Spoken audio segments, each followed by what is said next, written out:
La la la la la. Welcome to Erection Night. Yeah. Yay.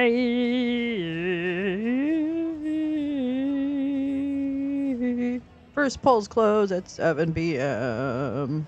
Oh my God. All the manic refreshing of polling averages, all the work, all the contributions, all the volunteering, all of everything anybody could think of to try to achieve their chosen outcome tonight. It has all been leading to this hour. And we know you have every choice in the world for where to spend tonight, so we're really grateful that you're spending it with us, and we hope you'll be with us through the duration. I'm here with my beloved, very calm, very centered colleagues. Nicole Wallace, Chris Hayes, Joy Reid, Ari Melber. Look at Joy is disproving me right now that you're centered. You're already doing the lean. I'm leaning. We got snacks, we got water, we've got caffeine. We are ready if we have ever been ready for anything. We have Steve Kornacki standing by at the big board. We've got many, many more of our MSNBC and NBC News colleagues joining us throughout the night, both here in the studio and from voting locations and key political spots around the country.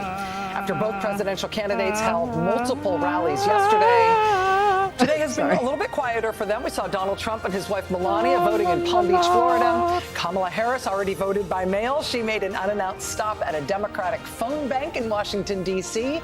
The candidate called some voters herself. That must have been an exciting eventuality. I can't believe I'm answering my landline. Who is it? And a big night, it has, as the big night arrives, it's easy to feel like this is election night, like it always is election night. But this really has been a campaign like no other. This is the campaign that overlapped with 4 criminal indictments of one of the candidates and 34 felony convictions of that candidate, for which he is scheduled to be sentenced potentially to jail 3 weeks from today. This campaign included what may have been the most consequential presidential debate in American history, back to our founding, because that debate led to an unprecedented candidate swap barely 100 days before the election. Shockingly, there were 2 assassination attempts on one of the candidates. There was another blockbuster debate that went so badly for the Republican candidate that he backed out of doing any more. The campaign ended with one candidate drawing tens of thousands of people to the largest, most rip-roaring rallies she had over the course of her entire campaign, while the other candidate, who throughout his political career has been known for his raucous and huge crowds, yeah, TFG probably did vote for her. He was unable to fill arenas in his final week. It has been a strange and in many ways unprecedented campaign. But now today, American voters will decide whether Democratic Vice President Kamala Harris or Republican former President Donald Trump will be the next president of the United States. American voters will be voting on 34 U.S. Senate races tonight, 435 House races, 11 governor's races, nearly 150 ballot measures, 10 of them alone on the issue of abortion rights. This is the first national election since the overturning of Roe versus Wade. That remains a huge black box in the data. It remains seemingly an unpollable metric, driving a lot of the uncertainty as to what the vote count is going to show tonight. The ghost of Cat's gone by. We'll be here all night and beyond, bringing you the results. We got lots of sounds.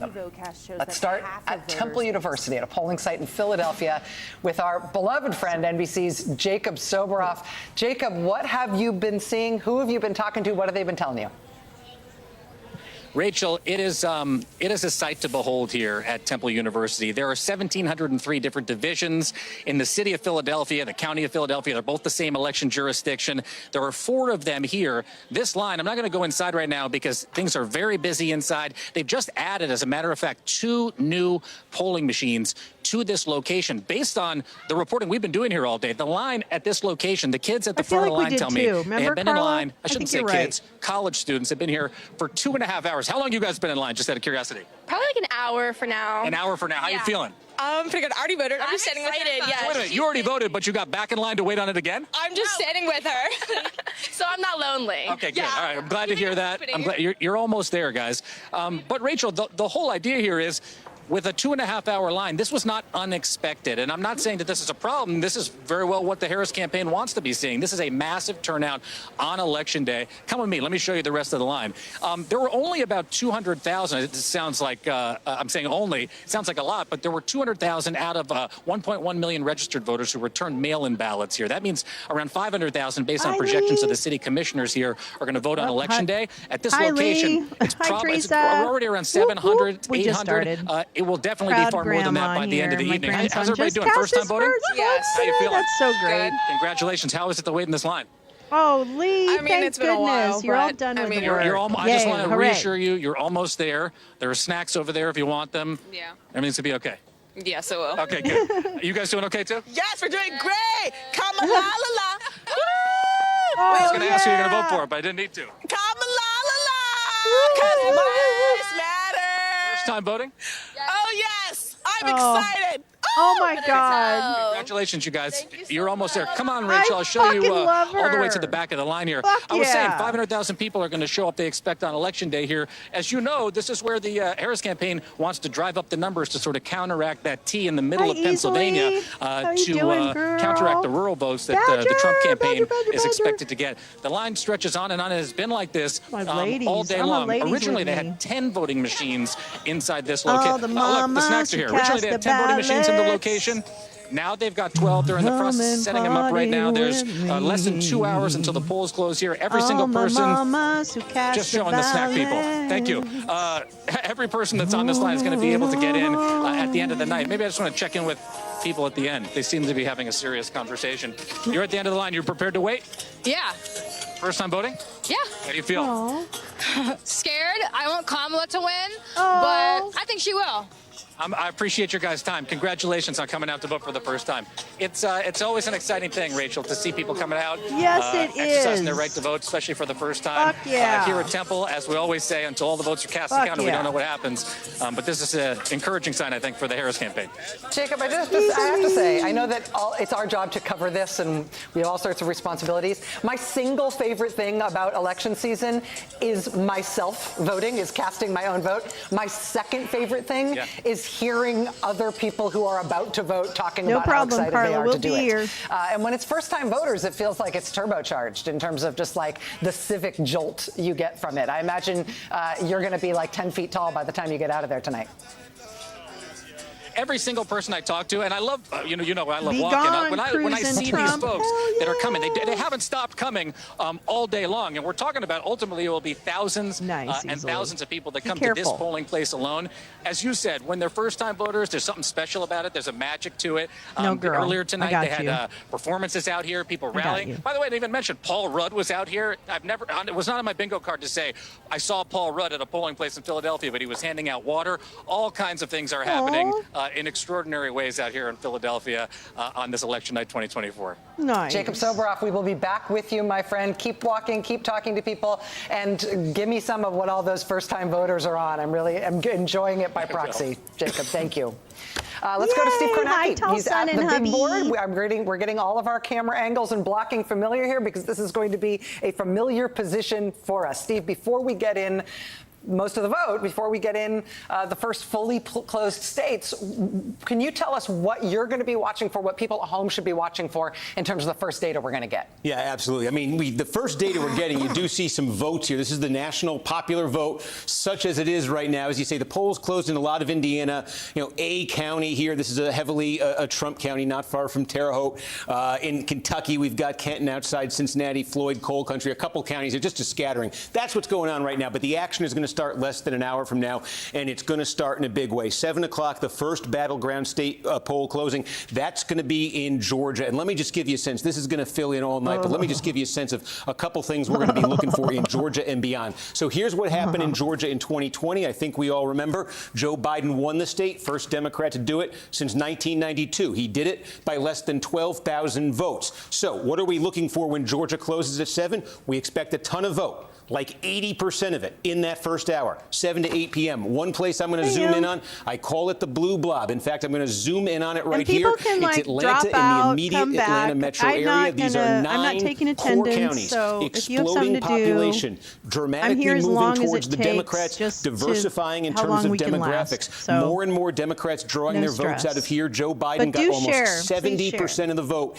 in here in 2020. More than 40% of all the votes in Georgia are going to come from this blue blob. Key question when Georgia comes in. Is it getting any bigger? And the place to look for that, see this county right here? That's Fayette County. That's where we're going to look when the polls close, because this could be an indicator for the rest of the state, for the rest of the night. Fayette County is sort of a tipping point county. Is it going to join that blob? About 12 years ago, it was more than 30 points Republican. Mitt Romney won this county by 2-1. Since Donald Trump became the Republican nominee, this very suburban county has trended fast away from the Republicans. Democrats got it down to 7. Do they flip it tonight? If they do, they got to be feeling good about what's happening in Georgia. We're going to move up to North Carolina at 7:30. Again, we expect lots of results, lots of places we could look here, but we're going to show you one key swing county. It's a smaller one outside of Raleigh here, but you take a look at it, Nash County. Now, Nash County, it's pretty racially mixed. It's about 40% black, about 50% white. Look how close it was. Joe Biden carried this in 2020. Now, Biden carried it in 20. Trump carried it in 16. Right, bring a Obama mug, carried Jim. it in 12. Bring a There are mug. not many counties that have had that trajectory in American politics. There are 25 of them. This is one of them. We're going to look at this one for a clue, maybe, about how North Carolina. I don't want to say Carolina. Folks in South Carolina aren't going to like that. How North Carolina's going. We're up at Pennsylvania at 8 o'clock. Again, lots of places to look, but we're going to zoom in on Lackawanna County. This is where Joe Biden is from originally. Remember now, Joe Biden won the state of Pennsylvania by just over a vote. This is Lackawanna County, where the city of Scranton is. Look at this journey Lackawanna's been on. It used to be just an overwhelming, blue-collar Democratic county. Barack Obama won this by 28 points. Donald Trump comes along. He nearly wins the thing in 2016. Then Joe Biden, originally of Scranton, gets it back up to 8.5 points for Democrats in 2020. This is a key question tonight, because the Trump people think if they're going to flip Pennsylvania, Northeast Pennsylvania, and this is the heart of Northeast Pennsylvania, is a key place where they think they're going to do it. Is Trump back to his 2016 level? Is he flipping Lackawanna County? That's where the Trump campaign wants to be. Are the Democrats holding the Biden number? That would be an extremely good sign for Democrats right there. Now we'll go over, moving to west here, to Michigan. Michigan, by the way, it was very slow in 2020, as you may recall. They have early in-person voting now for the first time. They also have pre-processing of mail-in ballots. That's a key thing. It's a technical term, but it means they're going to count things a lot faster, we think, in Michigan. So again, Biden won this by 2.5 points. There's a lot of places to look. We're going to talk a lot about Wayne County and Detroit, but I'm going to look immediately north of Wayne County for a test I'm going to be returning to throughout the night. Call it a tale of two counties. And those counties are right here. The red one is Macomb. This is the big blue-collar suburb. This is ancestrally the home of the famous Reagan Democrats. And this is Oakland County. This is the more upscale suburb, higher income, higher concentration of college degrees. Demographics here, these are the demographics that have been good to Democrats. The demographics here, these have been Trump-friendly. Now, here's the test we're going to be applying throughout the night. Take a look at this. In 2016, when Donald Trump won Michigan, the only Republican in 3 decades to pull that off, here's how these two counties went. Clinton won big by about 53,000 in Oakland. In Macomb, Trump won by 48,000. The key, basically, Trump's Macomb number canceled out Clinton's Oakland number, and Trump won the state by about this much. 2020, look at this. Joe Biden ratcheted up that Oakland number. He almost doubled the Democratic support here, the percentage. 108,000. Meanwhile, Trump lost a little ground in Macomb. There was a 70,000 vote gap. If there's a gap like this, Democrats are feeling good. If Macomb is more balancing out Oakland, advantage Trump. We're going to be watching that one throughout the night. And then let's head to Wisconsin. We'll get to the Western stuff later, but we're just taking you through the East and the Midwest closings right now. Please don't let me down again. Again, a lot of places we could look here, but the word I'm going to use, if this is a word, all night in Wisconsin is bow wow. And what I mean by that, we got the 3 counties in the sort of the Fox River area here. B, Brown County. O, Outagamie County. That's where Appleton is. And W, Winnebago County. That's where Oshkosh is. And then right here, the collar counties sort of around Milwaukee, 3 core Republican counties. That's Ozaukee County. That's Waukesha County. That's Washington County. Fuck wow. yeah, no. And bow. You got to go backwards I'm telling you, to Michigan get the bow women there. are hot. But the importance here is these 2 collections of counties tell 2 stories that are going to be key to the outcome in Wisconsin. I'm from Let me just show you California, again. so we These always are the got bow the counties, song, but and I'm what's telling you right happened in now, them, Michigan they're women very are fucking demographically hot. similar here. They've got the same sort of about 80-85% white, a lot of blue collar like white. 6 friends The median who are income women about at the from statewide average in these places. state, In and they're all 2016, gorgeous. Trump brought the Republican number up. This collectively in these counties, he got it up to 10 points. That was a big improvement for Republicans in 2020. He gave back some of that improvement. This drop from 10 to 7, given how narrowly perched Wisconsin is in terms of the result, this was a very significant drop in support for Trump. So the Trump campaign wants the bow number think a lot has back at happened 10, wants the bow since number the last- higher than 10. They need that tonight. the Now, the last, wow number has been diminishing for Trump and has since been diminishing 2016. for Republicans since Trump came along. You can see in 2016, Yeah. Oh, Trump you do, held baby. You don't try. more of the You Republican support, almost won the wow counties by 30, Mwah. lost 5 points. There's a lot of does the population in these campaign counties. clock Waukesha still County, say 0, you 0, got 0, 0, 400,000 people. Where's the campaign These are places clock? with Shoot. large concentrations of Is that on college the AP degrees, stuff? Hold higher on. incomes. These are suburbs. Again, this is an area that's been good to Democrats nationally. The suburbs of I don't know. Where's Milwaukee the have campaign stayed clock? a little more Republican than other suburbs Teresa. nationally. Can Democrats When make does it start another counting big up or cut down? I in don't this know. Republican Wait, margin I'm here? gonna look. That would be a very good night. That would give Kamala Harris a great chance in Or Wisconsin. If you're pulling my leg, I'm going to Steve just go Kornacki, along I know with this it. is the start of a lot of talking that you're going to do tonight and a lot of information you're going to be giving us. Thank you for that outlook on what we're going to be looking for and sort of bellwethers that we're going to be looking for with the first couple of Where's the major poll campaign closing clock? hours. Right now, I don't know. it's about 17 minutes past the hour, Don't 6 look p.m. for it. Eastern Okay. time. Lots of poll closings, of course, coming up at 7 p.m. We are just getting started right here. We're so glad that you're spending election night with us. Ahead this hour, before we get Okay, so guess what? I'm going to show you a little video that I just made. Hold on just a minute. Let me show you the little video I just made for you, for your viewing pleasure. Why isn't it? Oh, I see. Whoops. Oh, man. Doodle-doo. Come on, go up. Go up! Oh, you're going to make me so mad. Okay, there we go. Okay, there it is. All right, ready? Ready, kids? Ready? Here, hold on. I'll do this. Hold on. I'm going to make it big. Here we go. We're going to turn it all the way up. It's so amazing. Here you go. Hey, everybody. Hey, everybody. Get your ballot and go to vote, yeah. Hey, I'm gonna go vote now. Here I go. Here's my ballot.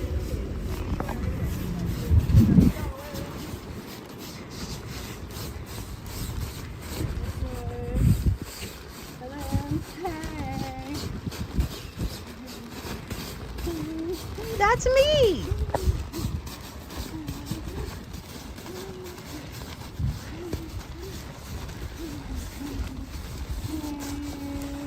Hey, go vote.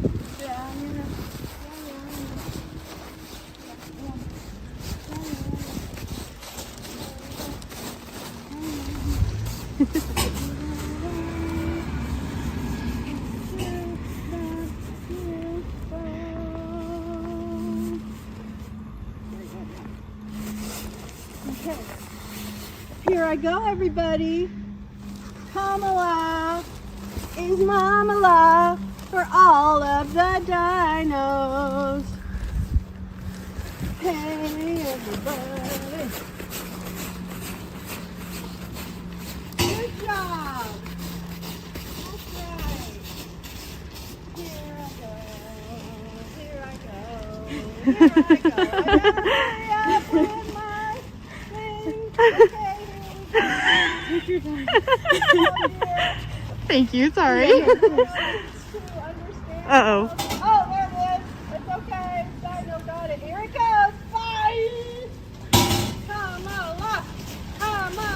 Yeah, high five! You're awesome! Way to go!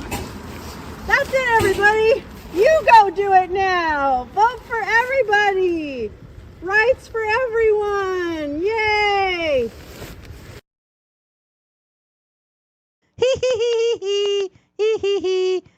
Oh, wait, why is it so big? Why are you so big? Anyway, that's it. That was my video for you. Uh-oh. Let's make sure this goes away. Okay, let me move this. All right. Sorry, everybody. Excuse me. Sorry, everybody.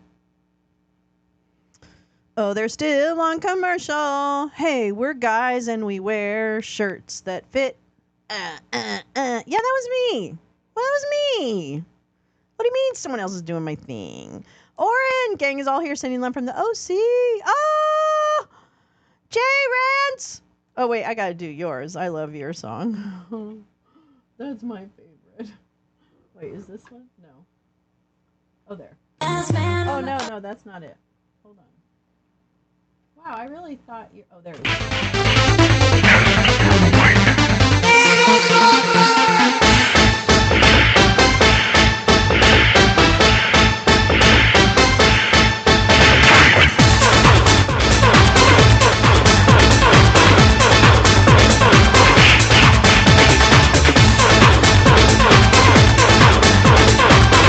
Okay, I don't want to miss the starting. J Rance, that's J Rance's song. She's the only one that gets that. Well, that's not true. I mean, but I don't know so far. Give me a second. You did, thank you. See, that Vice is President Kamala Harris, the Democratic nominee for president. That's a She spent part of her FaceTime day call. today calling voters herself. The Russian Democratic bomb Party threats phone in bank Georgia. in D.C. Yeah, we've heard that. I should say she mostly called voters, but at one point she apparently did end up on the phone with an 8-year-old. Oh, good. What's your name? Thank you so much. Sage? Hi, it's Kamala Harris. I can't wait for you to grow 10 years more. I mean, every candidate has a choice what to do with their last day on the Hi, campaign Kim. trail. I feel like actually showing up and doing some work is a good example to set. I don't know, Nicole, how do you feel about the way this campaign has closed and brought us to this day? I don't think that she could have contrasted herself with any actions more than she did in probably the last 2 days. I mean, hers has been sort of a case study in humility, right? At every big moment, she has taken her platform and asked people for their vote. She's assumed nothing. Isn't that against the law, She's talked about the Max? work, and then she goes out and she does the work. To the degree that people wondered how comfortable she'd be campaigning alongside No way, Cheney. Tweety. You know, zero discomfort. He was served at Mar-a-Lago? It has been Is that on film anywhere? A campaign of an extraordinary contrast, where on the other side, and again, we have no Yeah, idea he does have which yet to one be voters sentenced. will Maybe choose. that's it. But I mean, it's an even race, and I'm always so cognizant, being from the West, that it's 324 in the West. If you live anywhere in the West, go vote. But especially if you live in Nevada or if you live anywhere that's a battleground, don't watch us. Go vote, or put us on in your earbuds and go vote. But the contrast in the closing days is just been so profound, and being willing to do the work herself, while Republicans and battlegrounds don't see evidence of any of that kind of work. Other work's being done, right? There's a lot of stuff That seemed to happening be on a fake Twitter or Melania. X or whatever it is, but not this kind of traditional campaign work of humbly asking people to vote for them, that her campaign will be about her. On the That's other what side, you're hearing, that Republicans aren't seeing evidence of the Republican ground game the way that Democrats are. correct. And in households where there are registered Republicans and Democrats, the Harris campaign has talked to them, to people with Harris signs outside, saying no one will know who you vote for. They've asked for those voters too. And so I think we'll find out if there's still power in the humility of asking for people's votes. So much of our predictive muscle memory, Joy, about these elections is saying well, what are Democratic voters doing and what are Republican voters doing? And one of the wild cards in this race is, are a lot of Republican voters going to be voting for Kamala Harris? And also there are huge numbers of independent voters who are sort of in amorphous. We're not sure where they go. And, you know, at this point in the campaign, and Nicole knows this better than I, we should turn back to that side because she's much more of an expert than I am. But at this point, you're speaking in many ways to voters who really don't pay attention to the campaign early on and know the issues necessarily. So they're looking in this last couple of weeks for indications of where they should go if they haven't decided already, or whether they should get off the couch and vote at all. And so what you've seen in the last couple of weeks, if this is an audition for managing a complex organization like the United States, Kamala Harris has passed the audition flawlessly. This has been, in many ways, a perfect campaign, a brief, and she had barely any time to put it together. But just as a managerial matter, it's been brilliantly done. She's reached out to every possible constituency, and what the campaign is talking about now is the granular get out the vote effort that you just don't see on the other side. On the other side, you're seeing Charlie Kirk, to whom the Trump campaign outsourced the parts of its ground game they didn't give to Elon Musk, going on X Twitter this morning and begging people to vote. So their ground game is to go on Twitter and beg people to vote, or X, whatever they're calling it now, whereas the Harris campaign's ground game is literally multiple taps at each door. They're going back to people, texting, calling, going to the door, do you need a ride? It's like what Obama did. It's numerous touches on voters who don't vote that often, because that's who this ground game is for. Well, and the reason we're talking about it is because in a tight election, that stuff matters. That's it. I mean, I think if the polls were different, if we were at a different moment in our country's politics, this might not be the first thing you turn to us and we both say. Yeah. But it's not that kind of election so far as we know. And I think I was going to say, I'm sorry. I just think we have a lot of clues that these late deciders really matter, and that's not always the case. Sometimes it's close. Yeah. Me too, but there's Hags. other things I'm going on looking here. to see if there's late other deciders pieces. matter. You know, I have some a couple people, they know things they're I going want to to a show restaurant, you, so they we'll look at take the a break menu in from advance these guys online. at some point. Because they're those and kind of then- people. Other Actually, people maybe we never should do that Other now people, while and you I've say, got these how other come you things didn't do any lined up? research? Hold on. Research, you know, these are different valence level decisions for different people. Chris? I'm sitting there at the table when we sit down being like, everyone just get to the menus. When they go to the next commercial, we'll take it to another couple of things I'd like to play. So hold on. Yes, Jen, it's all over. It was all a This has to do dream. with what you care And about and what everything's your fine. obligations are. And other people are closer to politics or government because it's adjacent to their job or things they care about or someone in their household, and other people's less so. And it depends on the year. There are late deciders, as amazing as that might sound to someone who's followed this closely. And what did they see as they did tune in that late last 10 days, right? They saw Donald Trump demeaning people, hosting misogynist hate gatherings, talking about murdering innocent Americans who happen to be journalists, which is his special extra problem, people who can hold him to account. And they saw something very different from the closing campaign of Harris, which is, oh, wow, she's with very famous Republicans. You don't have to be a political junkie to know There's that nothing the we can do Cheneys now. are famous Republicans. We've done So our part. I'm watching late deciders. I'm watching There's the women's vote. And we have nothing Steve you need Kornacki to here all do. night. He talked about the Bow Wow counties. Now we I want to know wait whether the Ohio rapper Lil and Bow be Wow knows vigilant. about this yet. Or we'll find out Oh, about well, it. Little hello, counties as crazy well. Ivan. Joining us now from Atlanta Where- is did Georgia somebody say U.S. fentanyl? Democratic Senator Is that what happened? Raphael Warnock. Senator Warnock, it's an honor to have some time with you today. I know today is a full sprint day for all Democrats in Georgia. Thanks for But being we'll with go us. when they go to a break. I have a video clip to play. Yes, indeed. And Great other to be stuff, with you. so. Welcome again to Battleground, Georgia. How are Democrats doing in battleground Georgia? Obviously, Democrats have had a lot of practice in very tight, very consequential races in your state in the last few years. How would you stack up the effort in Georgia right now versus what we've seen in those critical earlier elections that we've covered so tightly here? Yeah, we've been through a few tight races in Georgia. I might know a little something about those races. But I have to tell you, I've been moving all across this state. Today I was in the metro Atlanta area. I was in Fayette County, which all of us will be watching tonight. And I can tell you there's a lot of energy, a lot of enthusiasm. We'll see how that turns out tonight. I was also down in Fulton County, just moving around our state. Last week, or a couple days ago, I was in Macon, Bibb County. There's a lot of energy, a lot of excitement on the ground. I was down in my part of the state, down in South Georgia, Liberty County, and also Savannah, Georgia. I have to tell you the story. I was visited my mom, because there's no way I can go down to Savannah and not visit my mom. And one of these young canvassers literally came and knocked on the door. He was looking for my niece, who had lived there a little while ago when she was in school. And he asked, was she there and was she planning to vote? And we went through the whole questionnaire. Couldn't happen to a nicer guy. He was so focused on his job, it never occurred to him that he was talking to his United States Senator.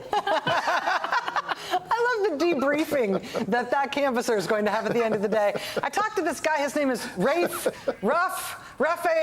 something Warnock. I don't know. He gave me that. I can just imagine the heads exploding. But just as you described, but that is the effort of the Harris campaign. Literally going out, knocking on doors, engaging neighbor to neighbor, asking people for their vote. This is democracy in progress. Senator, we've been talking a lot about how there are things about this election and the sort of modeling that people do in terms of trying to predict what's going to happen in this election that feels harder than usual, in part because the 2020 election cycle was so specific and so different because of COVID, but also because of some other things. Fundamentally, what it comes down to, when we think about that modeling, is getting out base voters, but also persuadable voters who are in the middle and maybe persuading some voters who were on the other side to cross the line and vote for your candidate. What can you tell us in Georgia about the balance of the effort there between that traditional getting out the base vote and the persuasion effort? Well, you certainly cannot take your base for granted. You got to get out there. You got to ask them for their vote. And we saw that from Kamala Harris. You know, there was concern, right? Everybody was talking a few weeks ago about black men and whether they were going to vote for Donald Trump. Well, I will see tonight, but I've never believed that there'll be huge waves of black men voting for Donald Trump. Our biggest threat was apathy, lack of engagement, not understanding or getting just how serious this is. I think if we turn out our coalition, black men, black women, other people of color, we turn out students, we turn out those independents, even those Republicans who are deeply disaffected by what they are witnessing in their own party, that's how we win. I have to tell you, I'm glad to be a part of a party that feels like our outcomes are likely better. Our future is with an expanding electorate. We want to see more people, not less, show up. We want to see every eligible American vote, and we want to reassure them, in spite of what we're hearing tonight, I need to say that their vote counts. Come on. And the way to respond to these threats and the things that we're hearing, the games that are being played even by some of our foreign adversaries. Who do you think? The way to respond to that is to show up. Booted? It's safe to vote, and we've got more time, so Georgia, show up. And let's do for the country what we did in 2020, 2021, and 2022. You think that Dick Justice wins or whatever? Senator Raphael Warnock of the great state and the all-important swing state of Georgia. Sir, thank you. I can see the energy, you're exuding this energy that everybody in the country is feeling right now. But to have you for this hour, it means a lot to us. Thank you, sir. Thank you. Keep the faith. Right. Much appreciated. I will say what he referenced there in terms of foreign adversaries, there were And now we're going to play a little video. We'll take a break from our friends at MSNBC. Hold on. Stay with me just a minute. Nope, that's not it. No. Okay. And then and then what I said I was gonna do. What did I say I was gonna do? Oh, I know. I don't need to do that. Okay. Never mind. Oh, I know what I need to do. Okay, hold on. I know what I need to do. Okay, I don't like these guys either. Oh wait, that's not it. Oh, this is something Robert Costa put up. Didn't I get stroked last? Oh, did I get striked? Did I get striked on that? I don't think so. Oh wait, maybe I got struck because I showed the movie. I wonder. Maybe I did. I can't remember now. I don't know. Hasn't she had a lot of trouble? You know what, though? I probably shouldn't go ahead and play that. I just don't remember now if I did or not. The Lev Parnas thing, yeah. But I don't know if that was because it was a movie. Maybe it wasn't. Okay, well, we'll find something else then. I predict I'm going to smoke a lot more weed. Okay, well, I have other things. They're not very fun. Oh, this is fun, though. I don't think I'll play that. Let's see. Well, okay, we'll leave it on for now. But anyway, this is the letter that I think we lose Montana and West Virginia. Oh. Yeah. Oh, really? You think Tester's going to lose? Yeah, I guess that could be it. Carla, see you later. I predict I woke up feeling good, but that's a different story. Well, that's good. That's always good to hear. I just want to read you this letter really quickly from about Giuliani. Thank you, Max, for that reminder, because I think it was just because I'm doing it off broadcast TV, so I think I did that last time, and that's what happened. Damn. I know. These are some of the only people I like from the convoy, pretty much. You guys are pretty much it. I mean, you know, not gonna lie. It was predominantly a shithead movement. Let's see. Anyway, so this is a letter from Giuliani's lawyers to the court. I represent Mr. Giuliani. I write in response to the court orders entered on November 4th and November 5th, directing the person. What is that doing? Oh, actually, you know what I can do? Let's do this. Let's tee this up. Let's do this the right way. Okay, now I'm back. Sorry, that's Project Russia. That's another thing I wanted to read. Let's see. I represent Mr. Giuliani. I write in response to the court's orders entered on November 4th and November 5th, directing an in-person conference on November 7th rather than a telephone conference, and directing Mr. Giuliani to appear in person. I'm informed that Mr. Giuliani has a contractual commitment with Frank Speech Network to perform a live radio broadcast at 7 p.m. on November 7th and also on November 8th. In order to keep this commitment, he needs to be in his condo in Palm Beach, where he has his broadcasting equipment. Accordingly, we asked the court to revert the prior order for a telephone conference. He has stuff in New York. He films from New York. Hi, Clark. How are you? I'm so glad you're here. He films from New York all the time. All the time. So he's a liar. Liar.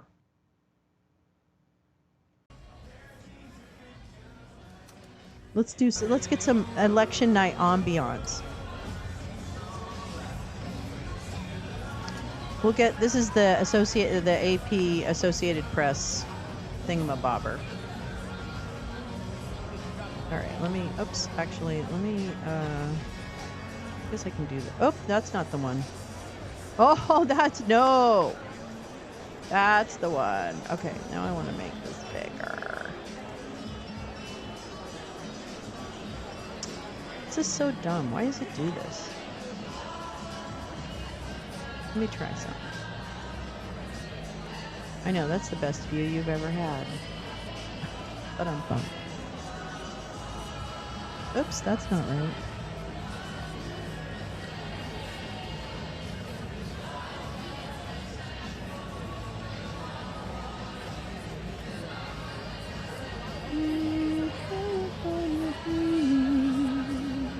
On such a winter's day, stepped into a church. Away. I got down on my knees and I began to pray. I'd be safe and warm if I was in LA. No, you wouldn't, because it's super cold here right now. Not true. Not true. Okay, this is going to be one view that we have all night. It'll be like ambient. And then I think what I can do is I can not get struck when I do certain other channels that have YouTube. I've been successful on those. Now, is it ABC? PBS? I can't stand those people. Oh no, it's WAPO we don't like. Okay.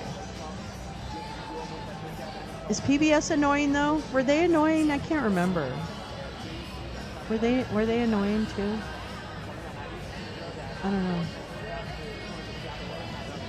Oh well, Judy Woodruff is talking about It's nice for a change. You guys have all the pressure. So traveling around the country, trying to understand why we're so divided. I have to say, I come away 3 things I am specifically looking for tonight based on the reporting that I've done. And I'll just give you examples. North Carolina, we were in Alamance County. This is a rural area outside Raleigh-Durham. For Kamala Harris to win that state, take it back from the Republicans, she needs to do well in these exurbs. I think Kevin, Amy, we're talking about this. The suburbs that are outside the Raleigh-Durham, Charlotte. So that's one place we're looking at.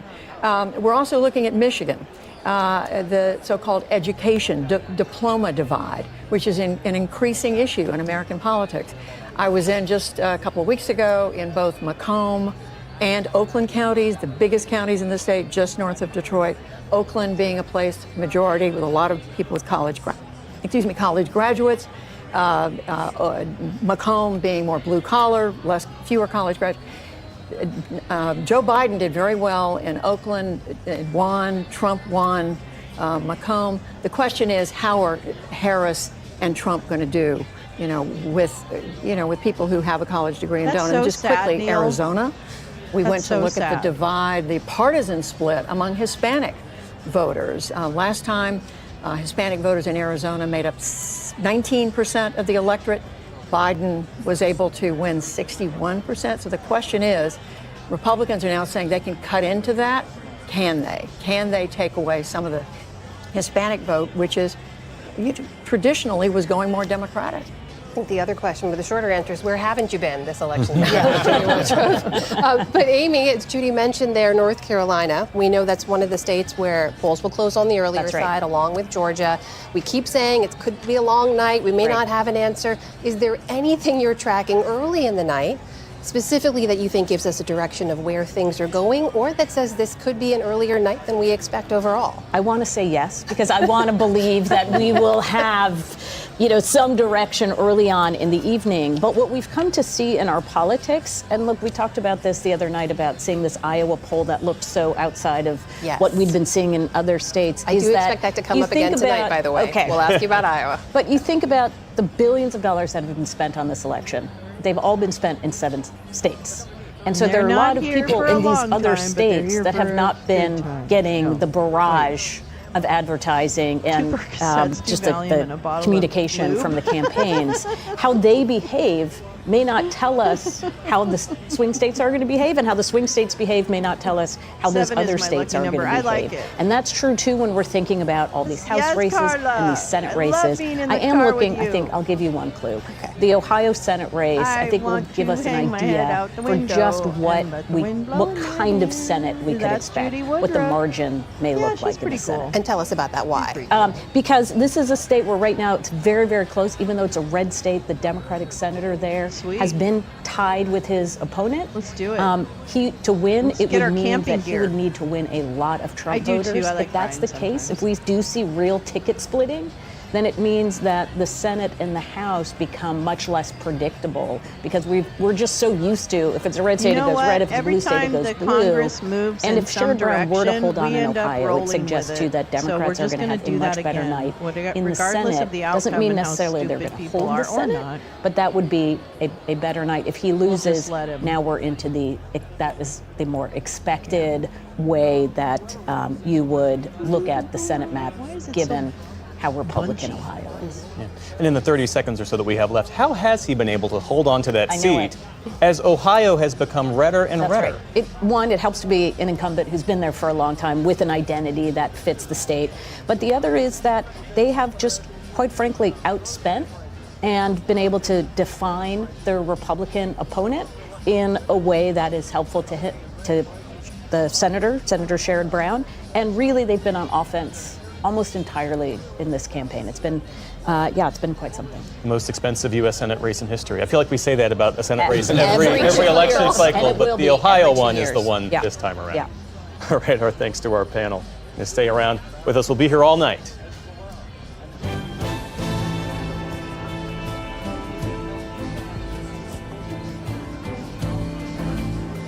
Wow. There's been 5 elections in U.S. history in which the winner of the Electoral College has There lost is the other news popular on this vote. election day. In a surprise cabinet shakeup, Israel's Prime Minister Benjamin Netanyahu fired his popular defense minister Yoav Gallant. The two appeared unified last year following the October 7th attacks by Hamas Carrie, militants. yes. We But can there's s- been I'm a so growing sorry, rift Carrie. between the Forgive two me. men, with Gallant There pushing you for a more are. pragmatic Thank and you. diplomatic approach to ending the fighting in Gaza, as the Prime Minister sticks with relentless military pressure. Over the past few months, trust has cracked between me and the Minister of Defense. Significant gaps were discovered between me and Gallant in the management of the military campaign. This crisis of trust does not allow for the proper continuation of the campaign. Netanyahu appointed his foreign minister, Israel Katz, to take Gallant's place. This all comes as Palestinian health officials say a new wave of Israeli strikes killed at least 30 people in Gaza, mostly in the north, where aid has been cut off for weeks. Israel's military says it targeted a weapons storage facility in the strikes. He was just talking Officials about the in mic Kyiv say working. Ukrainian troops have engaged Or with not North working. Korean soldiers for the first time since they were deployed And to why fight was for that Russia. the move he chose? One I just official don't says get the it. I'm Ukrainian not even military judging, fired like, artillery at whatever. North You Korean think it's soldiers funny. in Russia's Kursk border region. Kyiv's defense minister said the Yeah. clashes were small in scale and that more should be expected in the coming weeks. Meantime, Ukraine's president warned of global consequences. The first battles with North Korean soldiers open a new chapter of instability in the world. Together with the world, we must do everything to ensure that this Russian step toward expanding the war, toward real escalation, becomes a losing one for Putin and for North Korea. The reported clashes could not be independently verified. The Pentagon estimates that some 10,000 North Korean soldiers are now deployed to Russia's border regions. Tens of thousands of Boeing workers are returning to the job as soon as tomorrow after their union voted to accept a new contract ending a 53-day strike. Union members voted 59% in favor of the deal. It includes a 38% pay raise over the next 4 years. That's slightly short of the 40% raise that workers wanted. And Boeing refused to restore a company pension plan that was frozen nearly a decade ago.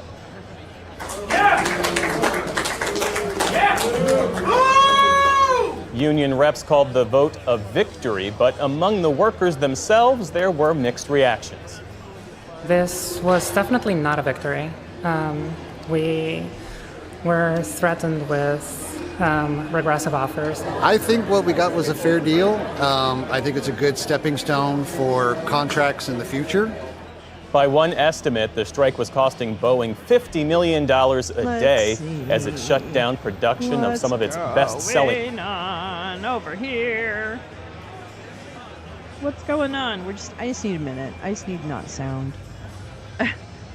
I'm sorry they don't have captions. Why don't they have captions? Oh, they do have captions. I'll leave it alone then. I've been having the same issue. Why is that happening? I mean, for crying out loud. That's so stupid. I can't even believe it. Uh-oh, Spain has problems with flooding, right? This is pretty bad. What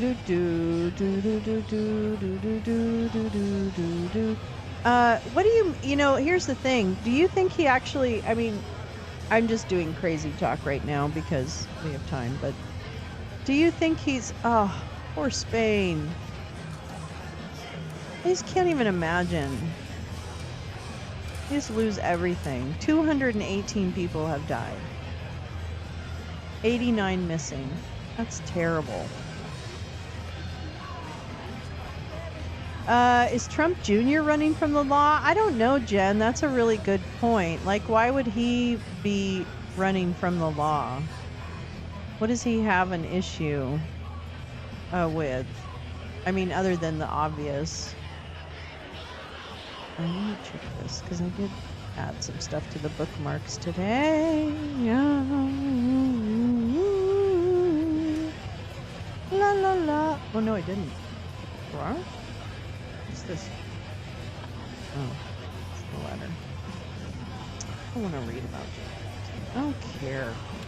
I hate that. Can we just be done with that goddamn Jeffrey Epstein stuff and adjudicate the motherfuckers? Please.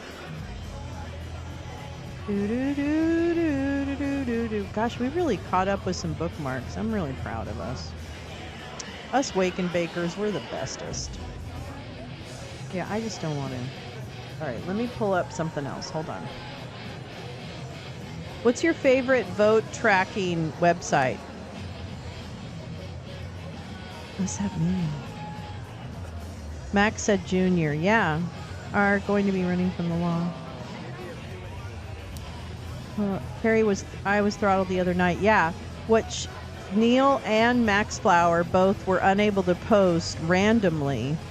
They could come in on socks, but they couldn't post under their usual accounts. And really, we never moderate.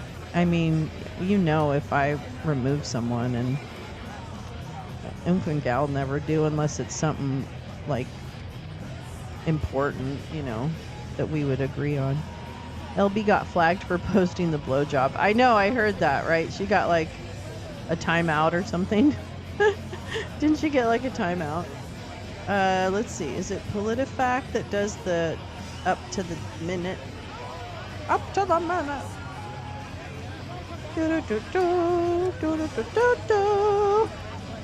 No, guess not. Okay, wait. Hold on.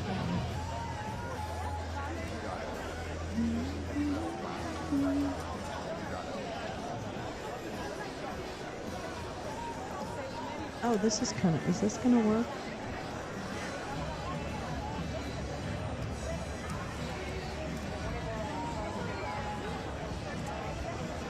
I wonder if is this a website? I need a website. No, I don't need that.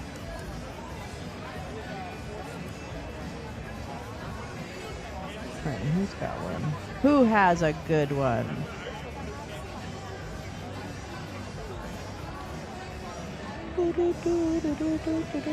Let me see what your live updater looks like. No, yuck. We don't like it. Oh, Axios is such a dick. Oh my god. Isn't there a better one? Lolo, as Smokey Robinson saying, I don't blame you at all. I could use it for rarity. Wait, where is it? Let's see, what about that? Is that's not, no, that's stupid. Don't be stupid. There. Oh.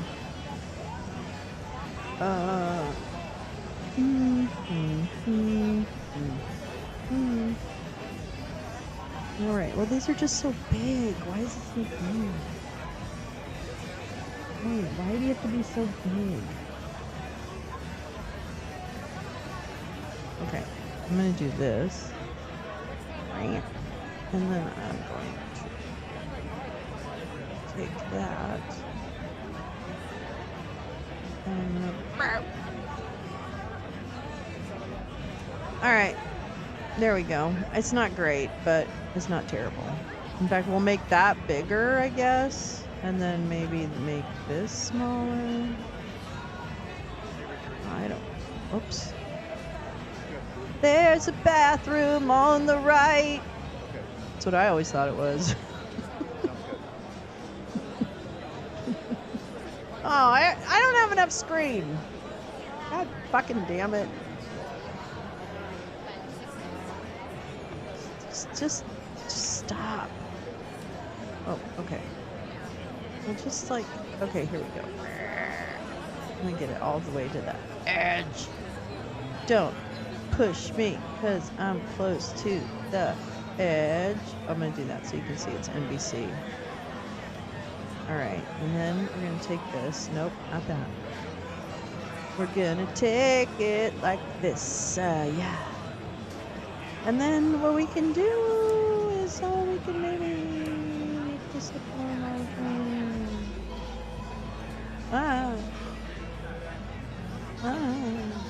Fuck it. We're just going to go. We're going to be very efficient with our space, fuckers. Fuckers. I hope you can, I don't know who can read that, but I hope one of you can. Well, there you go. That's not bad. And this one should have something. We'll see. Anyway. Woo, do it live. Fuck it. We'll do it live.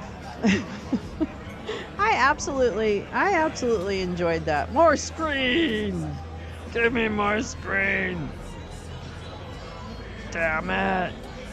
Let's see. I just heard more bomb threats are coming at the same black polling place in Georgia. But didn't they pick up the one guy that was doing it? The guy who was actually an employee or something of the election place? America's getting their firmware updated. Yeah, hell yeah, cowboy. You can't see your Twitter spaces now? Why? Pizza pop for dinner tonight. I have Cheetos and hot tamales. I have hot tamales. We're not sponsored by them. Woo! I dropped some. Oops, sorry. And we're also not sponsored by these, and they're not good for you. So kids, don't eat them. But they are natural. So that's my breakfast of champions, damn it. Although I wouldn't say no to a pizza, but we'll see. We'll see what happens.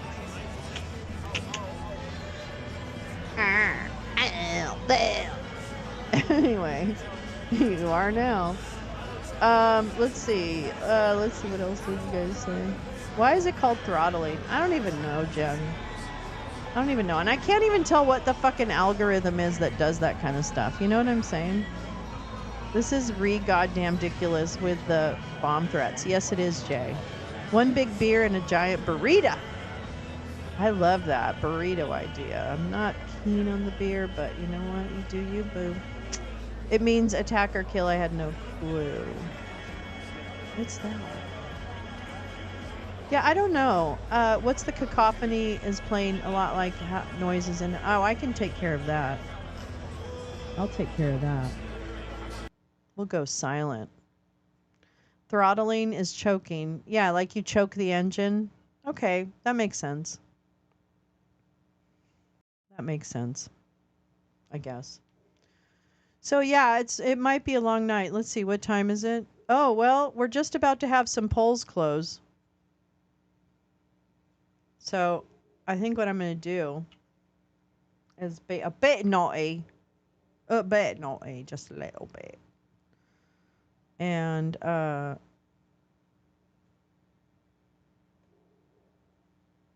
question that Jen just gave to the insiders there, which is, what have you been hearing? Sort of a vibes check beyond just looking at the data. Well, I mean, I will say from the raft of undecided voters and just people out in the world that I talked to in battleground states over the course of the last few weeks. Well, just listen to it like it's radio. Everyone's focused on women. Everyone's focused on the gender divide. Everyone, you know, Michael Steele mentioned the quiet vote, the notion that women are going into the booth like and pulling a lever that's different from the lever their husbands are pulling. That was a direct appeal from the Harris campaign. But also this phenomenon, and there's a great piece in The Atlantic today by Elizabeth Broning about what wives want and what married women are going to do. Because traditionally married white women have given their votes to Trump in the last 2 election cycles. Does abortion change that calculation? Are women who are married seeing their fates tied more to women elsewhere? Is this a moment for, I guess, not to be heavy-handed about it, but sisterhood? Can abortion unite women in states where abortion access isn't threatened to the fates and risks faced by women in states where abortion access is threatened? And I think that's a huge question. It's going to, in many ways, maybe even determine the outcome of the election, how women see each other in each other's shoes. It's a practical matter. In the case of a national abortion ban, even if you're already in a state with a ban, means there'd be nowhere to go. Means there'd be no escape. All right, this election alert means we are getting to our first big poll closing in about 7 seconds at the top of the hour. We've got 6 states closing, and here are our first projections of the results in these states. Starting with Georgia. In the great state of Georgia, the presidential race in Georgia at this hour, NBC News projects it is too early to call, although we do expect we'll get a lot of Georgia vote very quickly. Moving on to Kentucky, where we had some polls close an hour ago, but now the state of Kentucky is closed. There, NBC News projects that Donald Trump has won the presidential election in Kentucky. Moving to the Northeast, to Vermont, NBC News projects that Kamala Harris has won the presidential race in the great state of Vermont. Moving now to Virginia. NBC News projects that in the state of Virginia, the presidential race is too early to call. Moving now to South Carolina. South Carolina polls are closed, and NBC News projects that it is too early to call. And finally, our last poll closing of this hour is in Indiana. We had Indiana, some polls closed an hour ago. Now the state of Indiana has closed. NBC News projects that in Indiana, the race is too early to call. I will say we are expecting quite a lot of vote from Georgia and most of Florida, even as some of Florida's voting precincts are not closed. We'll get a lot of that vote soon.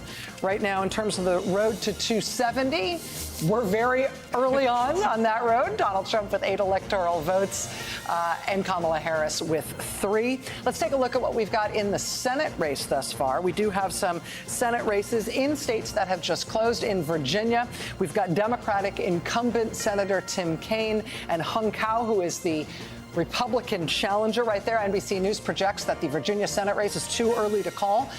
Going now to Indiana. In the Indiana Senate race, we've got Republican Jim Banks and Democrat Valerie McRae. Indiana projects that, NBC News projects that the Indiana Senate race is too early to call. And up to Vermont, where incumbent independent who caucuses with the Democrats, Bernie Sanders, is facing Republican Gerald Malloy in Vermont. The Senate race, NBC News projects, is too early to call. Let's look at a couple of governor's races. In Indiana, we have a very closely watched governor's race, which itself is interesting given Indiana's reputation as a strong red state. Republican Mike Braun versus Democrat Jennifer McCormick. The Indiana governor's race is too early to call. And finally, the Vermont governor's race at this hour between Republican incumbent Phil Scott and Democratic challenger Esther Charleston. The Vermont governor's race is too early to call. Those are our initial projections for the first big round of poll closings. But there's going to be a whole night full of them. Steve, what have we got since we last spoke to you? Yeah, so what's about to happen here in Georgia is that by this new state law, as long as they don't take the stream down midstream, I'm fine with it if they block it everywhere after. The early vote is more than 4 million votes. We know that. It's about 80% of all the votes. So we're just waiting. This could start lighting up any second if it goes to plan. While we wait for that, I do want to show you Florida, because Florida is a state that counts super fast. And while we don't think of Florida as that competitive tonight, one that we wanted to look at and I wanted to flag is right here. This is Osceola County. This is a biggie just south of Orlando. Why am I flagging this? Because this is one of 3 Hispanic majority counties in Florida, and this county has the highest concentration of Puerto Rican Americans of any county in Florida. 1/3 of the population in Osceola County is of Puerto Rican descent. So obviously, given the events in the campaign trail, we were very interested to see what plays out here. Now, here's the backdrop for it. Donald Trump has actually been doing much better in this county than Republicans have done in the past. Donald Trump lost this by 25 when he first ran. Look at this in 2020. We talked about his Hispanic voter growth in 2020. A 25-point deficit became a 14-point loss. This was one of his biggest leaps in Florida. What you're looking at here is even closer right now with the vote that we're looking at in Osceola. Now, take this one step further. What we get in Florida in these initial batches is the early vote. Neil. It's the vote by mail combined with the early in-person vote. Usually in Florida, this initial number, and it's 70% of the vote, is as good as it gets for a Democrat in any given county, because then they count the vote that was cast on Election Day. That's usually more Republican, and that actually increases the Republican share. So if that pattern holds, Donald Trump, in one of the most heavily Hispanic counties in Florida here, is poised to take another big step forward. And again, given the events of the last week, you know, the fact that there's a large Puerto Rican population has made this of particular interest. We'll see, because there's the possibility here, these patterns we're used to where Republicans vote more on Election Day, you know, maybe that blows up a little bit this year, but we're going to see. That's been the pattern. We wanted to keep an eye out for that county. Again, all eyes, though, on Georgia. I'm hoping to see some light up here. What they're doing in Georgia, just so you know. I said Florida is one of the quickest, most efficient vote counting states in the country. Of all the big states, it is the most efficient. What they're doing in Georgia is trying to replicate what they do in Florida. In Florida, the law is half an hour after poll close, all the early vote reported out. In Georgia, it's now 1 hour, all reported out. So you see how fast it starts coming in Florida. That's the aim of this law, that they're first time it's been in effect here. That's the aim of this law in Georgia tonight. Look, we're about 5 minutes past 7, nothing yet. But again, if it goes to plan, we're going to get a lot fast here. Chris. Just something to keep your eye on in Florida tonight. The last New York Times Siena poll had Trump up 13 points in Florida, which is sort of an outlier. Dude, and I'm surprised a lot of sorry. people. One thing I'm looking at tonight is what you might call the Florida heat sink effect, which is we have the Electoral College. I think it's a terrible system, but it's what we have. Hasn't been a lot of stuff yet. From the Electoral College standpoint, it makes no difference whether you win Florida by 1 point, 10 points, or 20 points. There are many MAGA diehards who have moved to Florida over the last 4 years. We know this from moving data from colder Midwestern states that are in play. Girl, you're there is the moving possibility data. that Donald Trump and Republicans end up on the wrong side of that trade. Let me interrupt you here for a second. We do have a couple of additional calls. In Indiana, in the presidential race in Indiana, NBC News can now project that Donald Trump has won in the state of Indiana. We've got an additional Indiana call in the Senate race. The Indiana Senate race, NBC News now projects that Republican Jim Banks has won that race. Again, early calls just after poll closings in Indiana. There is an additional race in Indiana that we are watching that's got nationwide eyes on it, which, again, is a remarkable thing given Republican prospects broadly in Indiana. But that governor's race in Indiana has been one to watch, and so we'll keep eyes there. So sorry to interrupt you. No, just to finish that point, that we know that a lot of conservatives have moved to Florida. We've seen it in the voter registration data. We know the state is moving to the right, partly because of influx of folks. There is an inefficiency in the Electoral College to winning Florida by 10 or 13 points. I personally think we should have a national popular vote. It shouldn't matter if you move from Saginaw, Michigan, down to Orlando, how much your vote counts, but it does matter for our purposes. And so one of the things I'm looking at tonight is that Florida margin, because it might be much bigger, and you might think, oh, wow, that shows strength. That might actually not be the best outcome for Republicans in terms of the efficiency of the distribution geographically of their vote. One of the calls that we just got on the presidential race was the first call for Vice President Harris. She has been projected by NBC News to be the winner in Vermont, and I reiterate that now because, interestingly, Vermont's governor is a Republican. His name is Phil Scott. There isn't a call yet in the Vermont governor's race. It's still too early to call. But Governor Phil Scott of Vermont walked out of his polling place today and said this. He said, quote, "I did some soul searching and thought about a lot of different things and came to the conclusion that I had to put country over party. I voted for Kamala Harris." The Vermont Republican governor up for re-election in a very blue state, saying that he crossed party lines to vote for the Democratic nominee for president. Yeah. And that is also the question that is laying out there. You were talking about Florida, and so I've always got to text my Florida friends. It's kind of what I do. But the other interesting thing that's happened is that you've seen a lot of Florida voters migrate. Republicans have been winning the voter registration game for a long time in the state of Florida, but independents are winning it harder. And so you're starting to see a big part of that electorate in Florida be independent and no party affiliated. And the turnout, it looks like, as statewide voter turnout, and we'll get all the final numbers of when we get them approved to say, but it's looking like it's going to be like a quarter independent. Now that does not mean that Donald Trump is going to. Obviously, Florida is a Republican state, but it does throw into kind of the air kind of what happens with particularly white and Latino voters who may have in the last week, to your point, watched Donald Trump do some really strange, crude, odd things. Yes, username, what happened? Vermont Republican governor also watched. Is that the people you, Max, in the end or? Who decide late going. There are some indications that late breakers are leaning toward Harris. And I think we should watch for that also in states that have a lot more money and ads and energy pouring into them. What was so interesting about Iowa, and now we get to learn tonight or in the coming days how it lands, but Iowa was outside of that holy 7 battleground states that really one of the few things the campaigns agree on. Both campaigns said it looks like these 7, and then maybe there's more. And so what happens in those final really key 10 days and whether places that aren't getting pummeled with ads got news and information and the women's vote, whether that breaks one way or the other, is what we're watching for as well. Well, and also you have to keep in mind that a lot of those undecided voters who are making game time calls want to vote for a winner. And it's, I mean, I really think this is unscientific. Good point. Yeah. But the last week has been a very good close for Kamala Harris, not a good close for Donald Trump. He hasn't been able to fill the rallies. He's addled. He has racist comedians opening up. Whatever. It's been a trashy week for Donald Trump. It's been a very strong week for Kamala Harris. And if you're sitting there in the line thinking, I want to vote for the person who has a W at the end of their name after this is all over, that's a good thing for Kamala And can I just Harris. add that I think it's important for us to say that, you know, if you're watching, as Nicole said, stay in line.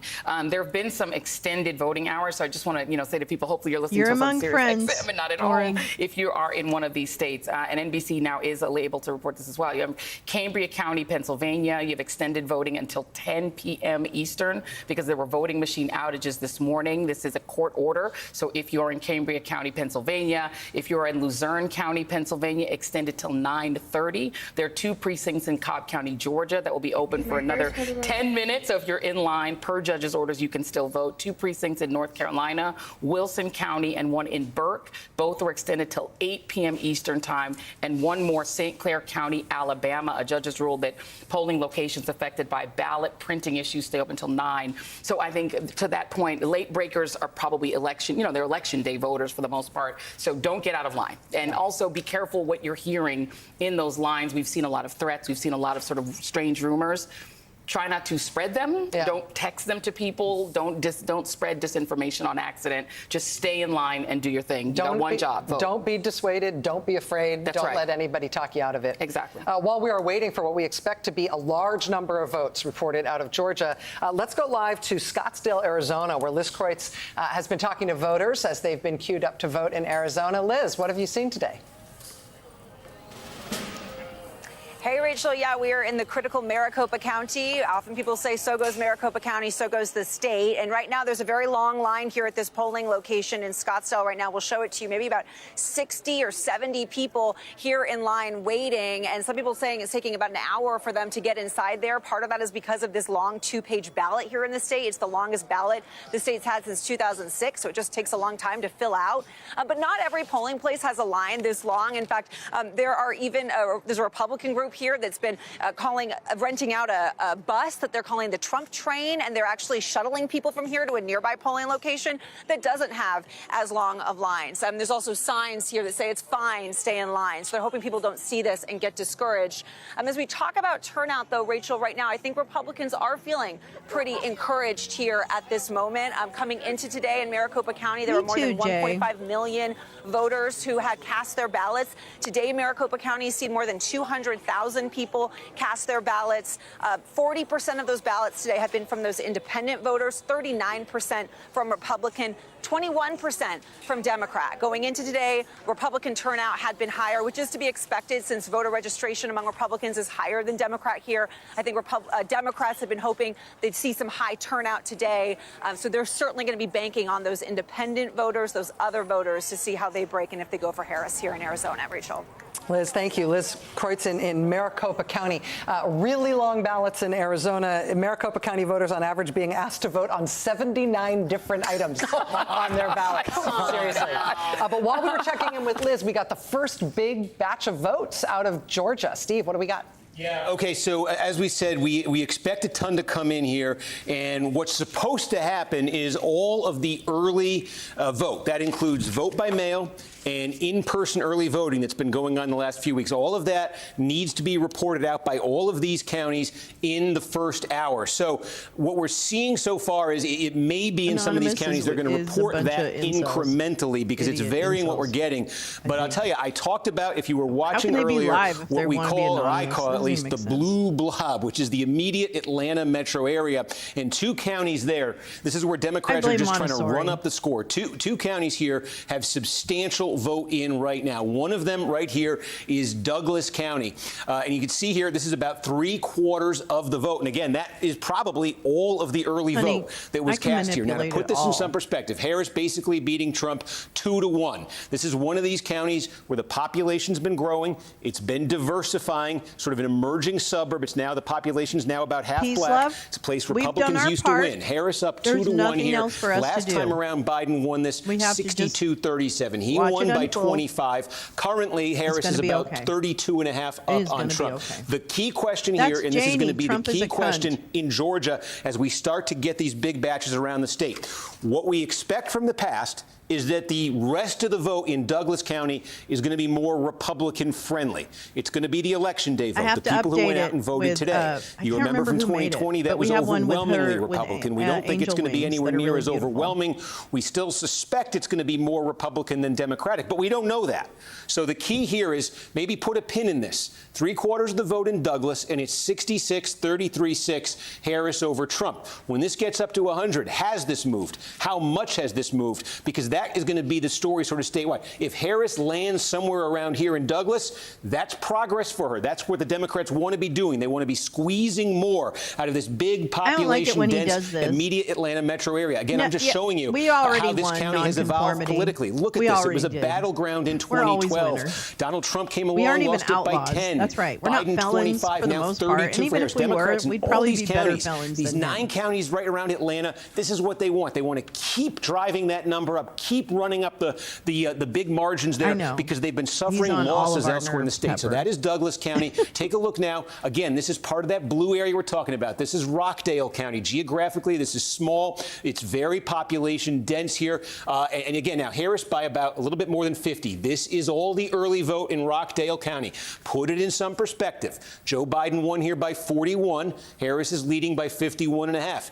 The key question here, as the rest of this comes in, is this number receding back to 2020? That's where Republicans want it. Is it stabilizing here? Is it only falling back a tick? That's what Democrats want to have happen. Again, every one of these counties in the core Atlanta area, Democrats want the Harris number to be bigger than the Biden number. They need to squeeze as many votes as they can. And then, if you were watching at the top of the broadcast this evening, there's one county, and it's right here that I singled out. It's Fayette County. This one has remained red, as all these other counties in here have turned blue, but it's been getting close. Now, this is when I say they may be reporting votes out incrementally here. I think we got all the early at once in these other 2 counties. As you can see, this is a very small number, and we know there were a lot more early votes than this cast in Fayette. But Fayette is the one we really want to pay attention to because, again, just putting this in some perspective, this is a very high-income, high-college degree concentration suburb right outside Atlanta, exactly the kind of place where Democrats have been gaining by leaps and strides in the Trump era.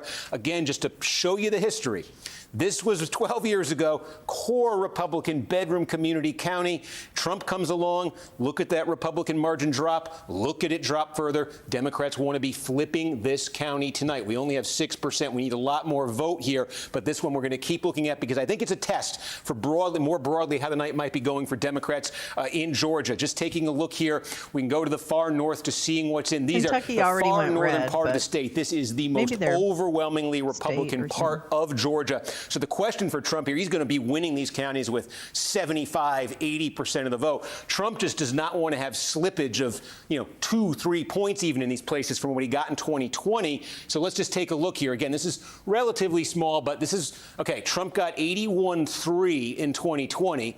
He's at 80.3 right now.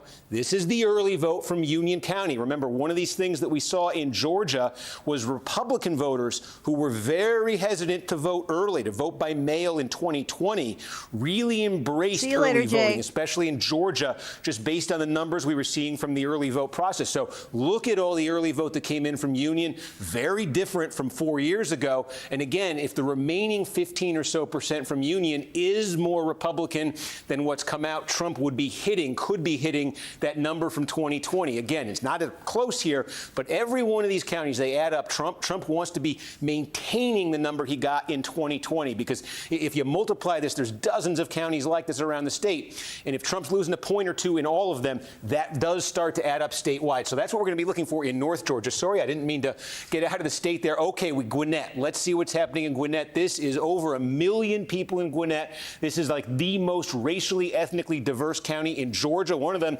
most in the country. Okay, it's only 1,000 votes. I thought I was setting up for a lot more there. But this is what I mean about it coming in incrementally. mentally. So sometimes you swing and you miss. But this is a big one to keep an eye on tonight. Fulton is the biggest in this area.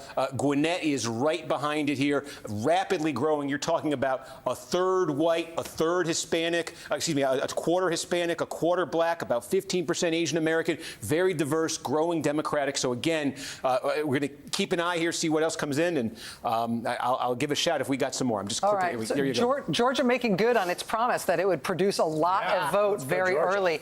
Let me just tell you one thing about Georgia. We're looking at Georgia vote right now because Georgia polls closed at 7. But as Joy was mentioning earlier, there are a number of precincts in Georgia where polls are still open because of a variety of reasons. There were a dozen precincts spread across DeKalb County, Fulton County, and Gwinnett County where precincts were able to extend their hours. They had to extend their hours because there were false bomb threats that were made in those polling locations. So again, a dozen precincts in DeKalb County.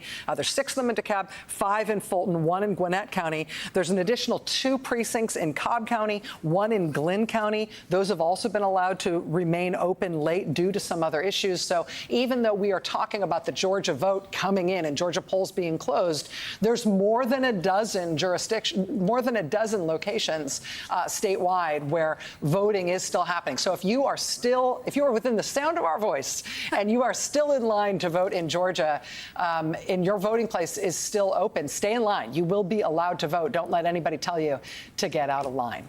The other thing I need to tell you is that coming up in less than 9 minutes is our next big closing of a big important swing state, and that is North Carolina. We're going to take a break right now because when we come back on the other side of the break, we're going to have North Carolina's Democratic governor joining us here live. Don't miss it. Stay with us. Ska-doo-be-doo. Yeah, it doesn't matter to me if this broadcast isn't available after the fact. I wanted that other broadcast to be available after the fact, but it didn't, so that's cool. That's fine. Yeah, be careful, Jay. All right, be careful, be careful. Boo-doo-doo-doo-doo-doo-doo-doo-doo. Yeah, you vote for a rapist, you vote against the women or birthing people in your life. You vote against them having access to control over their own body, and also just put them at threat of death because women are dying. Women are absolutely dying because of him. And that to me is a showstopper. Like, that to me is like, nope, sorry, do not pass go. Oh, in addition to all the other shitty things you are, that one actually takes the cake. So, we're going to you're disqualified based on that. But no, this is where we are. This is where we are. This is where we are. Hey, Turtle Sauce. Hey, y'all from Deep MAGA Country in AZ. Oh, man, Arizona, we love you. I know you guys are working so hard. I get it. I get it. The guy is a fraud and a cheat and a pathological liar. My frickin' goodness. There's not even a choice. There's not even a question. There's evidence. And, if anyone ever wanted to debate that actual, I don't even know why that's a debate. That to me means you just don't look at the internet, or you look at Rumble only and nowhere else. I don't even understand that. It's just really ridiculous. Ridiculous. I'm still in line. You're still in line in Georgia. I don't think you are, actually. He's not, Hags, but that's funny. How much insanity do I think? I don't know. I don't know. We're almost done. It's almost time to close, right? It's 4:30 here on the West Coast. I mean, pretty much he wanted Rachel to feel. Exactly. You just really want to make people feel good, Ivan. That's what. It's one of the things I love about you. You're just a people pleaser, and I love that. Nonconformity, also in MAGA land in Tennessee. Oh, beautiful Tennessee. Very glad. I'm so glad you guys are here. This is we're just going to keep, hey, no problem. Bed's fine. It's going to happen eventually. But yeah, no, we're here for as long as we can stay. We are just Georgia. moments away Awesome. from polls closing in the very, very important swing state of North Carolina. Joining us now is North Carolina's Democratic Governor Roy Cooper. Governor Cooper, it's a real honor to have you with us. We know this is crunch time. Thank you, sir. Yeah, we've left it all on the field in North Carolina. A lot of sunburns, a lot of tired people, but I feel very good about where we are, that's for sure. As we head toward this imminent poll closing in just a few minutes, how has Election Day gone in North Carolina? Have you had any significant glitches, anything you didn't foresee, anything that you want to tell voters just before the polls close? We haven't. We've had safe and secure elections in North Carolina for decades. Things went smoothly today. We had a lot of people voting. We had very high early voting, and I was particularly impressed with the 55.5% of the early vote being women, and that's compared to 54% in 2020. We know what happened in North Carolina with Donald Trump's overturning of Roe v. Wade. By one vote, the Republican legislature overrode my veto of a 12-week abortion ban. I think that's going to play significantly in this race. Donald Trump has to win North Carolina in order to be president. If Kamala Harris can pull this off, which I think she can, she will be the next president of the United States. We've seen a lot of Donald Trump and J.D. Vance in North Carolina over the last few weeks. They're clearly worried about winning North Carolina. We hope that we can pull this off for Vice President Harris and a lot of important down ballot races in North Carolina, including our next governor.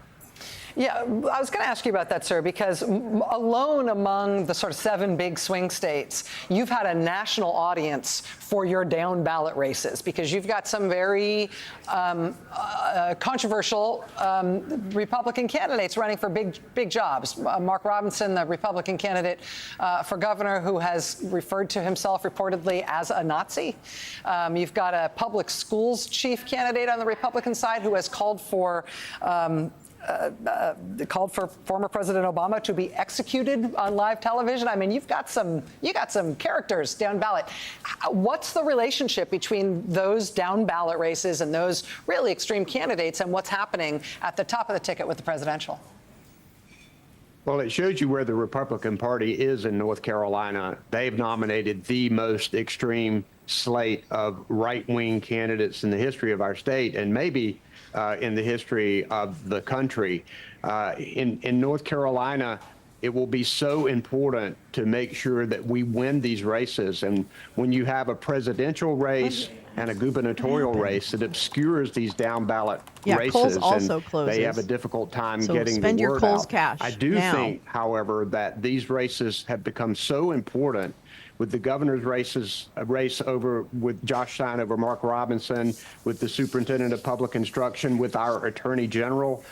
Jeff Jackson is running against Dan Bishop, who is part of the Marjorie Taylor Greene group in Congress.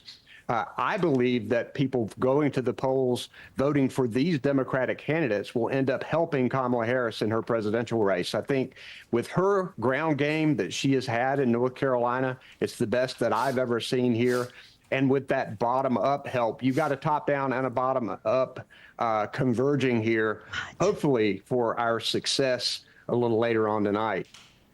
North Carolina Governor Roy Cooper, about 90 seconds away from poll close in your state. It's an honor to have you with us here tonight, sir. Thanks for joining us, and we're sure we'll be checking in with you again. Thanks, Rachel. While we've been speaking with Governor Cooper, we have a projection to make. NBC News can now project that in the great state of Vermont senator, independent senator, caucuses with the Democrats, Bernie Sanders has been reelected as Vermont senator. That means NBC Dr. News Phil has walks projected back in presidential Vermont that endorsement Kamala Harris 1 week has won the after presidential speaking there, at and Trump Bernie rally. Sanders is reelected there. We're also, of course, watching the governor's race in Vermont. Interestingly, there's an incumbent Republican governor in Vermont. He said after coming out of his own polling place today that he cast his ballot as a Republican governor. He cast his presidential ballot for Kamala Harris. Lawrence, checking in with you real quick before we get to this poll closing. You know, just on the Senator Sanders reelection, it No points problem, out Gal. the No problem. flawlessness with Kamala Harris has held together the full range of the Democratic coalition. Bernie Sanders to her left, everyone Yeah, I else agree, Jim. in the party, she held them all the way, right to the finish line. Not an easy thing to do, and something that in the past Democrats have really struggled with. Bernie Sanders enthusiastically out there for Kamala Harris every step of the way. Yeah, and just as influential as he's ever been in national politics. All right, we are less than 10 seconds away from the next poll closing, and this one includes a big one, a big swing state of North Carolina. As we hit 7:30 Eastern Time, NBC News can project that in the North Carolina presidential race, no surprise here, it is too early to call. That's North not Carolina, a projection. Not the only state that's closing at 7:30. NBC News can also project in the West Virginia presidential contest. In West Virginia, guys. Donald Trump is the winner. West Virginia's presidential race, NBC News projecting that right now for Donald Trump. And in Ohio, NBC News is projecting that in the presidential race, it is too early to call between Kamala Harris and Donald Trump. Looking at the road to 270, we are still just barely on our way. 23 electoral votes thus far for Donald Trump, with the West Virginia, Indiana, and Kentucky races called for him, and Vermont thus far called for Kamala Harris, 23-3 on the electoral votes. Let's look at Senate and governor's Media races. literacy, damn Sorry, it. let's go back to Georgia, to the Georgia battleground, the presidential race. Still too early to call. You see, we've got about 8% in, I hope but so. Steve I think we're Kornacki's gonna been make watching the vote come in Georgia, and we are expecting to see quite a bit of vote come in Georgia within this first hour after Yeah. poll closings. Now, forgive me, let's go to some Senate and governor's races. This is the Senate race, very closely watched Senate race in the great state of Ohio, where incumbent Democratic Senator Sherrod Brown is facing Republican challenger Bernie Moreno. NBC News projects that this is too early to call at this hour. And in West Virginia, we have a projection in the Senate race there. Now, this is the Senate seat that was held by former Democrat, now independent Joe Manchin.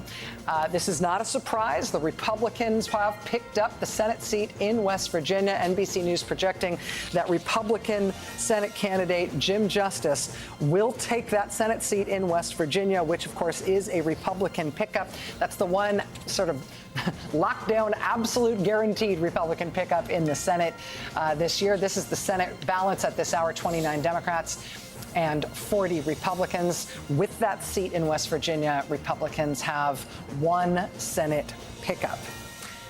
Looking now at the North Carolina governor's race, this has been a very, very high-profile governor's race in North Carolina, in large part because of the controversial nature of the Republican nominee, Lieutenant Governor Mark Robinson. NBC News projecting at this hour in the North Carolina governor's race, it is too early to call between Democrat Josh Stein and Republican Mark Robinson. And in West Virginia, we've got a governor's race as well. Democrat Steve Williams against Republican Patrick Morrisey. This is an open seat as Jim Justice leaves to run for Senate. In the West Virginia governor's race, NBC News projecting this is as yet too early to call. Over to Steve. Steve, what are you watching coming in? Yeah, we're keeping an eye on Georgia here. And again, you see a lot of the counties lit up right now. In a lot of these, as we were saying, it looks like they're going to do this early vote incrementally rather than in one big batch. So while you see a lot of counties colored in right here, this is the running total statewide. And again, the Democrats, you see Harris far back there, but the Democrats depend so much on this Atlanta metro area, and there's not a ton in from there, especially from Fulton County, the biggest. Great state. We already showed you Gwinnett. allow it. Democrats are counting on a lot out of there. There's only about 1,000 votes there. So where are we seeing substantial vote in Georgia right now? One place that we just got a lot from is Houston County. And this is a place that apparently released all of the early vote all at once. This is 80% of all the vote we're expecting out of Houston County. Now, this is sort of the mid-state region. And this is the kind of a county where Trump lost some significant ground in 2020. He still won it, but his margin was reduced in 2020. The city of Warner Robins is here. There's an Air Force base here. It's about a third black. It's a pretty diverse county. In the early vote, you see Trump leading 56-43. This is the kind of place. Trump slipped in 2020. He does not want to slip any further. In fact, to have a good night in Georgia, he wants to go back a ways. Let me show you. This is what happened in 2020 in this county. This is what happened in 2016. Trump won it by almost 22 points when he won Georgia and won the presidency. Fell all the way to 12 in 2020.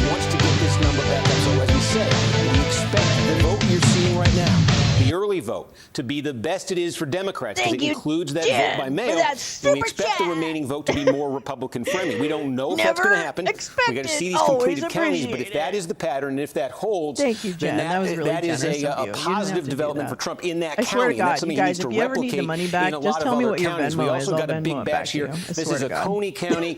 This is right outside of Athens, where the University of Georgia is. This is one of the wealthiest counties in Georgia. It's heavily white, high concentration of college degrees, yet actually still a very Republican county. And again, you're looking at all of the early vote here. And again, the kind of place Trump doesn't want to be slipping anymore from 2020. So again, he wants that number above 66. So that's only 2 counties, but that's what we're looking for as the Trump counties start to come in. Let me just take a look. I think we might have, and again, resetting statewide there. Those are the numbers statewide in Georgia right now. Again, for the Democrats, so much is going to have to do with that Atlanta metro area. Starting to get vote in here in North Carolina. Again, keep in mind, you see a lot of counties, the colors here. You only see about 27,000 votes statewide in. Also going to come in very incrementally here. You know, look where Raleigh is, Wake County. This is one of the biggest Democratic vote-producing counties in the state. You got Durham County right next door to it. Something big just came in. We'll take a look here in a minute. Orange County.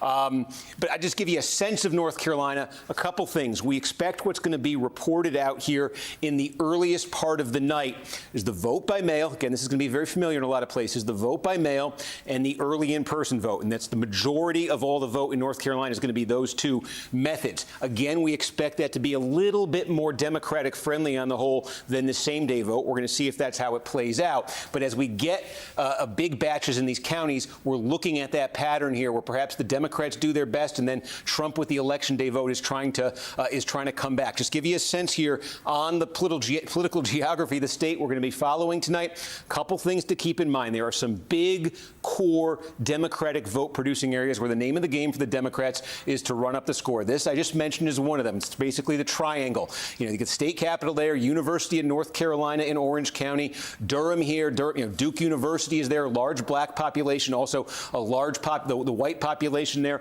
a lot of concentration of college degrees. Democrats run up massive margins there. We're going to look at Mecklenburg County. That's where Charlotte is. Democrats got a margin of 200,000 votes just out of Mecklenburg County in 2020. They want to grow that number there. They just want to run up margins in places like this. A lot of attention on the flooding in the mountains of western North Carolina. Asheville in Buncombe County is the sort of one of 2 blue counties out in the mountains. It's the much bigger one, and Democrats actually depend on a pretty big plurality out of Asheville. There wasn't much indication in the early vote. There was a lot of talk about, you know, whether Helene was going to drive down turnout. We didn't really see that in the early vote. We want to see if that matches up with the same-day vote, but that's another place Democrats are depending on there for their votes. They're also going to depend on it here, Cumberland County, where Fayetteville is, so core Democratic areas. And we're also tonight going to be looking sort of in the eastern part of North Carolina. This could be key. These are a lot of rural counties and smaller counties that have substantial black populations.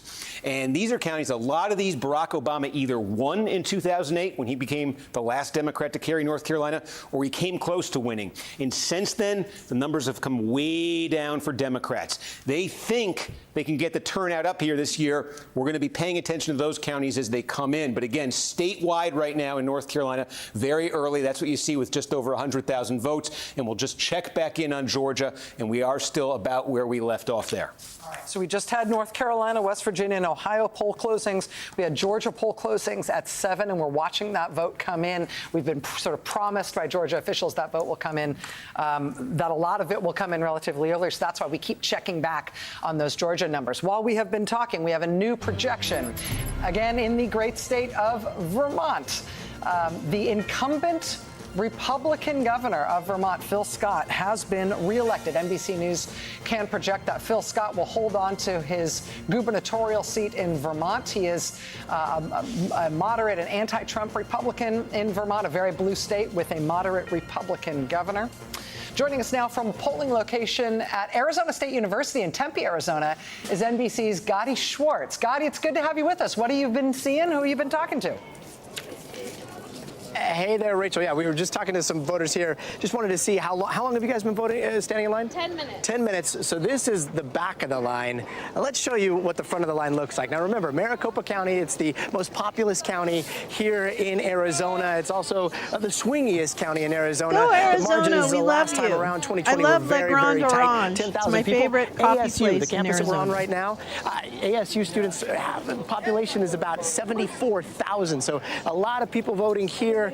The line is hundreds of people. It goes all the way around, and it's about 70, 80 minutes right now. So we'll see how long this line takes to actually get through. That's what the app is saying right now. But we've been eavesdropping a lot. You got people out here working on their fitness, eavesdropping a lot on these conversations, talking to a lot of these voters. But we've been talking a lot about the gender gap. You've seen a lot of the younger women. This is a very weird thing. Oh my You got God. robots walking around on campus, kind of a so surreal much to sign of the me, times. gals. But for what's driving a lot of these young people out to the polls, other than the pizza, is a lot of the props. And when it comes to a lot of the young women that we've been talking to, reproductive rights is huge. It's a big driver. It's a lot of the conversation Yes, that we're please. hearing when it comes to a lot of the younger men here.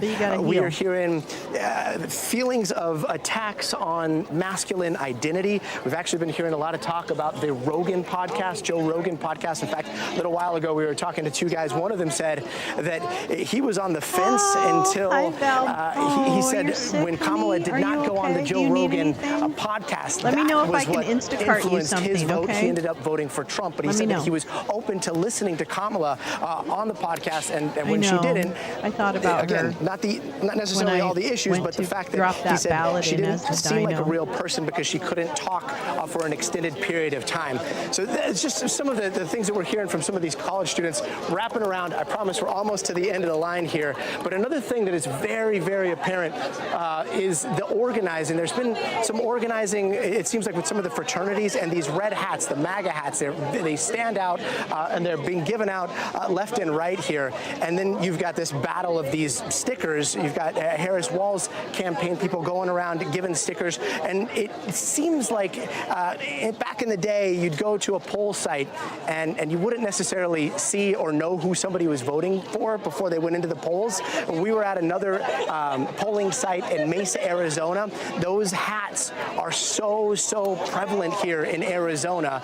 So we've been seeing a lot more of this kind of tribalism at the polls, heading into the polls. Whether it's any indication as to how things go in Arizona, it is too soon to tell. And Arizona, again, it could be a very tight race here. And if it is a tight race, it's possibly going to be days before we have a final decision. Rachel? That's all right. We got days, we got weeks, we got as long as it takes. We are tireless, Gotti, just like you. NBC's Gotti Schwartz, thank you so much. Gotti, with students there at ASU, at Arizona State University in Tempe. Let me give you a little bit of an update. We were talking about some threats that were received at polling places in Georgia. We've got a little more detail on that out of DeKalb County, Georgia, which is east of Atlanta. It's a very Democratic, very deep blue county. Officials there that NBC News has spoken to say they have received bomb threats at 7 locations in the last hour, including 5 voting precincts. Police evacuated the polling sites. Polling sites include churches and community centers in Chamblee and Tucker and Decatur and Lithonia, Georgia. Some of these locations appear to include black churches. So again, we have heard about false threats being phoned in to Georgia voting locations. If you are in a place that has had whether it's Georgia or anywhere else, if you are in a place that has had its voting hours extended or indeed voting poll closings have not yet arrived in your state, if you are in line, you will be allowed to vote. These places that were just newly threatened in DeKalb County are being held open until 8/22, so they're being held open to account for the disruption here caused by these threats. Don't let anybody dissuade you from voting. They're trying to create the illusion of chaos as much as they're trying to create chaos itself. But your vote is your voice. It's your right as an American. Don't let anybody push you around. All right. It's getting very close to 8 p.m. on the East Coast. That is our biggest overall hour for poll closing. That means an avalanche of returns is on the way. We're going to take a quick break. Stay right there.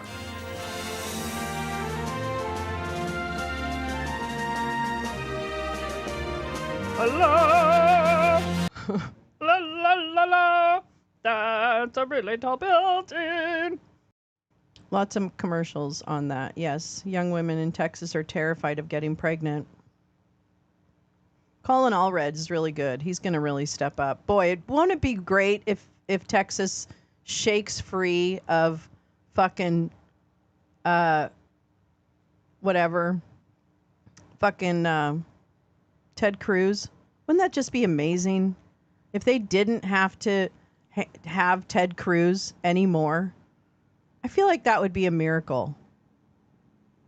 You know, like, I feel like that would be a miracle. Yeah, we really have to deal with bomb threats. Yeah, exactly. Because that's where we are.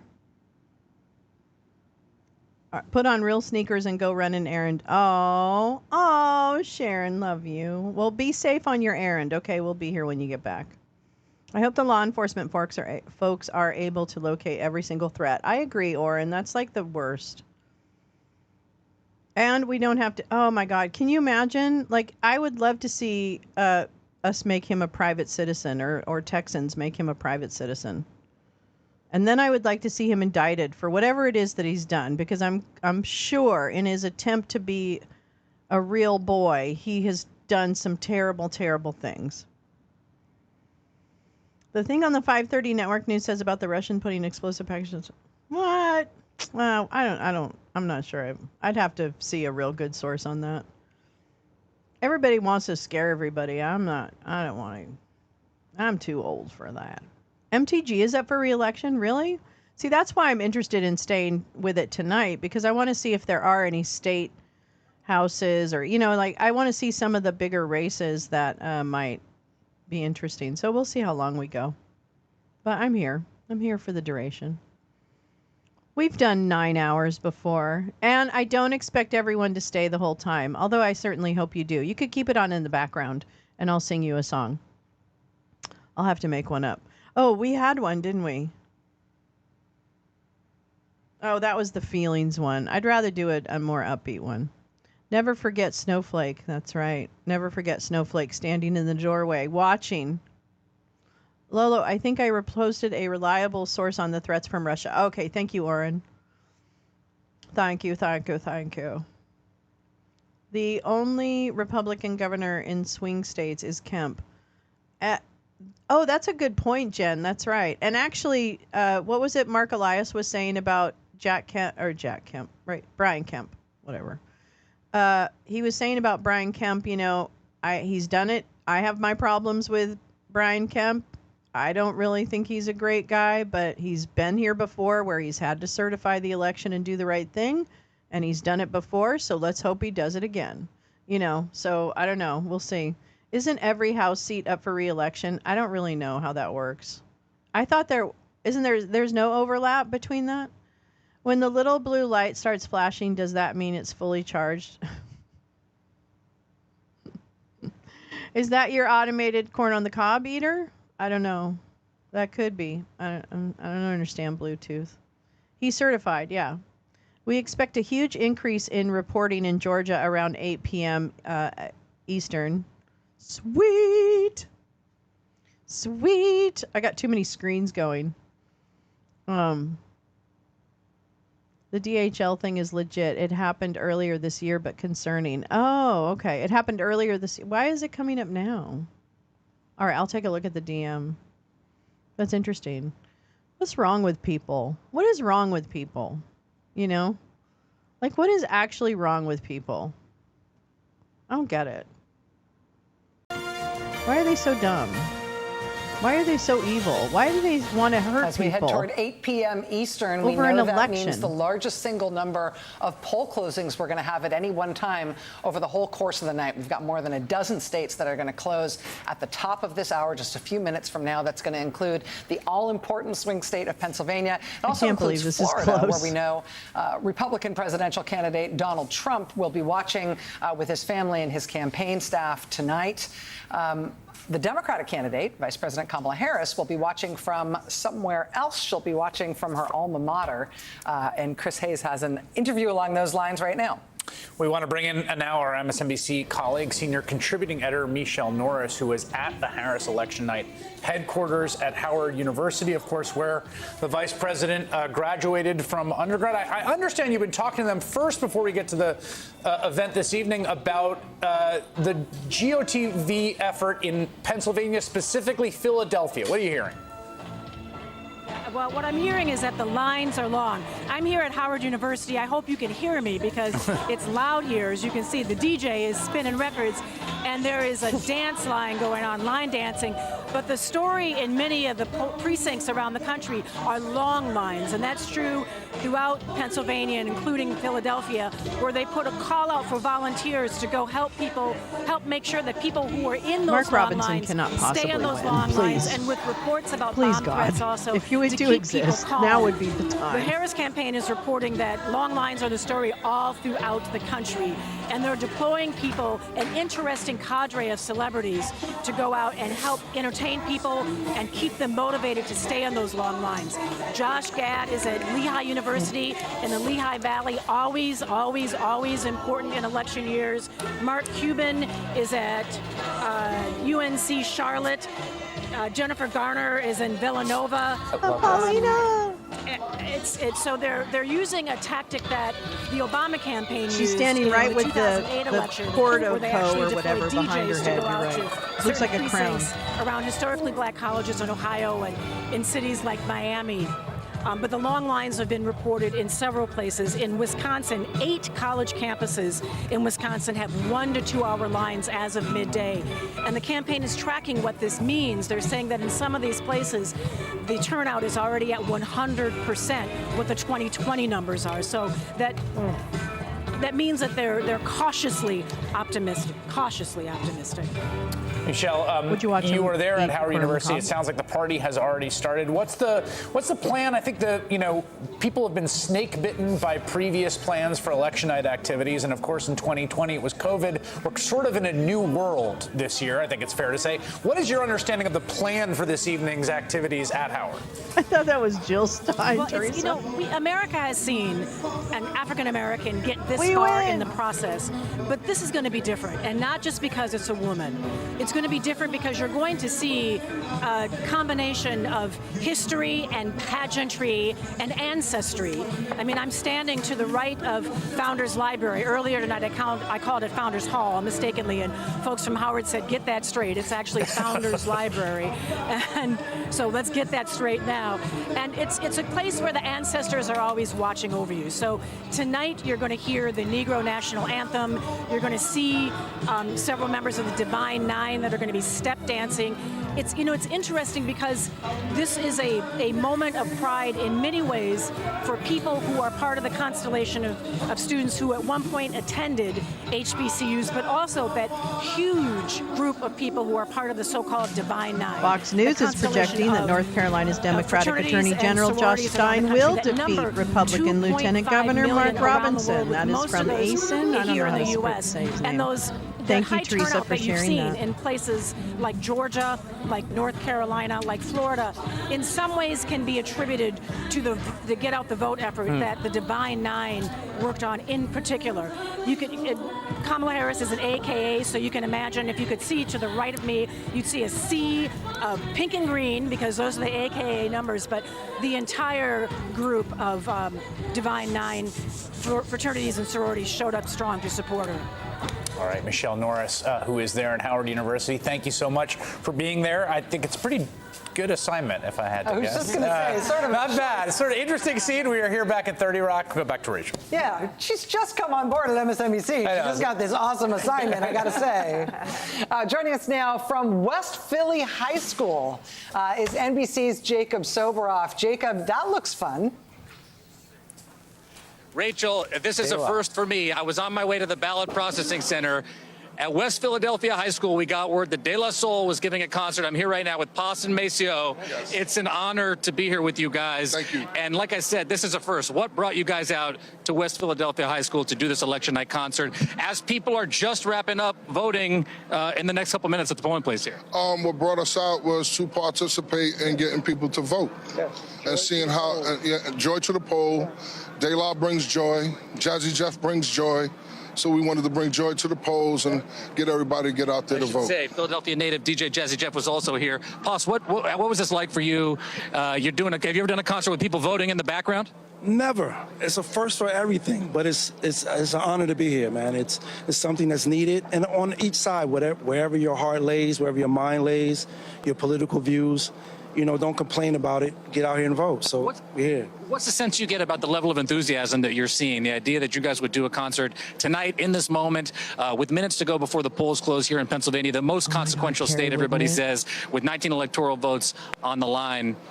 What's going through your mind? For me, it shows how important hip-hop is and how far we have come and what we mean to politics. So I'm glad to be a part of it in such a strengthening way.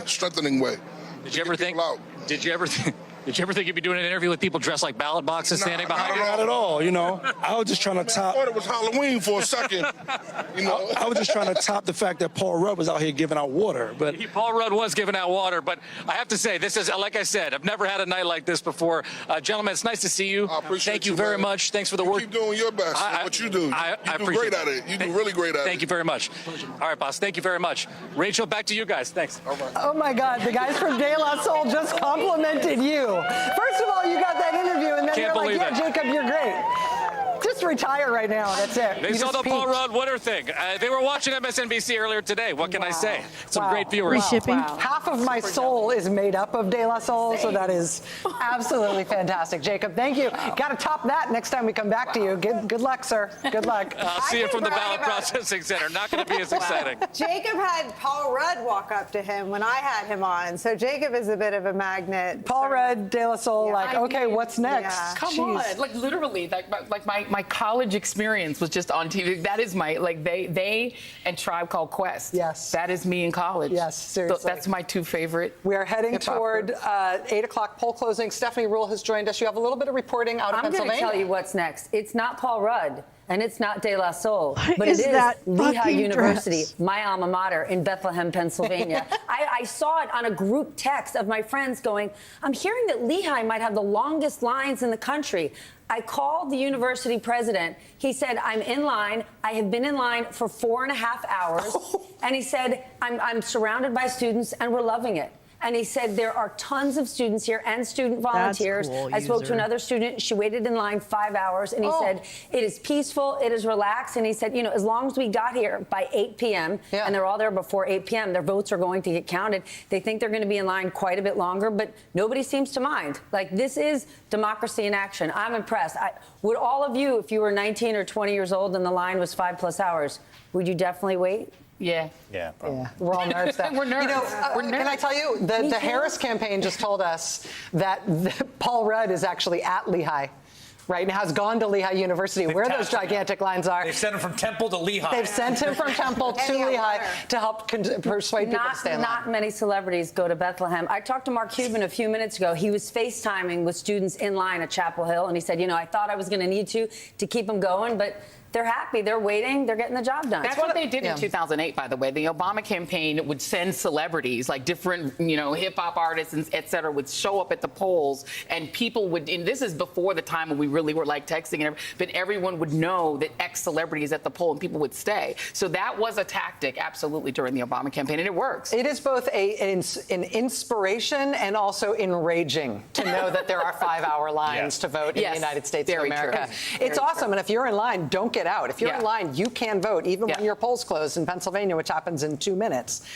If you are in line, do not get out. Stay there until you are allowed to vote. We should be able to run a voting system that does not have lines this long. In the year of our Lord 2024. Yeah, but they're not staying home, and that's the positive. Yeah, exactly. As we head towards the top of the hour, we do have a few results already. We've got 4 states called already for NBC News projections: Kentucky, Indiana, West Virginia, all projected as Donald Trump wins. Vermont projected thus far as a Kamala Harris win. And that's it so far. But we're about to get more poll closings at the top of this hour, Nicole, than we've had than we'll have at any other time of the night. While we're watching the vote inch in Georgia, we're really getting to that moment. We're getting to the beginning of the data telling a story. For now, it's really Stephanie's reporting and Jacob's reporting that's told the story. And whatever data comes in, none of it includes the people still standing online. So it requires so much restraint, right, to sort of take in the data. We have we have sort of the standard bearer in the industry. But this hour will be the beginning of data starting to tell us anything about the electorate, but the fact that it may be hours before votes are cast in these battleground states means it could be a long time before we know the results of anything. Yeah, I think that's the one thing that we're all prepared for. Yep. At this point is that it's going to be a long night. I will say, while we are watching these things come in at the presidential level, there are House races that are both of interest in terms of the personalities that are involved. Some interesting gubernatorial races this year, the Indiana governor's race I was mentioning, the North Carolina governor's race, and some key Senate races. We'll be tracking those at the top of the hour when we can, giving you updates on key races as we've got them. We won't always have them. We won't always have data for you right at the top of the hour, but we'll tell you everything that we know as soon as we know it. All right, we're less than 10 seconds away from 8 p.m. Eastern poll closings. That's right. Again, breathe. More than a dozen states. We're going to start Edibles in the most closely watched of Gonna all be okay. of them. At 8 p.m. Eastern, NBC News can project in the battleground state of Pennsylvania in the presidential race, it is too early to call. In the state of Florida, NBC News can project that there is a winner. NBC News projects at poll closing in the state of Florida that Donald Trump has won the state of Florida. In the state of Massachusetts, NBC News projects a winner, projects that Kamala Harris has won the state of Massachusetts. In the state of Tennessee, NBC projects a winner, projecting Donald Trump to be the winner in Tennessee. In Maryland, NBC News projects that there is a winner in the presidential race, and it is Vice President Kamala Harris. In the state of Missouri, NBC projects a winner, Donald Trump projected to win the presidential race in the state of Missouri. In the state of Alabama, NBC News projects the winner of the presidential race is Donald Trump. In the state of Oklahoma, NBC News projects that the winner of the presidential race is Donald Trump. In the District of Columbia, which for some reason isn't a state, NBC News projects we have a winner. The winner is Vice President Kamala Harris. In the state of Illinois, NBC News projects that it is too early to call. To the northeast, in the state of New Jersey, it is too early to call in the presidential race. In the state of Connecticut, NBC News projects it is too early to call. In the state of Rhode Island, NBC News projects it is too early to call. Down back to the deep south, in the state of Mississippi, NBC News projects it is too early to call. Back up again to the far northeast, NBC News projects that in the state of Maine, it is too early to call. In the always interesting state of New Hampshire, NBC News projects at this hour it is too early to call. And finally, in the home state of So it's just when a lot of polls close, Badger. NBC News projects at this hour it is too early to call. What I see so now we head to is the that they overall have national light map blue as these candidates try to beat on one Texas, another to the all-important which means threshold of she's 270 leading. electoral votes. Vice President Kamala Harris, the Democrat, right now at 27 Anyway. electoral votes, and Donald Trump at 90 electoral votes. Looking back at some of the battleground states where we're watching the vote continue to come in Georgia, we've had polls closed since 7 o'clock with some straggling precincts that have been held open for various reasons. Still too early to call in the state of Georgia with 1/3 of the vote in. Also, North Carolina, another crucial swing state. Polls closed there at 7:30 Eastern time. We've only got about 5% of the vote in North Carolina, and NBC News projects that it is too early to call. Looking at a few key Senate races. Pennsylvania Senate race, at this point between incumbent Democrat Bob Casey and Republican challenger Dave McCormick. NBC News projects the Pennsylvania Senate race is too early to call. In Florida, Senate race here, NBC News projects there is a winner. Incumbent Republican Senator Rick Scott projected to have won another term for his Senate seat in Florida. And in Maryland, very interesting Senate race in Maryland. This is an open Senate race in Maryland. Democrat Angela Alsobrooks against Republican former Governor Larry Hogan. Again, this is too early to call. The Senate race in Maryland, too early to call right now as of NBC News' latest projection. The Senate at this hour, Republicans hold 42 seats. There is one flip thus far, and not a surprising flip, but it is a flip in Republicans' favor in the seat that is held in West Virginia, previously held by Joe Manchin, now held by Republican Jim Justice. Democrats hold 31 seats in the Senate at this hour. Steve, I know that we've got in Georgia just over a third of the vote in. What are we seeing? We're starting to see a bit of a picture maybe emerge here. There's a couple layers to this. Again, a third of the vote, and you see Donald Trump up by about 200,000 here. I say there's a few layers. The first I can tell you is this. One thing we were looking for here and are looking for in Georgia, I was describing it earlier, there's just a lot of very small rural counties that are going to be deep, deep red. And the question, one of the questions coming into tonight was, would there be any slippage for Donald Trump in those counties, those core Republican Trump counties? Remember, he's trying to make up a deficit. He lost by about 12,000 votes last time. So we've got about 10 now completed of those rural, heavily Trump counties. We're talking about places where he's going to get 70, 75, 80% of the vote. In all 10 that have now been completed, Trump's vote share relative to 2020 has gone up between 1 and 3 points. So again, there's a lot more rural counties out there, but don't they put in the start to chat add up. that you want me to 10 for switch 10 from so one far. screen to I'd say another. that's something the Trump campaign in that layer please is don't- looking for. Now, please there don't are comment in other the chat layers that you want to me to this. just, Let me like, take you to another one. We I'll talk do the about best I for can. Democrats, And, this you know, core blue you area guys, in and immediately around Atlanta, and we're starting to get a lot more out of don't here. say So let's that in say the chat. Fulton County, this is the biggest of the That was big. my This is where impression of Atlanta Steve is, or most of Atlanta. It bleeds over into another county.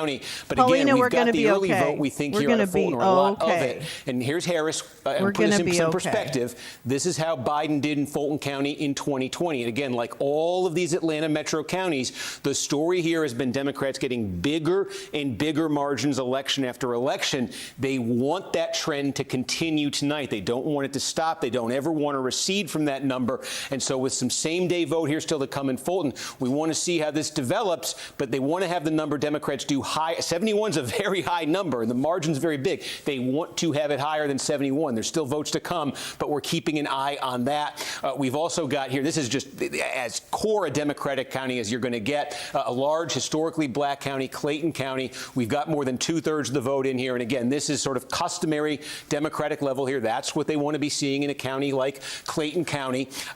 Take a look again. Gwinnett is still pretty empty. Another one to update you, though, on, we asked as a key question in this metro area, is this blue zone expanding at all? And this is the county we wanted to watch, Fayette County, and we've got a lot of Fayette County in right here. And again, take a look.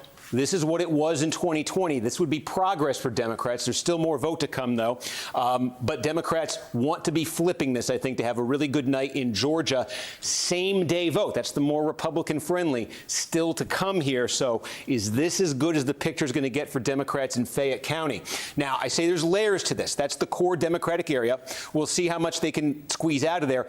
Another question here has been, and a big one that looms, is when you get just outside this core Atlanta area, there are some very big counties in sort of the fringes of the Atlanta metro. And unlike this area, they're all red. They all got somewhat significantly less red in 2020. It's a huge reason Donald Trump lost the state. In fact, I can call those counties up here, and we'll just show you what they look like. It's sort of these counties here. There's some socioeconomic differences, but we're keeping a close eye on these to see if there's, because these are big, highly populated counties, if there's Trump slippage in them. So a couple we want to call your attention to. This is one of the biggest, Cherokee County. Look at that, more than 80% of the vote. Canton, Georgia's here. Badger, they have like mathematical things that extrapolate about 2 decades ago, it would have been 90% white. Now it's about received. 75% white. The diversification of the Atlanta metro area is extending to sort of the exurban area. But again, the key here for Trump is this is what he fell to in 2020. This is still a great number, if you just looked at it, but relative to what Republicans are used to in Cherokee County, Trump took a big step back in 2020. His campaign wanted to claw some of that back. And again, with the same-day vote to be tallied here in Cherokee, Trump is already almost a point above the 2020 number. And again, they want to see that number get a little bit higher here. But again, they want to be climbing, not falling back and climbing a little bit in a place like Cherokee County or next door. Yep. Can I interrupt you just for a moment? We have a change in the characterization of the race in Georgia. It had previously been characterized, the presidential race in Georgia had previously been characterized as too early to call. We're now changing characterization to too close to call. So again, it doesn't mean that we're anywhere closer to a result, but I wanted to get that in while you continue your exposition of why we feel that way. Yes, absolutely. So again, want to see there if that Trump number comes out. All these counties in sort of the exurban area. Forsyth is another big one. And actually, you can see here a little bit less of the vote in, but Trump so far a little bit behind that number. That would be good news for Democrats if in a place like Forsyth, Trump is falling short of that number. And another key here just in Georgia that we're going to be watching, it's just slowly taking shape. Again, I will call these counties up sort of in a group on the screen so you can see them. In sort of south and in mid-state Georgia, there's a number of counties with they're rural counties with large African-American populations. And this is the place where Democrats think they can improve the turnout and either get better margins or cut into Republican margins in some of these counties. So again, a lot of incomplete here right now, but a couple with a significant vote that I can show you. One would be Baldwin County here, and almost all is in Baldwin County. Again, very small, but again, this is a place Joe Biden won it. Okay, it's about 45% black population in Baldwin County. Joe Biden won this one in 2020. And with almost all the vote in now, Trump 3 points ahead of Harris here. It's only one small county, but we're looking to see if there's trends in these types of counties. Randolph County, another, about 2/3 in very, very small here. But again, this is what Joe Biden was able to do here in 2020. These are all counties like those small rural Trump ones I was taking you through. These are all counties that add up. So is there a trend? This is only 2. But that's a thing we're going to be looking for as the results come in and as this map fills in. Is there a trend there? So again, 37% of the vote is in right now. That's what it looks like statewide. A big one that's empty here is Gwinnett. This is another huge one that's empty. This is DeKalb County, right outside Atlanta. In fact, some of it's inside the perimeter here. It's about half black. There's a large college-educated white population, very Democratic friendly. Huge number you can expect for Democrats out of here. We haven't seen anything from that yet. And I also think we've got some numbers here, yes, in Pennsylvania. And I just want to tell you what to expect here in Pennsylvania, because you see a massive Harris lead in more than 300,000 votes. In Pennsylvania, there's really only, we talk about this early in-person voting that, millions of people are doing in other states. They don't really have that in Pennsylvania. It's pretty much just vote by mail or vote same day. And what's happening in most of Pennsylvania tonight is the vote by mail is going to all be reported out first and then the same day. And we expect a pretty clear division, unlike in some other states where the vote by mail we think will be very heavily Democratic and the same day will be more heavily Republican. And so that's what we're seeing. Look, the city of Philadelphia has released, and there's more to come. This is a giant batch, all of vote by mail from Philadelphia here. So that's why this will be, it'll get a little bit better for Trump as more votes come in. But that's what you've got right there. You've got all the vote by mail, perhaps, in Allegheny County, or a very, very good chunk of it. Again, this is where Pittsburgh is. About 1.2 million people. The inner suburbs around Pittsburgh, too, heavily Democratic. So, again, big Democratic number there. And also in Lancaster County, well, only about 700 votes there. So, really, the two big cities in the state have come in. We're getting a little bit more now, Butler County and a few others. But, again, you can expect it's the vote by mail first in Pennsylvania. So, you can expect Harris to have a pretty substantial lead in these early, in the early hour and a half, whatever it is. And the story in Pennsylvania, it's going to be the opposite of the story we followed 4 years ago. 4 years ago, the story was they counted the same day first. Trump had a big lead. And night after night, Biden was chipping away at it with the mail vote. Tonight, we expect just about all of the mail vote to come in, followed by the same day. And the question will be on the same day, can Trump catch Harris? So again, Steve, can I interrupt you just for one moment? We have a call in a presidential race in the state of South Carolina. NBC News now projects that Donald Trump is the winner of the presidential contest in South Carolina. Back to you, Steve. Yep. And it was just checking in on a couple others there. But so Pennsylvania again, and I'm just seeing if anything else came in. Michigan, by the way, let's take a look here at Michigan. And we've got, look at this, two biggies. So this is, we set this up earlier.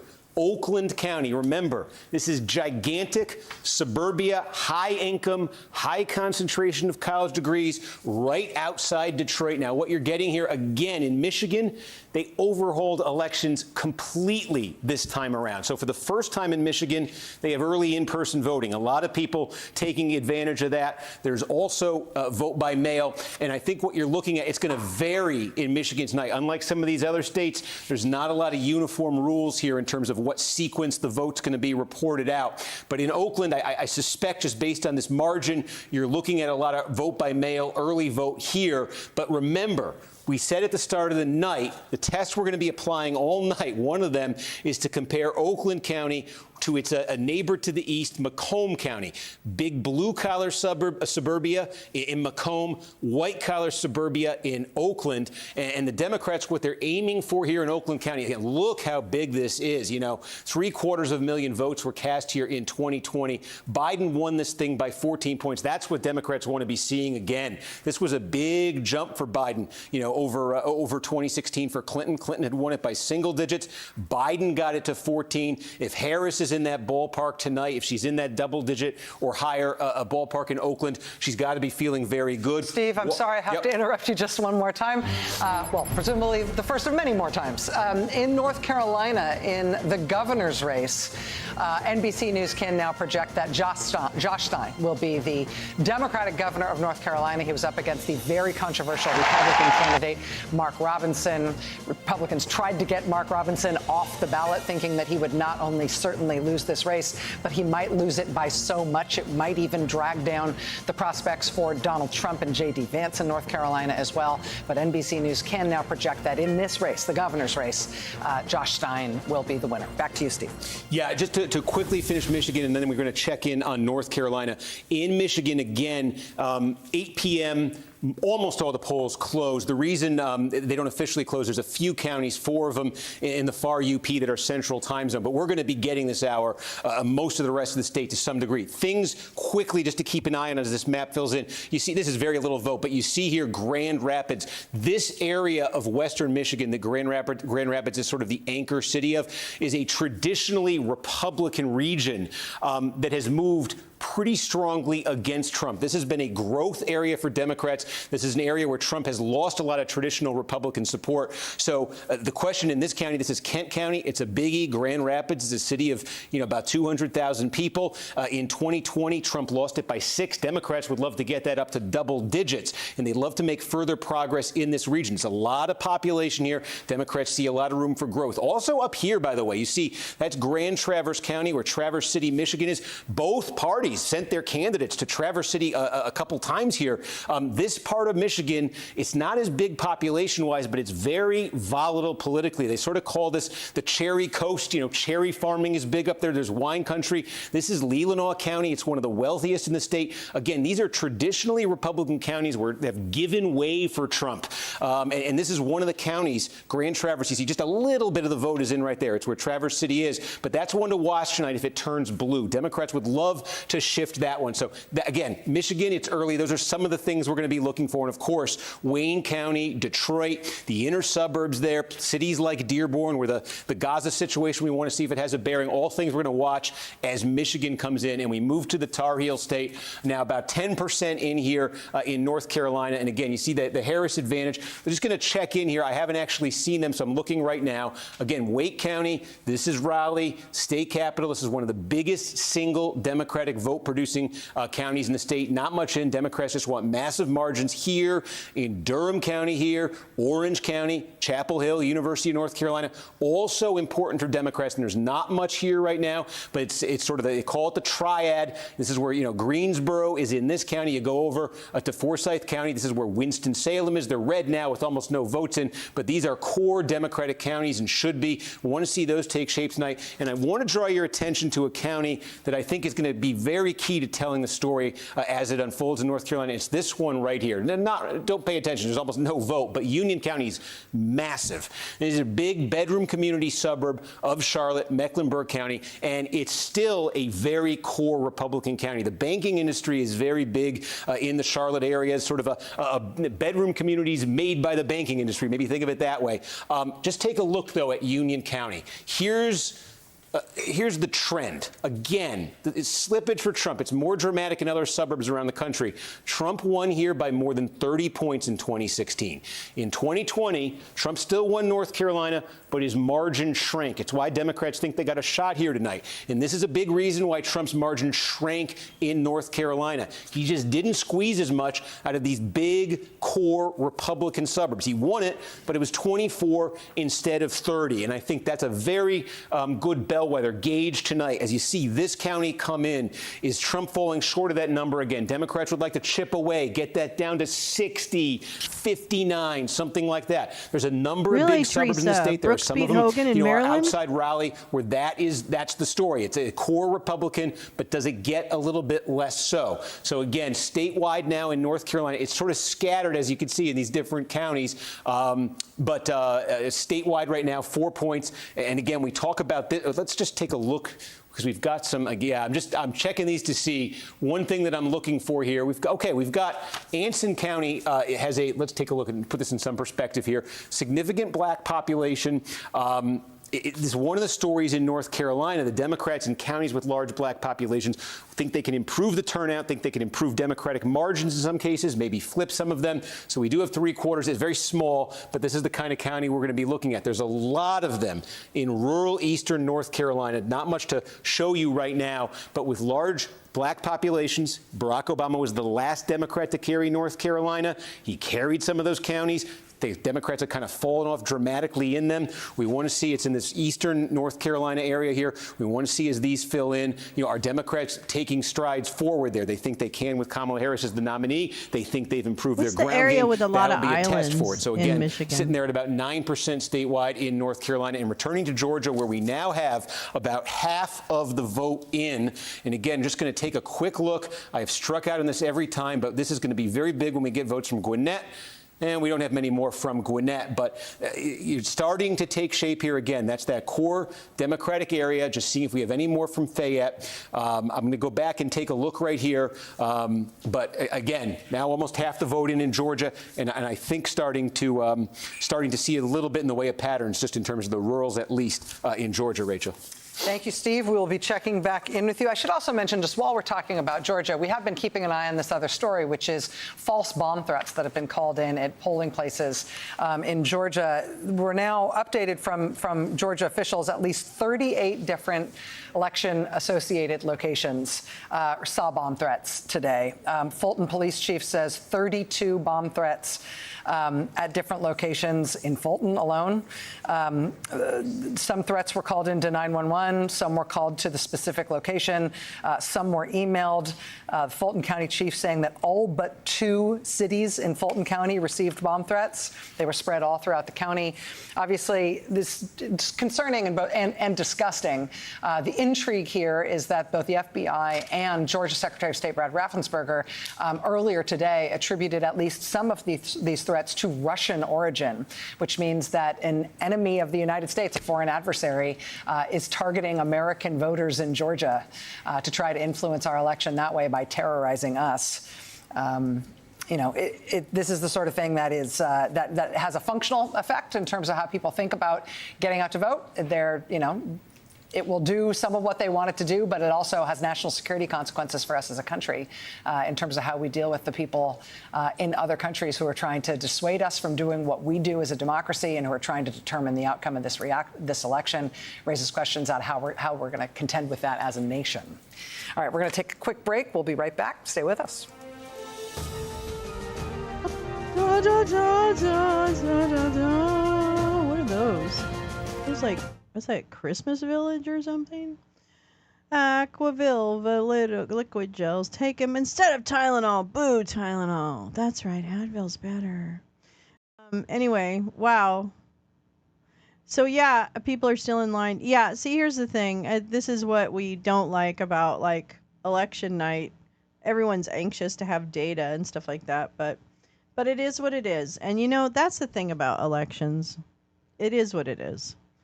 And we'll see what happens, but it's still early times. I don't know. I don't like this part of election night. But Ivan, why do you have to interfere with Georgia elections on your to-do list twice? But oh wait, there you go. That's the night that the riots went out in Georgia. For a minute, Kamala was leading in Texas, and I got really excited, but now it looks like he's leading. Wouldn't it be hilarious if Texas ended up blue? I think that'd be funny. Looks like we don't have Louisiana. And we don't have... What's above Louisiana? Is that Arkansas? I think that's Arkansas, right? Above Louisiana is Arkansas, I think. She doesn't mean you, Crazy Ivan. She means Ivan, the Russian agent. Yeah, I'd like to go to an island. I think I want to go to Michigan. Well, I mean, I know I want to go to Michigan. I was supposed to go to Michigan this summer, but it didn't work out. But I really want to come to Michigan. I actually would like to come once during the winter because I'd kind of like to see if I can handle it. Yes, Arkansas is above Louisiana. Excellent. Excellent. Oh, that's why Texarkana is that little part. Okay, now I get it. Arkansas, no. What? No, it's not. No, it's not. Is it? No. It's right above Louisiana. Anyway, I have peeps in Wisconsin near Lake Geneva. I think that sounds so great, too. I like Milwaukee. I've been to Milwaukee. I haven't been to other places, but I really want to go to Michigan, and I really want to go up and to be on the water and just like see if, I don't know. I'm thinking about where to retire. That's what I'm thinking about. I don't know if I should be retiring in a really cold place. I suppose I could do the snowbird thing, but I don't think I have that much money. I don't really have that much disposable income, but I know, love. I know. I can't wait. It's going to happen. It's just a matter of when, not if. It's just a matter of when. Marjorie Taylor Greene won. Did she? Wow, this is a weird year. This is really weird. Michigan in the winter, no way. Wrong side of the lake, ice and snow is bad unless you're into winter sports. I'm not into winter sports. I'm a little confused. Has Kamala lost a state that Biden won in 2020 yet? Not that I'm aware of. They've only spoken about specific counties, and I thought there was one. You're looking at Portugal? That would be wonderful. I would go to, my dad spent some time in like this little town outside of Malaga, not in Malaga, but in Spain. And we went to Portugal. He liked Portugal too. He had a girlfriend in Gibraltar. No, she was outside of. No, wait, was she? Oh no, she was not. She was in another town. These were all before less population. Yeah, our winters are pretty mild unless you're on the lake. Oh damn. Oops. Sorry. In the Rhode Island Senate race, Democratic incumbent Senator Sheldon Whitehouse has been reelected in the great, mighty state of Rhode Island. NBC News can also project that there is a winner in the Senate race in Massachusetts. Democratic incumbent Senator Elizabeth Warren will be returning to the Senate for another term. NBC News can also make a projection in the Connecticut Senate race. Democratic incumbent Senator Chris Murphy will be returning to the Senate for another term. NBC News can also make a projection in the Senate race in Tennessee, where incumbent Republican Senator Marsha Blackburn will be returning to the United States Senate. At this hour, this is standing in the United States Senate, 32 Democratic-held seats, 42 Republican-held seats. That reflects the Republicans picking up one seat. They picked up a seat in West Virginia, the seat currently held by now independent, previously a Democrat, Joe Manchin.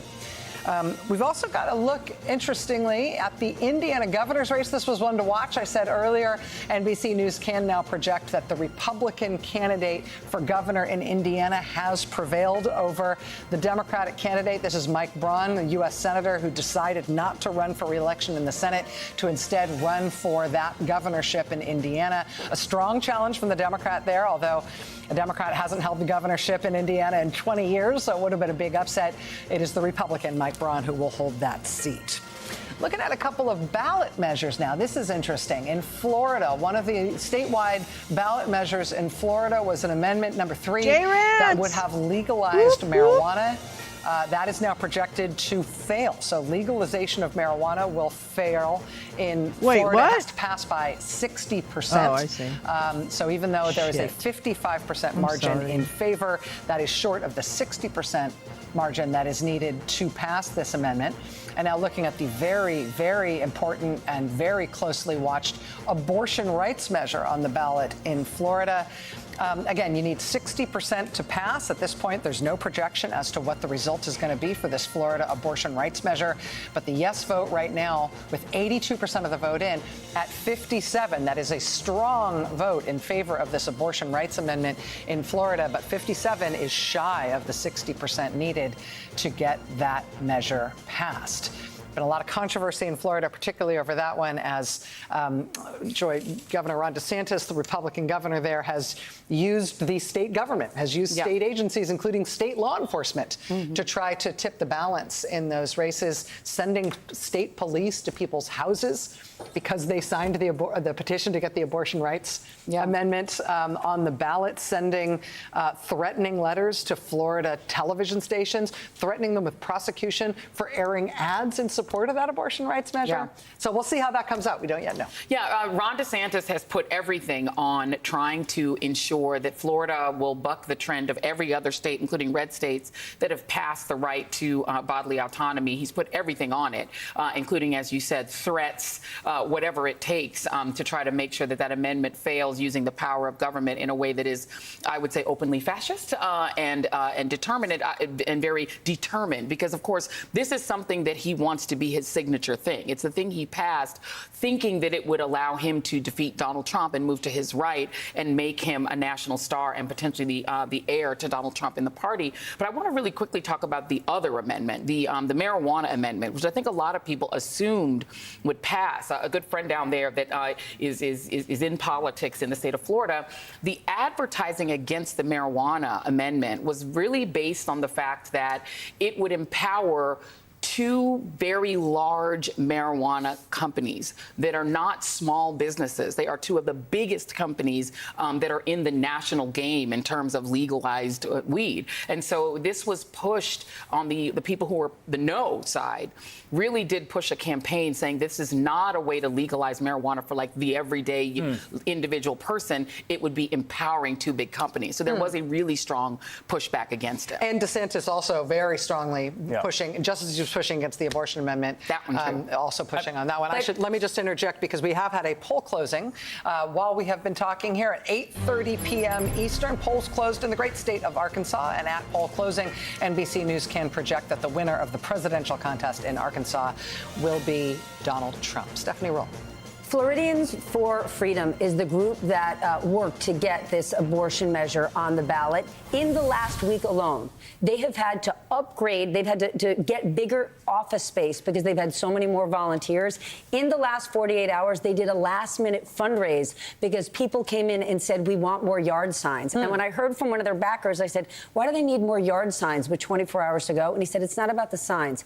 It's about that they are getting this kind of demand in the last week. And what's interesting, they got a whole slew of new volunteers right after Donald Trump's speech at Madison Square Garden. Puerto Rican women in the Orlando area said, we're about to mobilize. We're going to call our network. That's all in the last week and a half. So they might only be at 57%, but 60% isn't that far away, and they have got some wind in their sail. We should also just note, I mean, they tried, the Republican opponents of abortion rights in Ohio try to maneuver this last summer where they tried to raise the threshold in another vote to get it to 60% because they knew they would lose if it was 50%. They lost that, then they lost at the ballot box. If they lose 57, 58, 59, somewhere around there, it still means that in a state that Donald Trump is going to carry by quite a bit and a state that has been moving to the right, a strong majority, I mean, a 14-point majority, a 13-point majority, something like that for abortion rights in a state in which the Republican governor was campaigning against it. That 60% threshold is part of Florida law. It's not like a funny game they played, but what it means about public opinion is true whether or not it gets over the line. Of course, it matters greatly to the women and families in Florida whether it does. We have another projection. NBC News has just made a projection in the presidential race in Delaware. There's a winner in the presidential race in Delaware. The winner is Democratic candidate, Vice President Kamala Harris. Nicole, you're going to jump in there. I think we're going to be watching these dynamics, and they're not going to fall in the way that we receive data, right? I mean, the story that we've all been covering, the thing we've been talking about, I think that Stephanie and Chris are getting at, is really at its core a gender gap on the issue of bodily autonomy. And I think that is not...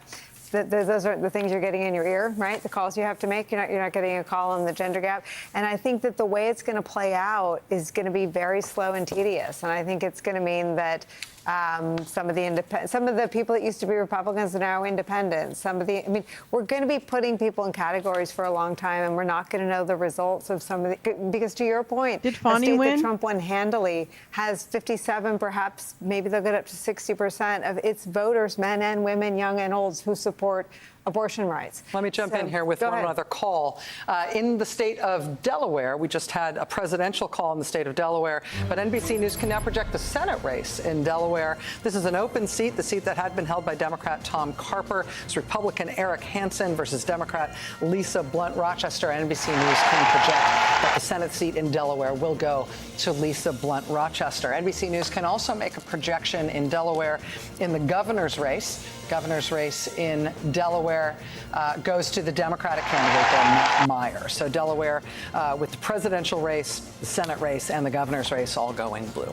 And can I just throw in that this also, the abortion question in Florida also has impacts across the entire Southeast, because Florida was the one place that people who were in the South could go to for reproductive care. Right. And now the Fani Willis is projected to remain district attorney in Fulton County, which County. will have a Democratic governor, will retain a Democratic governor. It'll be interesting to see if Republicans lose their supermajority, which they have by one seat because one Democrat switched sides and gave them a supermajority. If they lose that supermajority, watch for North Carolina to try to reestablish the right to abortion, and then that will leave one other place, because right Maryland's now been called women in for the South have to drive all the way to Democrat Maryland senator or Virginia. defeating and so there's a real Larry Hogan. issue of women who potentially could lose their lives or become extremely ill because the whole South has become an abortion wasteland. Lawrence, as you've been watching these couple of hours of results that we've had come in thus far, what's caught your eye? Well, I just want to go back to Lisa Blunt Rochester actually winning that Senate seat in Delaware. That's a former Senate staffer working her way up all the way. It's one of those great stories of this candidate coming in there, and it wasn't a foregone conclusion. She had to mount a serious campaign to do it. She had to win a primary, and she made it all the way. As we watch the Senate unfold tonight, so far, the Democrats have, in effect, lost only one seat, and they had big hopes for Florida, which it didn't come through. The other big hope is Texas. And so for the Democrats, the possible pickup in Texas in the Senate is the big thing they're watching. And, of course, watching the challenged Democratic incumbents in Montana and in Ohio. Yeah, can they hang on? Yeah, and that is a big question. We don't know. Yeah, absolutely. Let's go back to Steve, who I know is watching some of the Pennsylvania vote coming in. Steve, what do we got? Yeah, and again, now a little bit more than 10% statewide, heavily the vote by mail here. That's why you see such a massive Harris lead. Not just heavily vote by mail, but heavily Philadelphia and Pittsburgh area, Allegheny County. Those are the two biggest in the state. So I think, why don't we just give you a sense here over the next couple hours as Pennsylvania starts to take shape, what we're going to be looking at, because this could be absolutely critical, obviously, when we start talking about road to 270 scenarios. So, first of all, for Democrats in Philadelphia, is just a question of margin. Harris is going to win this very big. But let me just show you what happened in 2020. This is what it looked like. And this was a margin for Democrats. You could see Biden 603,000, Trump 132,000. That is a margin of about 470,000 votes for Democrats out of Philadelphia. I think one of the numbers to keep an eye on as Philadelphia and Pennsylvania comes in is, does that get up to, if that got to 500,000, maybe set that as a bit of a benchmark here. If Democrats can get that up to 500,000, I think they're going to be feeling very good about what they can do in Pennsylvania. Can they drive that number up? Because, while this is a big number for Democrats, this 81-18 victory for Biden over Trump, there was a little bit of slippage there. This is just the city of Philadelphia. A little bit of slippage there for Democrats, give it relative to what they used to get out of Philadelphia. It's because in 2020, in part, Trump made gains with Hispanic voters in Hispanic precincts and neighborhoods of Philadelphia. So that's one of the things to watch tonight. Democrats are getting a big margin, but how big? Is it going north of 470? Is it getting up to 5? Or does this tick down another point or two in either direction here? So we're going to be looking out of that in Philadelphia. The other big thing, look, the collar counties of Philadelphia, these four right here. It's Delaware County, Chester County, Montgomery County, and Bucks County. Take them in almost two sections here. Take these three together. Delaware County, where we do have a little bit of vote, can show you right now. Core Democratic County, this is a little bit more racially diverse. You see Biden won this by 26 points. It's just about running up the number for Democrats in Delaware County, as is the case in Chester County. Now, Chester County, again, this fits that profile we talk about. High concentration of college degrees, higher income. There's no county in Pennsylvania in the Trump era that has become more Democratic to the degree that Chester County has. So as you start to look at the results come in here tonight, it'll be a while, see what Biden got here, 58%, maybe set a benchmark in your head of 60%. Can Harris break 60% in Chester? Because what's happening in Pennsylvania, and this is going to be a theme in the two other northern tier battleground states, what's happening in Pennsylvania is the Democratic base is geographically contracting.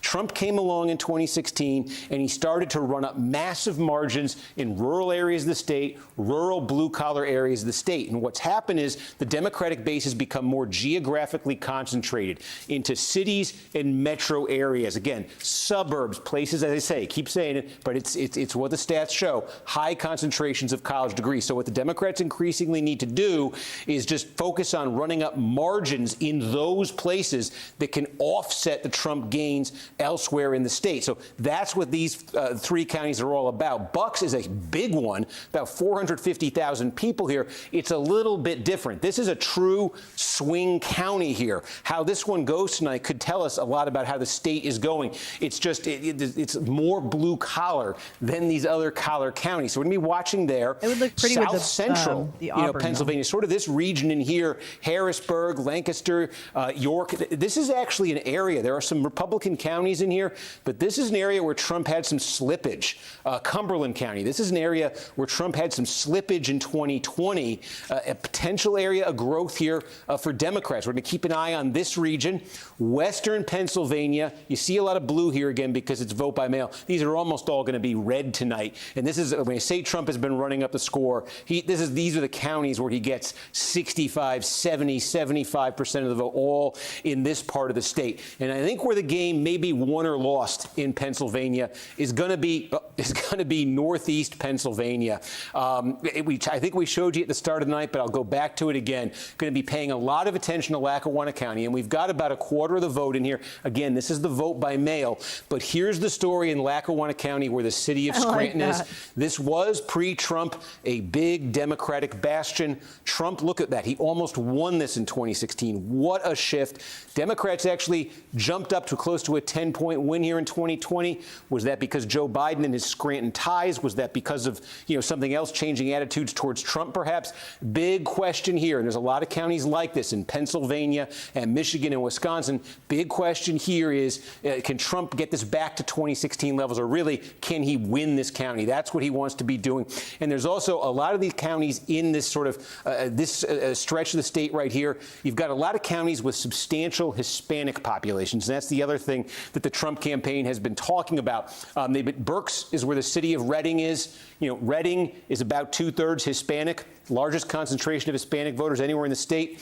Trump actually, he lost the city of Reading. He made gains there in 2020. He made gains in a lot of these small, mid-sized cities in Pennsylvania, sort of this part of the state right here, that have substantial Hispanic populations. His campaign is betting a lot on that being a trend that continues this election, and there being improvement for Trump in those small, mid-sized cities and the counties around them. So we're going to be paying attention to that as it comes in. So again, Democrats just need to get massive margins out of Philadelphia, Pittsburgh, and the suburbs right around them. And Trump needs to get back to his 2016 levels in the blue-collar parts of the state. Again, it's pretty much just vote by mail that you're seeing there in Pennsylvania. But as this takes shape, that's what we're going to be looking for. And just take a quick look back here at Georgia. We've been monitoring everything. All right, I will tell you this. One thing I've been looking at, and this is the clearest thing yet in terms of completed counties, you're always looking to see when you have all the vote in a county and you compare it to the last election and you say, is there a trend? So one of the things, there's like 3 or 4 of these categories we're looking at, but one of them we've said is the rural counties in Georgia, the heavily Republican rural counties, and it's very consistent. We now have 15, maybe 20 of them that are basically complete right now. Very small, but in just about all of them, Trump is running a point to 3 points better than he did in 2020. And that was one of our questions in Georgia. Is Trump going to slip a couple of potentially critical points in his core parts of the state? So we are not seeing that there. But there's a lot more, obviously, we're going to be looking for as Georgia continues to come in. All right, as we continue to watch that vote come in, as Steve continues to parse those results, we're looking ahead toward 9 o'clock Eastern time. Just a few minutes from now, polls are going to be closing in a wave of crucial and interesting states. We're going to have poll closings in Arizona, Colorado, Iowa, Nebraska, Wisconsin, Michigan, and more. We're going to get to all of it. Stay with us. Da da da da da da da da da da da da da. I don't know. I don't know if it's not looking good, or if it's just the early part of the evening and that's the way it goes. I just can't follow that stuff. It doesn't really. Things change. And we still have it's kind of an interesting result. Well, anyway, I don't know. I really hesitate to kind of like prognosticate. Is that what it is? Prognosticate? I think that's what it is. But I will say it would be amazing to see. I know he does sound like Trump's not going to win in what he needs in Georgia. Oh, I don't know that. Yeah, there's so much info coming in. I know. And I think that his frenetic kind of style is it can be rather jarring to us introverts. Yeah, exactly. We have so much to go, and the ups and the downs and the other races and all that. And, you know, here's the other thing. Like I said, we did what we can do, right? Did we do the best job that we could? Yes, we did. No. I think we did our job. We did our job. And what happens next is up to the voters. And then we go forward. And it really doesn't. We've been here before, too. We've been here before. And perhaps it will be, you know, we anticipate it will be worse this time. Don't get me wrong. But it means we have to fight harder and engage more, and I mean get out and really get in the streets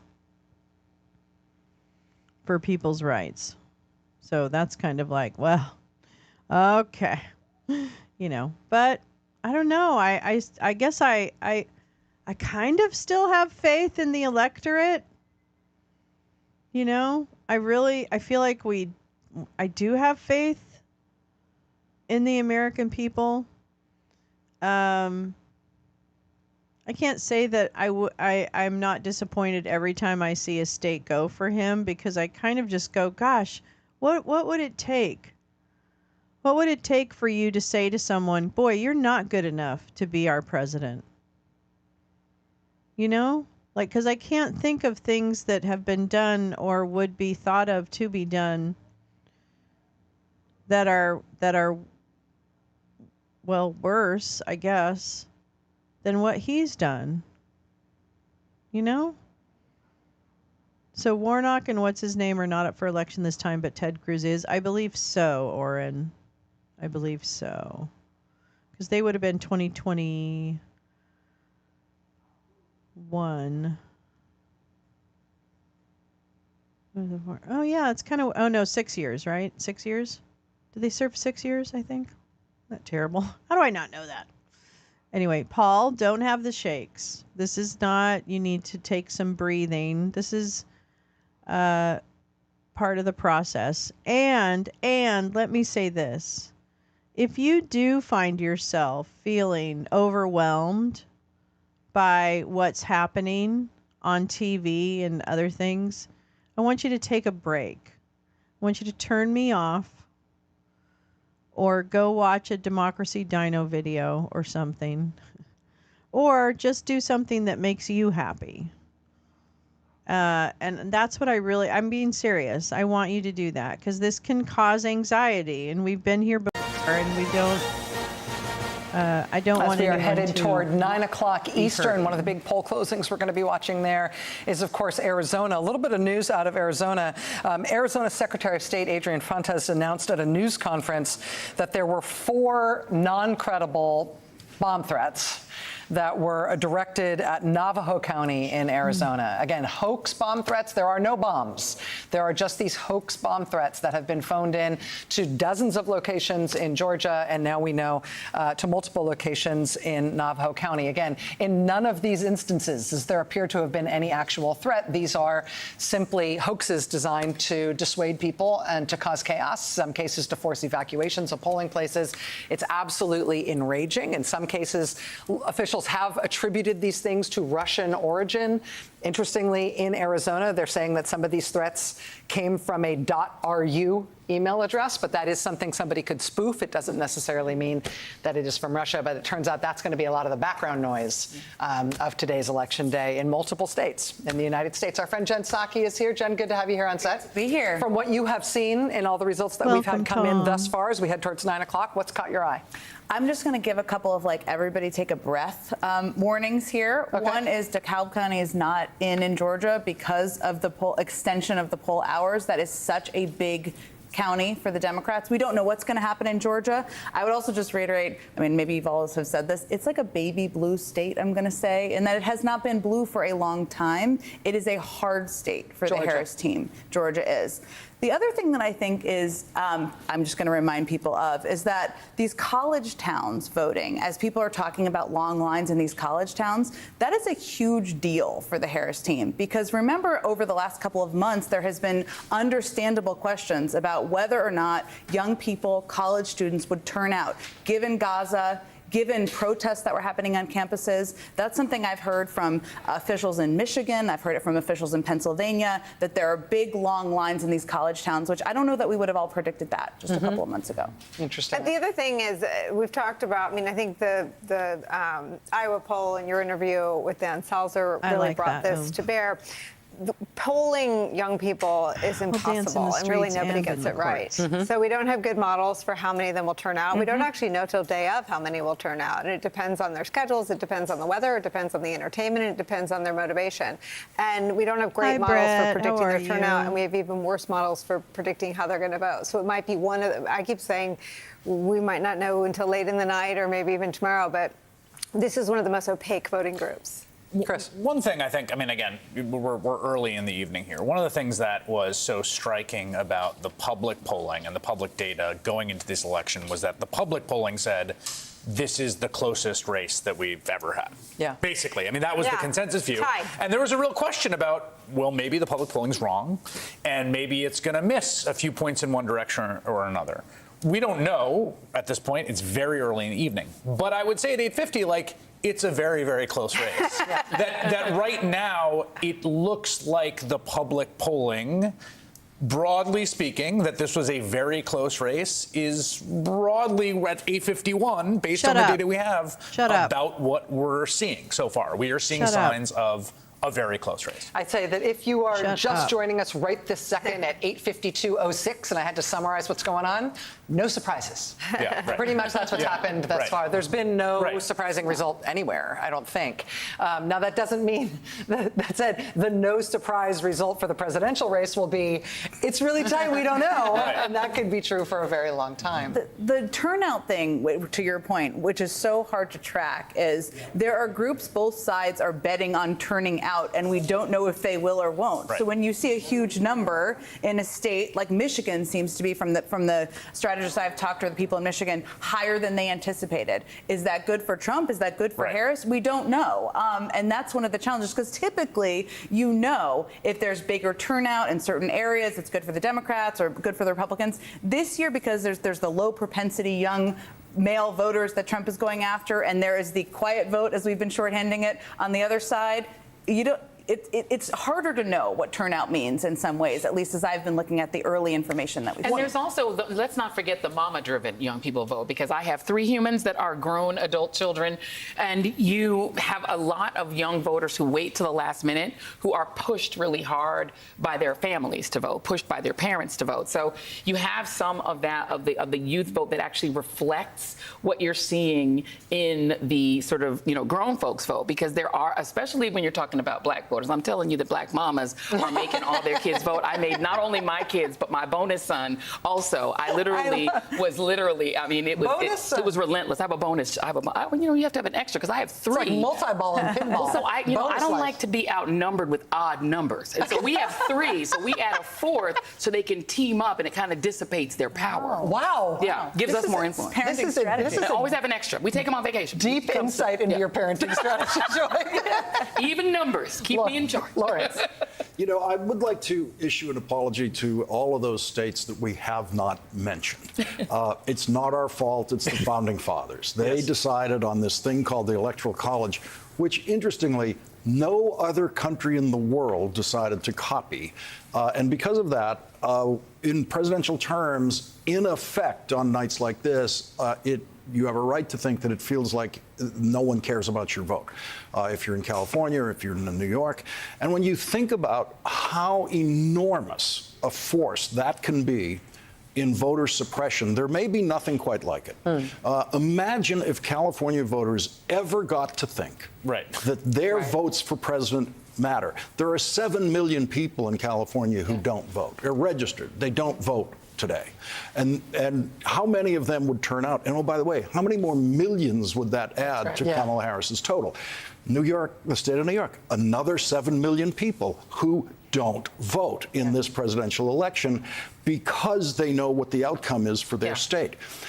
Most of those, if they voted, would add millions to Kamala Harris. And this Electoral College problem is one that bedevils us in the 21st century as it never has before. Thank you for saying that, because go ahead. I'm sorry, let me just jump over to Alex Wagner with the insiders. We're about 4.5 minutes from this next poll closing, and I know that you guys have been talking about what you've been hearing about some of the specific swing states that we don't yet have a result in. We sure have, Rachel. Thank you. I'm with Maria Teresa Kumar, Michael Steele, and Simone Sanders. Simone, Michigan is among the tranche of states that are going to be closing polls at 9 p.m. We go to my Michigan page. Yeah, go to your Michigan page.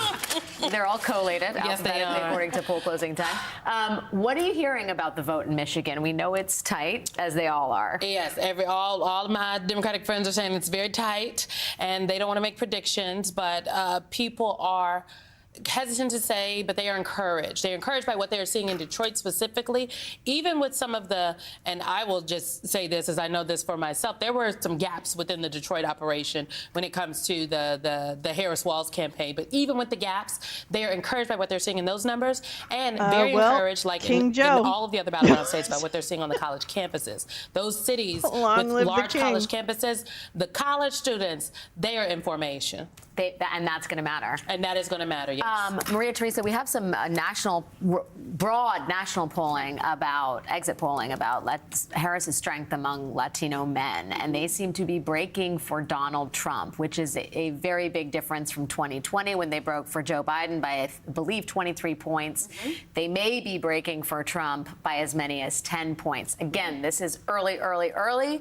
But can you talk to me about your thoughts on those numbers and what that might portend for a state like Pennsylvania, where there's a huge Latino population? Yeah, you know, it's interesting because a lot of these exit polls, it really depends on where you're standing, what precinct you're in. So is the volume of the Latino voter representative of that person? We don't know.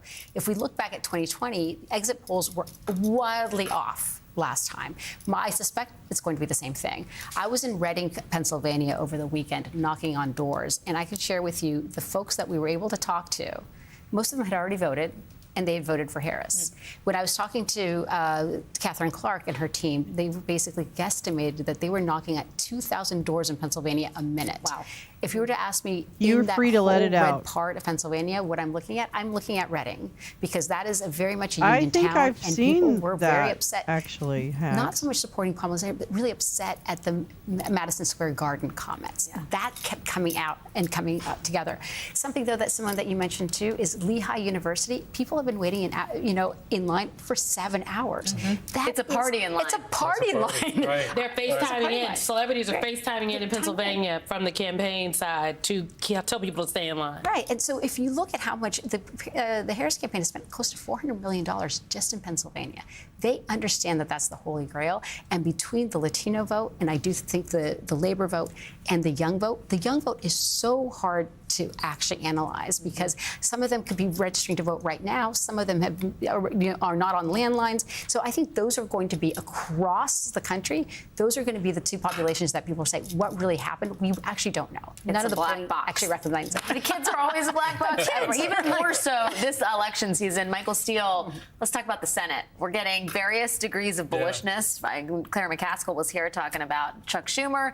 We know that Justice has won Manchin seat in West Virginia. The Senate is officially split here. What can you tell us? Well, the other race that a lot of people were focused on was No, in my it home wasn't. state of We never had Maryland the with, other guy. Governor Larry Hogan and my county executive, Angela Also Brooks, and that race has been called for the Democrat for Angela. So in terms of the status quo ante, that stays in place. The Dems did not lose a seat that some feared they would. And it does speak to a very fundamental thing. And I think it kind of wraps into the other aspects of what we're talking about, that people need to just calm down. When you're running against history, guess what? That's a hard hill to climb. And I think there's a lot more game out there. So just relax, y'all. Everybody simmer down. That's the message from the Insider Studio. Back to you guys in the main studio. Rachel?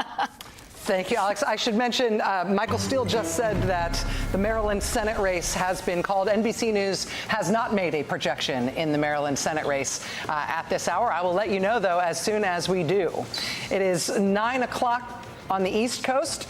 And let's look at some calls. We've got a lot of states closing. NBC News can project at this hour in the Michigan presidential race that it is too early to call. In the just as crucial a swing state of Wisconsin, NBC News can project in the presidential race that it is too early to call. In the equally crucial swing state of Arizona, NBC News projects that the presidential race is too close to call. In the great state of Texas, NBC News projects that there is a winner, that Donald Trump has won in the great state of Texas. NBC News can also project a winner in the presidential race in North Dakota. The winner is Donald Trump. NBC News also projects a winner in the presidential race in South Dakota. The winner is Donald Trump.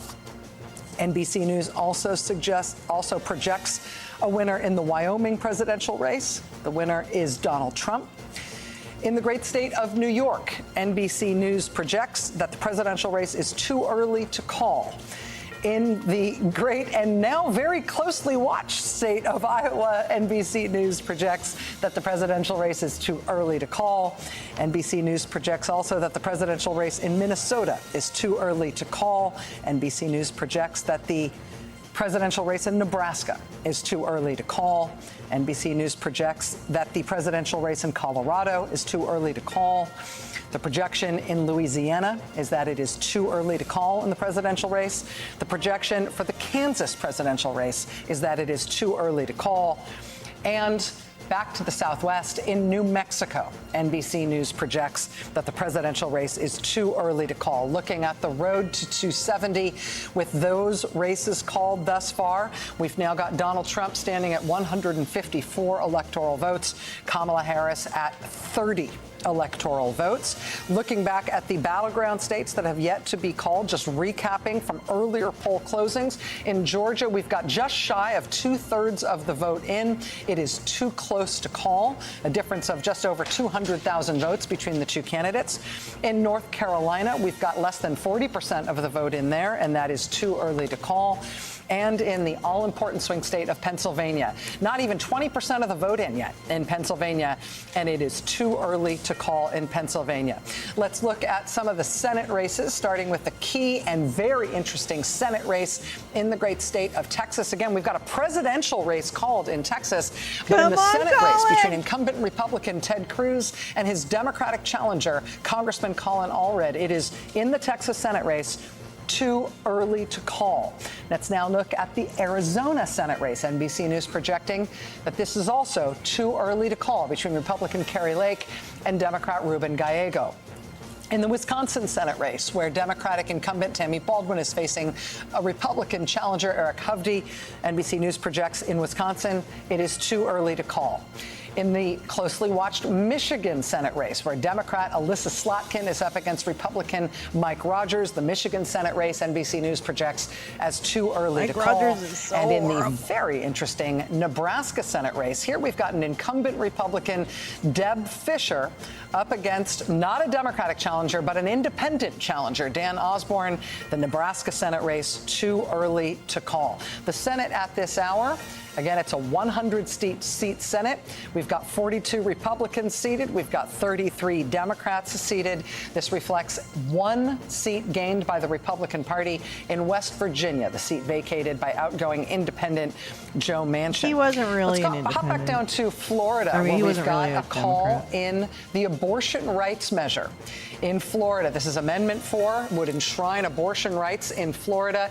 This, as you see here, has 57% yes and 43% no, but 60% is the threshold that the yes side needed to meet in Florida for the it's right only to abortion 86% of the ballot vote. measure, the amendment to Florida state constitution. NBC News can project that the abortion rights measure in Florida will fail. It will fall short of a 60% threshold.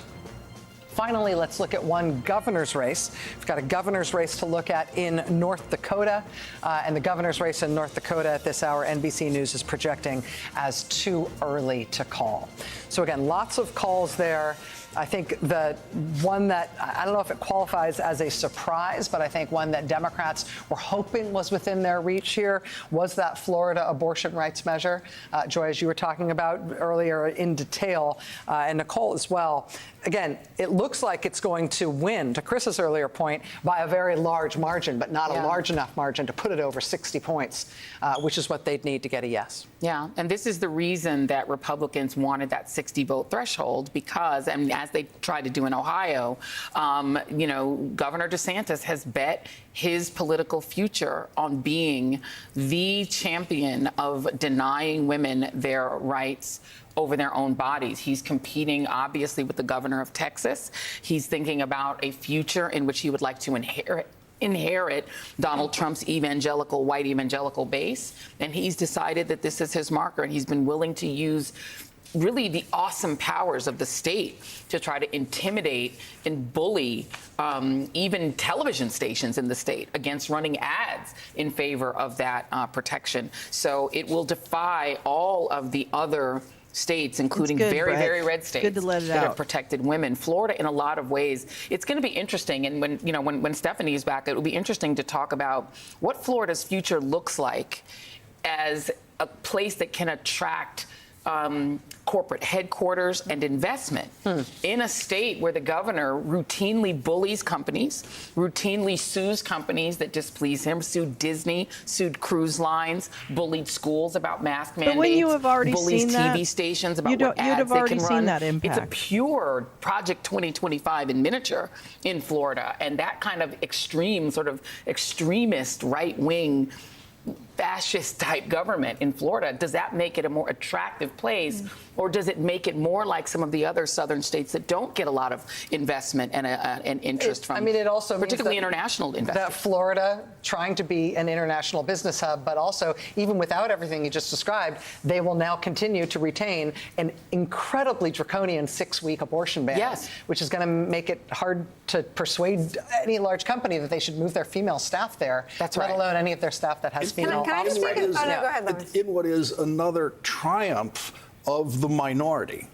in American minority rule in American democracy in the 21st century, beginning with George W. Bush becoming president with less votes than Al Gore in the country, right through to tonight, 57% in Florida loses. That's what loses in Republican-defined minority rule government, which is intentionally designed and structured to be minority rule government. Wait till you hear about the filibuster. Yeah, right.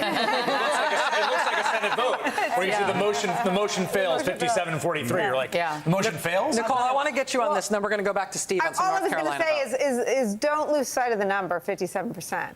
Because if Harris's gender gap ticks up to 57%, that has 57% of all voters in Florida voted for abortion access. Yeah. If that number tells us a story about how people voted in a deep red state that wasn't even a toss-up, as Lauren said, we apologize to all the states we have been talking about. 57% in Florida voting for reproductive health care is an important number to keep an eye on. Is 55 to 57? Is that if that's where Harris comes in with women, with all voters, with men and women? If that question was number one, it might be a long night, but it could be a very good night for the Harris campaign. Steve, let's go to you. I can see from your board there that you're looking at North Carolina numbers. Yeah, so we've got some counties where we've got, a lot, maybe all of the votes that I think are very significant. We highlighted at the start of the night in North Carolina, right outside Charlotte, this county right here, Union County in red. It's a core suburban Republican county, and it's one of those. It's gigantic, first of all.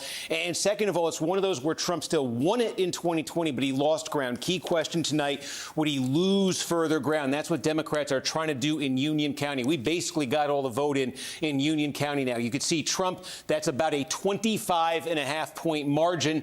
Compare that to 4 years ago, Trump won it by 24. So no, Trump did not lose ground. In fact, he gained back a little bit here in Union County. That is what his campaign wants to see. They did not want any more slippage. You can go next door from Union County and you see another trend that I think we're starting to see pretty clearly in North Carolina, and I'll show you that now. This is Anson County. Again, just about complete. This is a rural county with a large black population. And one of the concerns for Democrats was they believed the turnout in recent elections among African Americans in these rural counties has been lower than they need. When Barack Obama ran and won the state in 2008, he did very well, won a lot of these counties. The question was, would Democrats improve in these counties tonight? What they've said about the ground game, maybe having Harris at the top of the ticket, thinking this might help them. So you see it right here. This county looks like it's going to flip. Joe Biden won this by 4 points 4 years ago. Now Donald Trump, with just about all the vote in, is ahead by 3 in Anson County. Again,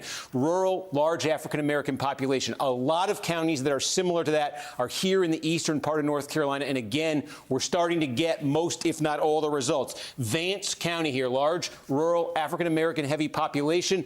Biden won it by 19 tonight. Harris, just about all the vote in, is winning it by less, only 12 points right there. You can go next door to Warren County, 26 for Biden tonight. 20 for Kamala Harris, just about all the voted. I think you might be starting to see the pattern here. Bertie County, majority African-American, rural. Biden, 21.5 points 4 years ago. Tonight, about 17 points. Still a little bit to come there, but Harris behind the Biden number so far. You could look down at Martin County. Again, large black population. Trump 5 4 years ago. Tonight, 13, with about 20% more to come. That's the pattern we're seeing very clearly, I think, in these rural counties with significant African-American populations, where turnout and support level was a concern for Democrats. One thing you have to add in a lot of these counties, too, is that it may not just be turnout. There is also declining population in a lot of these counties, too, that might be affecting Democrats as well. But again, that's a pretty clear pattern right there. The other pattern that we're seeing in North Carolina statewide, we're tracking this, is because, again, a lot of what comes out first in these counties is the early vote, it's the in-person vote, it's the mail-in vote. Then what comes reported after that is the same day. We want to see, are there partisan differences between how those votes are going? So far, we are finding that Trump is doing better with the election day voters than he did with the pre-election, with the early voters. So as you get, when you get to 80% in a county, generally what's left to come, not uniformly, but generally is going to be that same day vote. We're finding that that's a stronger vote for Trump. What Democrats are looking for here right now, take a look at Wake County. This is the biggie. This is, the state capital is here, the heart of the triangle. 3/4 of the vote is in here. And again, the name of the game here for Democrats is just drive up the margin as big as they can. So look, it was 26.5 points in 2020 for Biden. You know, it's a little bit stronger now for Harris. That's what they want to see. They want to get the number up in Wake. They want to get the number up. Now, Mecklenburg County is the other giant one. We don't have too much in right there. There's also been a question in North Carolina about this part of the state. When you get into the Blue Ridge Mountains, it was so affected by the hurricane. Is that going to affect turnout levels? Is that going to affect results at all? A couple things we can tell you. Most of this region is Republican. Most of these counties are rural and heavily Republican. I don't know why I just did that. They're mostly rural and heavily Republican, and we could just show you, you're starting to, this is tiny, but this is what you're seeing in the rural, heavily Republican mountain counties that are getting close to fully complete. Trump hitting that 2020 number, maybe going even a little bit north of it, and you can just see in terms of the turnout question here, which everybody's had in the wake of the hurricane. Look, 3857, 839. You're at about 4,700 votes. In 2016, it was 37. They're a little bit above 2020 level here. And I think if you're above 2020, that is, of course, an all-time record for turnout. You know, that indicates, I don't think there's an indication there, that's one county, but we're seeing it elsewhere, of a big turnout issue. There are two blue counties in the mountains. The big one is Buncombe. That's where Asheville is. Now, we have about half here with the same day to come.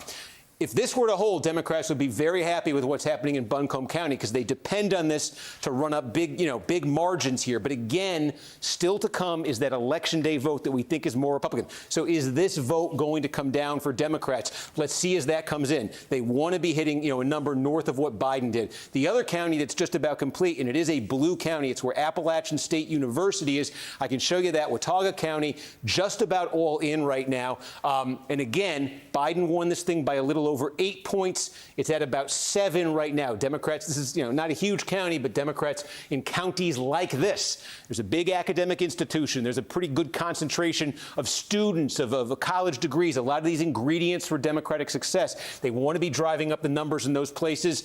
Another place like that is Orange County. University of North Carolina, Chapel Hill is here. This is basically on par for Democrats, even a touch above what they did in 2020. That's what they want to see. One other place I could just flag here, this is Carrabas County. This, of all the counties, all the 100 in North Carolina, this is the one that swung the most to Democrats in the last election. Again, right outside Charlotte. It's growing. It's diversifying. It's pretty quickly diversifying. So again, you can see Democrats want to make further progress. Trump won this thing by almost 20 in 2016. And again, look at that. It came down to single digits in 2020. This is another test tonight. This is a place where Democrats want to really keep that momentum going early, but that's when we're going to keep an eye on there. But again, you can see those trends. Trump in the big suburban test outside Charlotte, I'd say he probably passes that test in Union County. And the Democrats so far in these rural counties with large black populations not getting what they hope for there. Still to come, though. We want to see how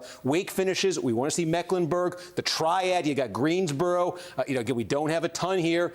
Greensboro, Forsyth County, where Winston-Salem is. So still a bit more to come there. And then Georgia, look, 70% in now. Trump continuing with an advantage here. It's about 243,000 votes. And we are getting a lot more clarity in the metro Atlanta area. A couple of things. We talked about this. Democrats wanting to improve margins here. That's what they need to do. Cobb County is a place, where this was a Republican stronghold not long ago, where Democrats are running up the score lately. You see what happened in 2020. Biden won here by 14 points. Currently, 78% of the vote is in. Harris, this is the early vote likely. Harris is winning here by 16. The concern for Democrats is the remaining vote, we suspect, is that election day vote, a little bit more Republican friendly.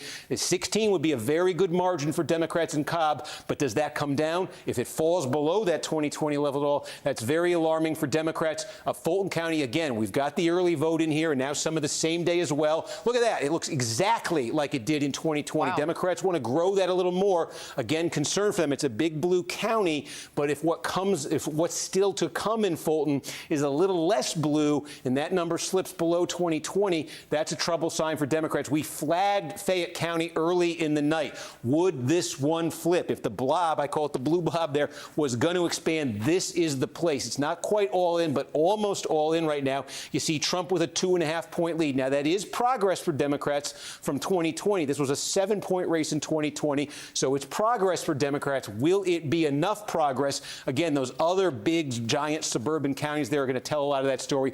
We finally have a little bit in Gwinnett County. I just want to linger on this one for a minute because it's enormous. This county has over 1 million people. It has transformed demographically in the last generation. This used to be a staunchly Republican, heavily white county. It's now one of the most diverse in the country. Democrats, you can see Biden won here by 18 points in 2020. And again, the Democratic margin here, it's just been, look at this. In 2016, it was a single-digit race. It became almost 20 in 2020. Democrats want this over 20 tonight. Let's see. It's early there, but that's a key one just because of the size and because of the trajectory. So again, oh, and we can also just take a look. I said these sort of exurban, fringe Atlanta metro counties that are red. The question here is, do they become less red? The biggest of them is Cherokee County, and we got almost all of Cherokee County now. This is where Canton, Georgia is, one of the wealthiest counties in the state of Georgia here. Take a look. This is what happened in 2020. Donald Trump won here by 39.2 points. Tonight, he's winning it. You could see almost the same as about a 0.3 of a point off. The Trump campaign, let's see here. They don't want big slippage. There's not big slippage. I think they would have liked to claw back a little bit more here, but they're not losing ground. And there are scenarios where that's enough for them in Georgia. You can look next door. Is Forsyth County. Now, this is another. This is very wealthy. This is a biggie you can see in terms of votes. This is a place where Trump lost substantial ground in 2020.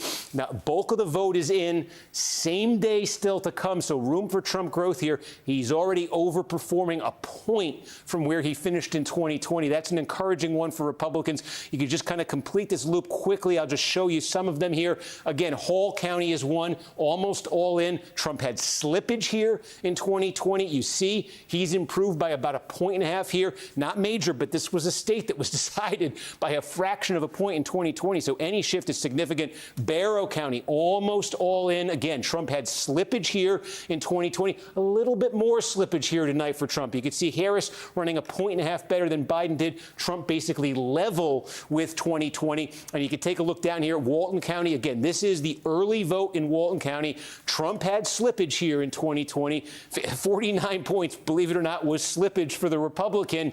Tonight, 46. This is the early vote. Again, same day. Does it get back to 49? Does it get back to 50? That's what Trump wants with the remaining vote there. I think we've got just about all of Douglas County in right now. And again, Douglas County, it's one of these demographically, it's fast growing, it's transforming politically. I see you. It's I diversifying. See you And you can see here, God Democrats, damn it looks like in Douglas have achieved what they want to do here. Biden won this thing by 25 points in 2020, just about all in. Now Harris has it north of 30 points. That is something Democrats want to see there. So again, we zoom out statewide. It's a 6-point lead right now. We could also check in if you want. We could just take a look. We've got them marked off on here, and I'll show you.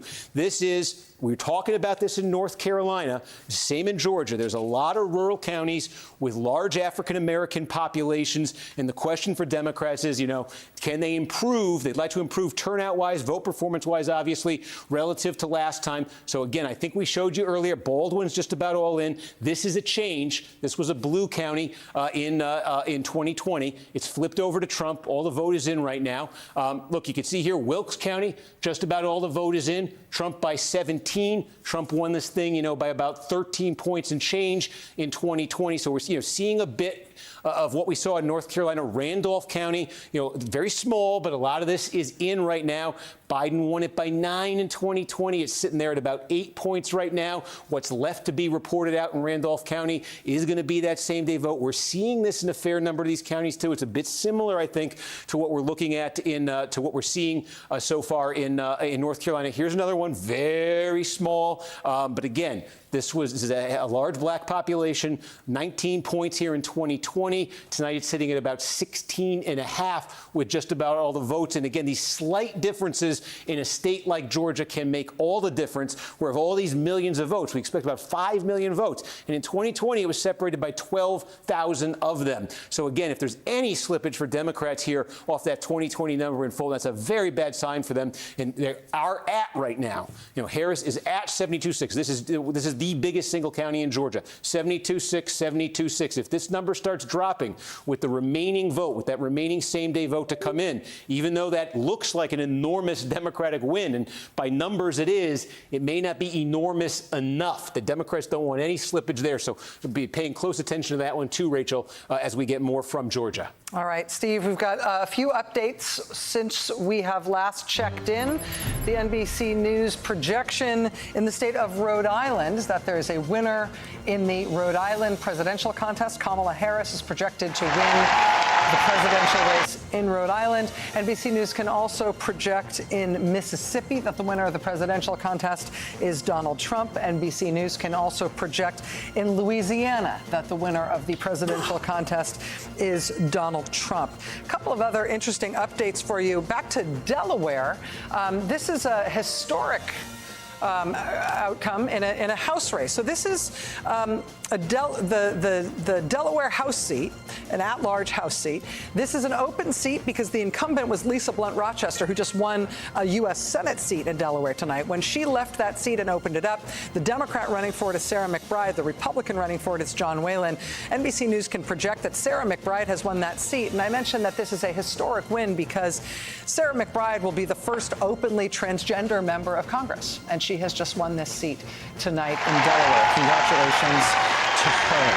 I should also mention this, another race that would not necessarily make national news, except for a very important piece of it that will become immediately clear to you in one moment, which is that our affiliate, our NBC affiliate in Georgia, WXIA, has now made its own call in the Fulton County District Attorney's race. Again, we wouldn't generally be following individual district attorneys' races in the national news, but this is the Fani Willis race. Fani Willis is the district attorney in Fulton County who brought the RICO prosecution against Donald Trump and a number of co-defendants. Fani Willis has been reelected to a second term and by a considerable margin by voters in Fulton County, Georgia tonight. I have one other piece of news to bring you. NBC News can now report that the FBI is tracking and investigating bomb threats attributable to Russia in Georgia and Wisconsin and Michigan and Arizona. We do also have reports of new bomb threats at polling sites in Pennsylvania. Governor Josh Shapiro says that there have been multiple bomb threats in Philadelphia, multiple voting locations targeted.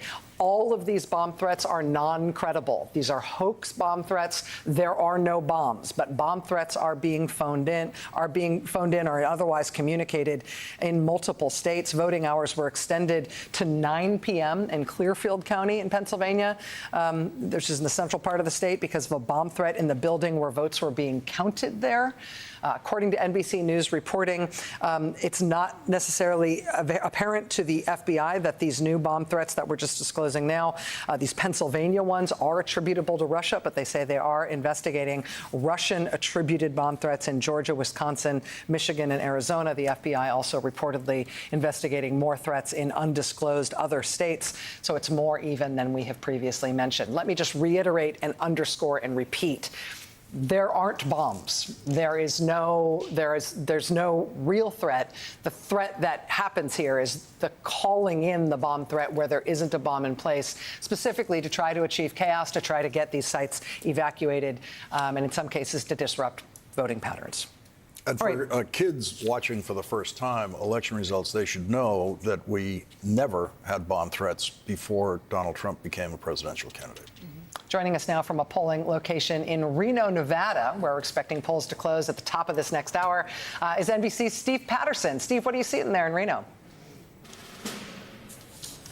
Yeah, two things that are all the rage right now, Rachel, in Nevada. One is ridiculously long lines, and two is deciphering the nonpartisan vote. We can do the reporter thing where we take you to one of those lines. Take a look here. This is the Washoe County complex. It's basically the big government complex where everything is: the clerk's office, the registrar of voters, the county recorder, which, by the way, if you've made it to this point, it means you are now 40 minutes from the front of the line. The other thing we should talk about is that nonpartisan vote, right? It's about a third of the electorate. It is confounding pundits who are trying to decipher what the vote is going to be as we continue to walk through the line. You can see just how long it is. But part of that, it is such a big part of the vote now that, you know, these pundits aren't necessarily sure how these nonpartisans are going to vote. And they are that way because primarily of a rule of a law that was instituted in about 2020. It said that everybody that gets signed up, and by the way, this line snakes past the chamber in there. It goes ridiculously long through this building. Eventually, you pop out here and you see the beginnings of the line. Again, about an hour to get to this point. But a rule in 2020 that said that anybody essentially that signs up for a driver's license has to be registered as a nonpartisan. You have to essentially assign yourself to a Republican Party or a Democratic Party in this state. A lot of people chose not to do that. That's why there's such a large population of nonpartisan voters. But I've spent about 6 months here, and I've equally seen many people that are proudly nonpartisans, that don't want to essentially be a part of one of the parties, want to vote the issues, want to vote based on how they feel. And that is the tough part about deciphering a place like this, a bellwether within a bellwether, where so many people are trying to read the tea leaves. So difficult to do. But certainly nonpartisans, as returns are coming back, about a third of the vote between Republicans, Democrats, and now this third group, which we don't know which way it's going to go. I've spoken to both campaigns. Everybody seems to think they have a Trojan horse in this population. Republicans think that they are leaning more right. Democrats seem to think that this is a younger, more diverse population, and that will turn into a Democratic vote. We'll see, although we're hearing lines are particularly long, not just here, but also southern Nevada counties. 3 hours we're hearing for some lines, which could push this into the night. Rachel. Steve Patterson for us in Reno. Steve, thank you very much. Fascinating. I love seeing people come into the polling place behind you while you're talking with kids in tow, especially if they know it's going to be a long night. Can be hard to arrange the childcare. Why not make it into a field trip for the kids to see how voting works? Steve, we'll be back with you later on as we head toward poll closing in Nevada. Much appreciated. We do have a call to make. NBC News can now project that the presidential race in New York has a winner. Kamala Harris has won the presidential race in the great state of New York. Steve Kornacki. Oh, wait, hold. Two people just spoke to me at once. What did you say? I honestly worried about that one. Looking at the road to 270 map, Donald Trump with 168 electoral votes. Kamala Harris at 62 electoral votes. Steve Kornacki, you are looking at Pennsylvania. Yeah, and again, the story in Pennsylvania, as we say, most of the state is going to be Democrats putting up giant numbers in these counties, and then Trump, that's with the mail vote, and then Trump with the same-day vote trying to chip away at that and reverse it. Now, this one we flagged at the start of the night, so I want to check in on it. Lackawanna County, where Scranton is. This is one of the most complete counties. It is not complete yet, but it's one of the most complete we have so far in Pennsylvania. About 80% of the vote is in right here, and this is following exactly that pattern. The mail vote was reported out quickly here. Harris had a gigantic lead with that, and with every update since of the Election Day vote, Trump has been chipping away at it, and you're at 80% right now in, so more to come. And again, this is a key county, I think, once we get full results here to understand where this might be going, because this is what we're looking at. In 2016, Donald Trump, this was a huge gain for Republicans. They used to get absolutely flattened here. Donald Trump only lost this county by 3 points and change. In 2020, Joe Biden, Scranton native, got it up to almost 10. And the question is, this is winning for Democrats statewide. This or anything less than that gets very shaky for Democrats statewide. So where tonight is this going to land? Right now, if you froze the election here and you said that's it, Democrats would be thrilled with this number out of Lackawanna County. We need to see, though, with that remaining 20%, if it continues to come down and it ends up looking more like this or even closer than that. But that's the most complete we have right now of a big, substantial county in Pennsylvania, and that's what we're looking at there. And again, just a couple other things to flag. We don't have much. Erie County, we'll keep an eye on it because there's only 2 counties in Pennsylvania that actually swung between 16 and 20. 2 counties that went for Trump in 16 and then flipped to Biden in 2020. Erie County is one of them. We basically have no vote from there, but that's a bellwether county we want to be following as it comes in. And the other one is on the eastern side of the state here. This is Northampton County. Now we got about a quarter of the vote in here. A lot of this you could just see here. This is what it led to, the mail-in vote. You see, Joe Biden won this thing narrowly in 2020. This was a flip. And again, this is the question now as the remaining vote starts to get tallied up and come in. Can Donald Trump get back to that number and beyond it? Can he flip this county? These are potentially bellwethers in Pennsylvania. By the way, Wisconsin, we started to get some results here out of Wisconsin, too. And I just want to show you, we said at the start of the night, bow wow. The bow counties, Brown, Outagamie, Winnebago, blue-collar counties, Green Bay, Appleton, Oshkosh. These are areas where Donald Trump lost some ground in 2020, still won them, wants to win it back. And wow, that's Washington, Waukesha, and Ozaukee. These are core Republican suburbs where the Democrats have been gaining. Are the Democrats gaining more? So we do have now nearly 40% of the vote in the biggest of the WOW counties. This is Waukesha County.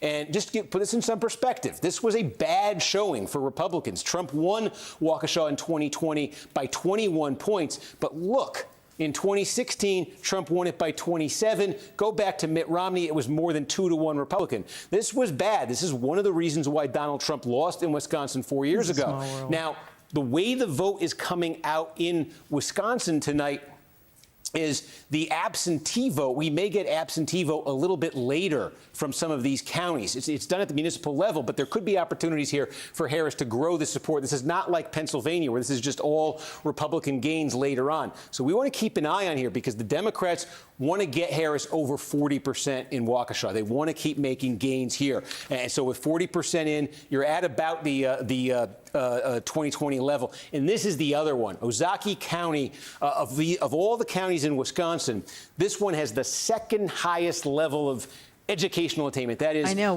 people live with like college a block degrees. and a half apart. Democrats have been doing much better with this demographic. This showing for Joe Biden in Ozaukee County in 2016, I don't know why I did that, 2020, Good this point, showing Jen. for Joe Biden, he lost by 12 points, was the best showing for a Democrat in this county since Lyndon Johnson in 1964. So this is one tonight where you want to see if Harris is further improving on this, getting this down, into single digits, 5, 7, 8 points, something like that. So far, a little bit more than a quarter of the vote in. This would be a very good number for Democrats out of Ozaukee County. These suburbs right outside Milwaukee used to win Wisconsin for Republicans. Democrats have been eroding that support for Republicans. If they can do more, that's big for them tonight. And then there's this. About a third is in now in Dane County, and this is the mother lode of votes for Democrats. It has become this way in Wisconsin. It used to be that the Democratic coalition was very spread out in the state. Democrats could win dozens of rural counties with blue-collar populations. Trump came along. He's gobbled just about all of those up. So the Democrats are increasingly dependent on just running up the score. This is a massive county, Madison State Capital, University of Wisconsin, high-density suburbs here. And here's the thing in Dane County. Every election this century, Democrats have gotten a bigger and bigger margin out of here. This is where it landed in 2020. It's not just the margin, Biden winning this by more than 50 points. It's this. Biden, 260,000, Trump, 78,000. That's a margin of nearly 182,000 votes for Democrats out of this county. And again, if you went back to the turn of the century, Democrats were winning here by about 50,000 votes. Every 04, 08, 12, 16, 20, it gets bigger and bigger and bigger. Democrats want to get even more out of this tonight because, again, they're taking such hits in the rural areas of the state. Can they get this thing up to 195? Could they ever get this to 200,000 votes? Every time you think they've gotten the most they possibly can out of Dane, they get more. They're probably going to need more tonight. So, again, a third of the vote in there right now. Let's see that one as it starts to develop. But seeing that in Wisconsin overall now, again, 10% or so in statewide, 13% now, and that's what you got in Wisconsin. You better fucking get your act together. Steve, thank you. We're going to go now to Jacob Soboroff, who is standing by in Philly. And Jacob is actually with the Philadelphia City Commissioner, who is in charge of running elections in that city. Jacob, over to you. Yeah, that's right, Rachel. This is Seth Bluestein. So there are 3 Philadelphia city commissioners, all of them responsible for administering elections here in the city and county, same jurisdiction, at least same populace in Philadelphia. There are 2 Democrats and 1 Republican. Seth succeeded Al Schmidt, who is now the Secretary of the Commonwealth here. You were the Deputy Commissioner to Al Schmidt, who became very famous when former President Trump was attacking him in the wake of the 2020 election. First thing I want to ask you about, sir, is former President Trump did put out a message on Truth Social this evening, said a lot of talk about massive cheating in Philadelphia, law enforcement coming, triple exclamation point. Again, a lot of talk about massive cheating in Philadelphia. This is former President Trump. Your response, Why are you reporting on that? Well, it's absolutely that? not true that there was massive cheating in Philadelphia. Philadelphia. Voting in Philadelphia was safe and secure. We worked very closely with the RNC and anybody else who had any complaints throughout the day to address their concerns. We had open lines of communication, and voting in Philadelphia went really well. And so just to put a fine point on it, the allegation of cheating by former President Trump in Philadelphia is false. Is that what you're saying? It's absolutely not true. Okay, let's also talk about safety and security here. This is the main ballot processing center for the entire city and county of Philadelphia, where we are right now. You had told me earlier this evening there were some bomb threats here in Philadelphia at or around polling places. How many? What's the nature of those threats? Did it affect people's ability to cast votes tonight? Yeah, there were concerns at about 10 polling places right at the end of the day. One polling location actually needed to be evacuated for a short period of time, so voting was extended there for about 23 minutes. Okay, and just finally this evening, here in Philadelphia, I know that the mail-in ballots, you all don't process any ballots here. Steve Kornacki was talking about this until 7 a.m. this morning. Those ballots and that tabulation, that processing is underway right now in the building behind us. What's the status of the count? When are we going to have a result here in Philadelphia? Yeah, so in our initial release, right when the polls closed at 8:01, we had 115,000 mail ballot results that got posted. Over the next couple hours, we'll have in-person results coming in, and then we'll do another release of the mail ballot results right before midnight. Ultimately, when the process is done, isn't really up to us. It depends on the margin of the election. Right? The so voters if it's close, this might go into tomorrow. It absolutely could. And just finally, I know that you had threats against yourself in 2020 at a police detail. What's the nature of that now? Any threats against you or your fellow commissioners? We're keeping an eye on the threat environment. We don't have anything specific at the moment, but it's definitely a possibility. We're glad to hear it. Okay, Commissioner Seth Bluestein, thank you very much. I'll let you go back inside. I really appreciate it. Thank you. Good to see you. Thank you very much. Rachel, so that is the city commissioner. I'm going to show you just as he walks in. This is the ballot processing and tabulation center. It'll be the one chance we have to actually look inside because we're not allowed inside here tonight. But this is where the votes are being tabulated right now in Philadelphia, and they're going to push us out here because we're not supposed to go inside. Rachel, I'll send it back to you. Jacob, that was very intrepid, following up towards that slightly open door and getting everything you could from that momentary peek inside. We count on you for that, Jacob. Much appreciated. And good on the commissioner, obviously. Good on Commissioner Bluestein for getting out ahead of this information about that Trump himself is trying to spread to try to intimidate people out of voting in Pennsylvania. We've got a couple of updates for you in terms of how things are going. NBC News has made a projection in the presidential race in the great state of Illinois. Democratic candidate Vice President Kamala Harris has won the presidential contest in Illinois. Rapid, yeah. Right now, this is the road to 270. Trump at 168 electoral votes, Harris at 81. I've also got an update for you on a couple of ballot measures. First, I think we could talk about Maryland. In Maryland, there was a pro-abortion rights measure on the ballot, question 1 in Maryland. This is an amendment that would guarantee the right to make and effectuate decisions to prevent, continue, or end one's own pregnancy. As you see there, an overwhelming 3-to-1 vote in Maryland in favor of abortion rights.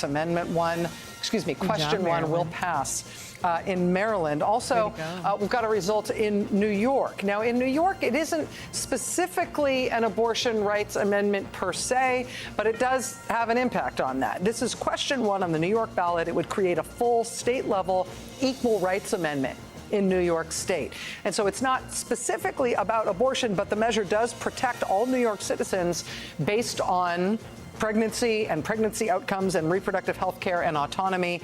So the effect of this measure in New York will be to undergird and cement New York law, where abortion is currently legal up to 24 weeks. In New York, the abortion rights measure, this equal rights amendment measure, will pass in New York State. Coming up on 9:41 on the East Coast right now, heading towards 10 p.m. poll closings. At this point, we've got no swing states called.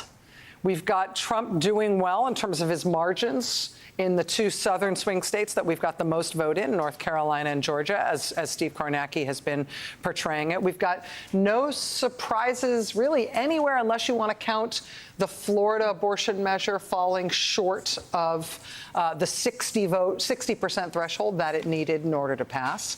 Alex Wagner, let me ask you, just in terms of how things have been unfolding, so what's caught your eye, or what have you been hearing from people on the inside? One of the things, and we talked to David Plouffe about it last time we were all gathered here on Sunday night, was the way in which some of these abortion measures might influence the electorate.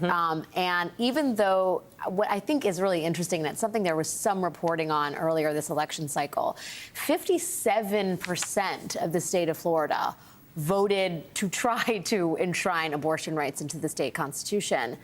But Donald Trump and Rick Scott also won that race. So that's telling me that there's a fair number of people out there You guys see what I that see are in the saying, lower yes, right we want to corner of protect that upper abortion, we want to screen? bring it back to the state effectively, or bodily autonomy back to the state, but also we're voting for Donald Trump and Rick Scott, two people who I'm are just gonna very go clearly back anti-choice, on that. and one person Look in up at particular the who could upper play a screen where hand my in outlawing cursor is. abortion You see that nationwide. little- And I'm one of the dancing with my phenomena cursor. that I think is distressing for I need Harris you to and see people what I just interested saw. more And maybe broadly in they're- abortion maybe rights they're are the dad and voters who son. are saying, It could be. yes, They we could care be about dad. abortion. Oops, they could be Yes, we're dad going to and vote on son. these referendums that are across the country in support of choice legislation These or guys choice could be rights. dad and son, but right? we're also going to vote for Donald Trump. It is a Right. real cognitive dissonance, and it suggests that his sort of very muddied position That's not on creepy, a federal right? abortion ban, which, if you dig deep, isn't actually that mysterious, but that in some ways that might actually It's not creepy. Arizona is another place Doesn't where that this seem is a an little extremely creepy? interesting thing to watch. I mean, I talked to Gallego the other night. Seems a little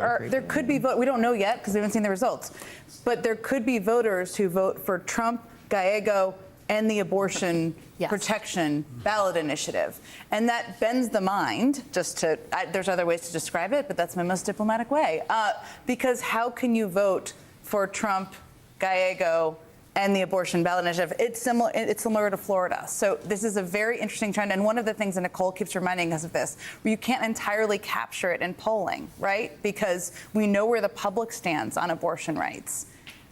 And that makes us assume that they would all vote against Trump. And we just don't know that at this point in time. That's exactly right. Lawrence, looking at that split ticket voting, I'm honestly looking at horizons here. I mean, depending on what happens in these southern states, we're going to know how important Pennsylvania is to the whole thing. And then once we know about Pennsylvania, we're going to know how important those western states are to the whole thing. But regardless of what happens with the presidential, we are seeing a sort of a splatter painting in terms of the way that voters are plotting the valence of their politics here, their ideology, and what their priorities are. So I've heard from more than one Trump voter that this phrase, it's not an issue about abortion. It's not an issue. It's not an issue, which is exactly the feeling Donald Trump has tried to get across. It's not an issue. It's up to the states. He kind of shuffles the deck and pulls out a different card whenever he wants to. And that seems to have succeeded with some Trump voters. But it is also, I mean, the Trump voters I know who are, in fact, staunchly anti-abortion also have other thoughts and could very conceivably want to vote for a senator like Gallego, Good night, vote darling. against I owe that you a song. measure, vote for Trump. Have a I mean, great I know people. Abortion doesn't automatically line up the vote all the way up and down the ticket. I've got to interject here with a call. NBC News has projected a winner in the presidential race in the great state of Ohio, home state of vice presidential running mate to Donald Trump. Donald Trump is projected to be the winner in the state of Ohio. Again, no surprise there. Ohio used to be like the prototypical swing state, just like Florida. Neither of them considered to be a swing state anymore. I mean, when the Iowa poll came out, when Ann Seltzer's Iowa poll came out, I think people thought, like, if that's the kind of race that we're looking at here, if Iowa is potentially in play for the Democratic presidential candidate, then a state like Kansas could be too. A state like Ohio could be too. It looks like, again, we are in a realm of no surprises here, which is where we've been all night. Which is where David Plouffe sat, right where Jen Psaki is sitting. visiting, and I think we asked about some of these other states, and he shut it down and said no. And they are waiting for what you just mentioned. I mean, they're watching the blue wall, and they're watching it not anxiously yet. That would be too strong, but eagerly. Yeah. If you will. I mean, right, let's just be blunt about this. If, say, and these are not calls, but let's say Trump wins Georgia and North Carolina. Let's say he also wins Nevada and Arizona. If Kamala Harris wins Michigan and Wisconsin and Pennsylvania, she gets 270, she wins the presidency.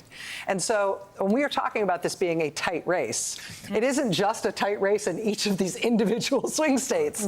It's a tight race, it's a tight race, it's a tight race, even once we start to get first swing state calls, none of which have been called. And by the way, that is the old-fashioned way, right? I mean, before Georgia sort of shocked the world in 2020, the old-fashioned way that Democrats always won was the blue wall. It was that Donald Trump broke and shattered the blue wall in 2016 that threw everybody's brains, off kilter. And so everyone is sort of waiting on states. Waiting on Florida is a waste of time. Like, it's a red state now, and we understand that. But I think the old-fashioned way of doing it, plus that Nebraska special district that's the one little blue dot, I mean, that is the way, the old-fashioned way Democrats won elections. And I can tell you the one place that at least the folks I'm talking to in the campaign are looking outside of the blue wall and paying really close attention to it, and they'll be watching whatever Steve Kornacki does, is the Georgia suburbs. Because that is where they're seeing overperformance for Vice President Harris, is in the suburbs of Georgia. And if she overperforms Biden in 2020 in the Georgia suburbs, that is where they see the one place to do sort of a reach state. Because again, Georgia's a reach state. I know it's now got 2 Democratic senators, but it's still a reach state for presidential. Let me interject. I don't have a call to make here, but we have a change in characterization in a couple of very important states. In the Pennsylvania presidential race, the previous characterization of this race had been too early to call. It is now too close to call in Pennsylvania. Similarly, in the Wisconsin presidential race, this had previously been too early to call. In Wisconsin, it is now too close to call. Haggard, we can also change our characterization where you live. In a couple of Senate races. You'll be getting Let's that. Look first At the Wisconsin Senate race. Again, this is Democratic incumbent Senator Tammy Baldwin. I love you facing so much, Republican but you know I challenger can't do Eric that. I love Hovde. you so This had much. previously I been love you described, this so Wisconsin Senate race, as too early to call. It is now too close to call in the Wisconsin Senate race. Also, in the Pennsylvania Senate race, we've got a similar shift. This is incumbent Democrat Bob Casey. He holds this Senate seat in Pennsylvania right now. His challenger is Republican Dave McCormick. I think I said Republican Bob Casey. Democrat Bob Casey. This was previously too early to call. It is now too close to call in the Pennsylvania Senate race. We also have an additional change in characterization. This goes back to the presidential level. This is in Michigan. In Michigan, the presidential race had previously been too early to call. It is now too close to call in the state of Michigan. Also, let's take a look at Michigan Senate. I don't see it. Didn't a similar come up pattern as a sticker. In the Michigan Senate race. Or again, a here super we have chat. got a Democrat versus a Republican. This is an open seat I'll in go into Michigan. my Democrat thing is and Alyssa make Slotkin. sure. Republican is Mike Rogers. go This had into my previously thing. been too early to call. I'll It go is into now the too close to studio call. So thing just and figure it recapping out. here, in Pennsylvania and Wisconsin and Michigan, all of the calls in Please those beat 3 Mike states Rogers. now He's have so moved horrid. from too early to too close. That is true both for the presidential race and all 3 of those battlegrounds. It is also true for the Senate races in all 3 of those battlegrounds. I'm going to go back to Steve in just a second. Jen Psaki, I understand you've been getting some intel on Nevada. Well, Nevada, I think, is a very interesting state to look at for a range of reasons, one of which the majority of voters there don't have a college degree. It's a very diverse state. But one of the things I've been hearing a lot from Democrats over the past couple of days is about the nonpartisans that reporter was talking about. There's been a huge surge of vote registration as nonpartisans since 2020. But in 2022, the nonpartisans, that was the closest Senate race in the country. We all remember Jackie Rosen won that seat. She won the nonpartisans by single digits, but she still won the nonpartisans. So yes, you don't exactly know how they're going to vote, but they look at 2022 as a good sign. And that is a sign. That is a state also, I will say, it was so far from being won by the Democrats before there was a change at the top of the ticket. That's I mean, right. the internal polling numbers there were devastating. That has massively changed. The Senate race there, we don't know what will happen, has massively changed. So that's an interesting race to watch for me. And I think the nonpartisans, there's reason why the Democrats feel good about the nonpartisans. Let me interject here. We've got a new call. We've got a projection in the presidential race in Kansas. NBC News can now project that the winner of the presidential race in Kansas is Donald Trump. We're heading towards a 10 p.m. poll closing in Nevada, Utah, Montana. As we head toward those, we're keeping an eye on lots of different battleground states. These races are close. I'm bringing you in here because I understand you've maybe got some intel out of Wisconsin. Yeah, I've talked to folks on the ground that have been running these Senate campaigns, namely in Pennsylvania, Michigan, and Wisconsin, and they all feel good about those Senate races. The only two out there that everyone is still biting their fingernails over are John Tester in Montana, who has to overcome a huge Trump Tell me they're not the margin same in person. Montana. And Sherrod Brown, we don't know at this point what kind of margin he has to overcome I'm for sorry. Trump. We don't know what the final Tell me margin those will aren't be. the same person. I know we've called it for Trump, Ohio, but the rest of them, everybody's feeling really good about. And I'll tell you one other thing that people are feeling really good about, Rachel, and that is what they're seeing on college campuses. This is going to be big in Pennsylvania. It's going to be big in Michigan. It's going to be big in Wisconsin. And everybody needs to take a deep breath. Those are the three states we need.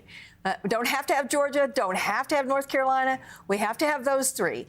And they have been surprised. The campaign has been surprised by the level of involvement on these college campuses today on Election Day. They weren't expecting such long lines that actually is requiring in some of these locations that they keep them open longer. Claire, thank you for that. Much appreciated. It is, of course, like our fate as actors in this Shakespearean drama that you've got to have these swing states that are absolutely, unbelievably crucial to the outcome of the presidential race, and they also have incredibly tight-fought Senate races at a time when Senate control is going to be very, very important. Let's pass it back over to Steve. Steve, I see you've got Pennsylvania up there on your board now. What are you watching coming in? Yeah, and again, it's kind of coming in incrementally. So a lot of these counties, as I said, there's this big division between the vote by mail and the same day, and it's kind of unclear in a lot of these counties. We just don't have enough to say. But one county where we're getting real close, and I think is going to be a very big indicator here, we've talked about this, is Lackawanna County, where Scranton is, and now 90% of the vote is in. And we were looking at this a few minutes ago, and we were saying again that we expected Trump to close, to cut into the lead that Harris had. It was at about 6.5, 7 before. Now with 90%, and you can see he's cut it a little bit. It's down to 5 points. And remember what we're looking for in Lackawanna County. There's two very different ways this has played out in the last two elections. In 2016, Donald Trump got close to only about 3 points behind here. He won the state of Pennsylvania. In 2020, Democrats with Joe Biden came in and won this by more than 8 points.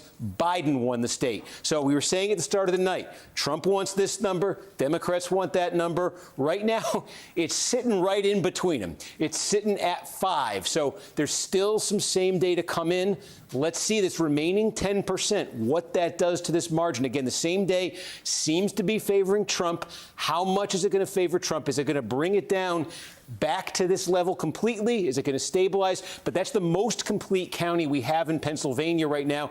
And I think we said at the start of the night, it's a very key one because this region where Scranton is, where Lackawanna County is, this is very contested political terrain. I could just show you some of the other counties here. Luzerne County, this is where Wilkes-Barre is. This is also where the city of Hazleton is. Hazleton is a majority Hispanic city. Donald Trump actually won Hazleton in 2020. Again, Trump campaign thinks it can make more gains with Hispanic voters. If they do, you'll see it here. About half the vote is in Luzerne County. And again, the same day is what's still to come here. So Trump's leading by 8 points now.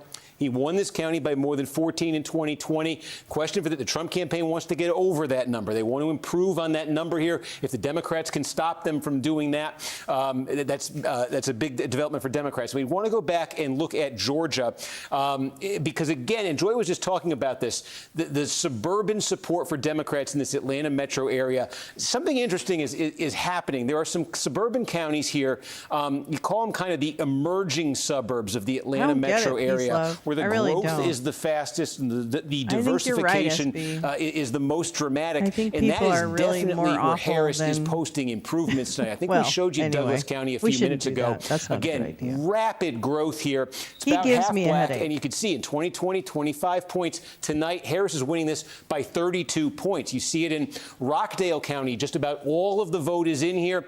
Biden got 70%. Harris has pushed that up to 73. This is a majority black county. You can go to Newton County here. You know, this was the tightest margin of all these Atlanta metro counties. This was the tightest margin for a county that Democrats won. Almost all in 2020, almost all the vote is in. Harris has improved on it. You see this. You could take a look at Henry County. Almost 80% of the vote is in. Again, Biden won it by 20. Look at that. That's up to 30 or so for Kamala Harris. So the thing is, though, the counties I just showed you within this Atlanta metro region, relatively speaking, these are the lesser populated counties. The ones with the huge, the huge populations, you start with Fulton County, and we've been monitoring this. This is the biggest. Atlanta's here, but there's also a lot of suburbs within Fulton County. This is key for Democrats because of the sheer size of Fulton County. A drop of a couple points here would more than offset the gains that I just showed you in those other counties. 80% counted in Fulton County, and now you see Biden 72.6 in 2020. Harris has fallen a tick below that. Meanwhile, Trump 26.2 here in 2020 is a tick above his 2020 number. The concerning thing for Democrats here in massive Fulton County is with only 80% counted, there is still a significant, obviously, amount of same-day vote to come in. And you just saw, if you were watching earlier, this has gotten a little bit tighter. The Democrats have dropped a little bit since the last time we looked at this. That's because more same-day came in, and Harris fell below that Biden number. There's room for her to drop further here. And again, you know, just 1-2 points in Fulton County offsets a lot of the good Democrats might have done themselves in those other counties I just showed you. So see what happens there. We also have, look at this, Douglas, Cobb County. We also have, look at this, getting close in Cobb County again. Take a look at 2020 here. Joe Biden won this by 14 points. Now, right now, it's basically a 15-point margin. This is another one where that margin for Democrats was bigger earlier. It's come down as more same day has come in. And you know, Cobb is a massive, massive county. Again, it's much bigger than any of those others that I just showed you. This is the first time I voted in person. More same day to come. That's concerning for Democrats. If I don't even know how many elections. If it starts dropping below that, and then Gwinnett County, this is the one that's been the slow one here in the region tonight. I've never voted in person if I could. So there's sort of a division here we're seeing between these suburban and metro counties here. Again, there's some clear Democratic growth, but they don't want slippage in those big ones as the remaining vote comes in. And again, just checking in, we showed you Cherokee. These are the big Republican sort of fringe Atlanta metro counties. Here's one, Forsyth County, where Trump is clearly has improved, I should say, a bit from 2020, a point higher than 2020. You can go over. You can go over to Paulding County, though. This is interesting. Again, core Republican area, fast-growing. Dallas, Georgia is here. 29 points for Trump last time around, down to 24. So, again, that's a feather in the Democrats' cap right there in Paulding County, bringing that Trump number down further. And finally, we close out on this. We're basically done in Fayette County. We ID'd this one at the start of the night as, look, if Democrats were actually flipping this, they are definitely having a good night in Georgia. Looks like they're going to come short. Harris has made progress here in his big suburban county here. Harris has made progress from 7 points, now sitting at 3 points. But is that progress enough for Democrats? Fascinating and so down to the wire. All right, we are coming up on a poll closing at 10 p.m. We're just about under 10 seconds now until 10 p.m. closings in some very interesting states. Let's have a look at the presidential race. NBC News projecting in the presidential race in the great state, the swing state of Nevada. It is too early to call. NBC News projecting a winner in the presidential race in Utah. Donald Trump projected to win the presidential race in Utah. NBC News also projecting a winner in the presidential race in Montana. So Nevada, too early to call. Trump win in Utah, Trump win in Montana. Looking back at the battleground states that we're still awaiting definitive calls in Georgia, it's too close to call between Donald Trump and Kamala Harris. In Pennsylvania, It's too close to call between Donald Trump and Kamala Harris. In Wisconsin, it's too close to call between Donald Trump and Kamala Harris. In Michigan, sing it with me now. It's too close to call between Donald Trump and Kamala Harris. In North Carolina, it is too early to call between Donald Trump and Kamala Harris. And in Arizona, it is too early to call between the two presidential contenders. Let's look at Senate races right now, including in some of the states that have just closed with 10 p.m. Eastern Time poll closings. Looking at the Senate race in Montana, incumbent Democratic U.S. Senator John Tester facing a challenge from Republican Tim Sheehy. That is too early to call. In the Nevada Senate race, where incumbent Democratic Senator Jackie Rosen is facing a challenge from Republican Sam Brown, that is too early to call. In the Utah Senate race, this is also considered to be too early to call. Let's look at some calls from Senate races from the 9 p.m. poll closings in New York State. NBC News can project that Democratic incumbent Senator Kirsten Gillibrand will be returning to the Senate for another term. NBC News can also project a winner in the North Dakota Senate race, where incumbent Republican Kevin Cramer will be returning to the Senate from North Dakota. NBC News can also project a winner in the Senate race in Mississippi, where incumbent Republican Roger Wicker will be returning to the U.S. Senate from Mississippi. This is the status of the United States Senate at this hour. Again, no surprises. 44 seats held by Republicans. That includes one net gain seat, a flip they got from the West Virginia Senate seat that was previously held by independent Joe Manchin. Democrats sitting at 34 seats right now. There are still 22 uncalled U.S. Senate seats at this hour. Whew. You know, it is, I don't know if it's not looking good yet. I mean, we don't have very many more poll closings, right? We'll have poll closings at 11 and 12 and one at midnight, one at 1 a.m. But we're not watching poll closings essentially for all the news right now. We're watching for any one of these swing states to close in on something called, The final polls were, I think the final Marist poll, right, was +4 nationally. I mean, I think that what we're seeing is what that looks like. And you take a national number and you toss it around and you think, oh, I don't know, that feels fine. I think that you said a few minutes ago, let's be blunt. Let's be blunt. I would say I think when you watched what is. Donald Trump did in 2020, what Democrats were fantasizing about was a landslide victory, where he wouldn't be able to peer at a red mirage and falsely claim victory. And so some of what was wanted and desired was a sweep that in a 50-50 country where the final best poll had her +4 nationally really didn't, the data suggested that something that would disallow Donald Trump to claim victory before the results were known, that really wasn't on the table. We live in an evenly divided country and it creates anxiety, but it also requires patience. And the fact that there were still people waiting online during the last live shot that Jacob Soboroff did, the fact that there are still people voting in the West means we really do have to do what Jen said, because we have to wait for the votes to be counted. Now, what will start to be something we keep an eye on is Donald Trump is against all the votes being counted. At least 4 years ago, that was his public position. And so I think there'll be a moment when it is very much still up in the air, when Steve is still tapping counties and we only see numbers like 34, 44, we don't have all the vote in. And I think this will become another test for the country and our patience. It's also, I think the reason there's so much anxiety is that I think, and I've gotten a fair number of these texts, and I'm sure you all are as well, it is fairly shocking.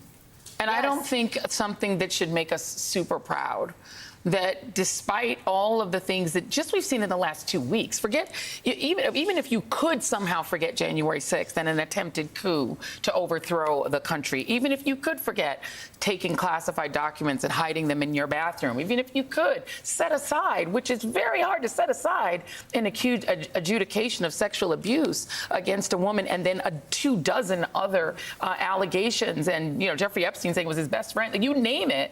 You just think about just the last 2 weeks and the things that Donald Trump has said into the TV that people could hear him say and do, the vulgarity in front of families with young children, and the threats to do mass deportation and a violent start to his dictatorship on day one, and you name it.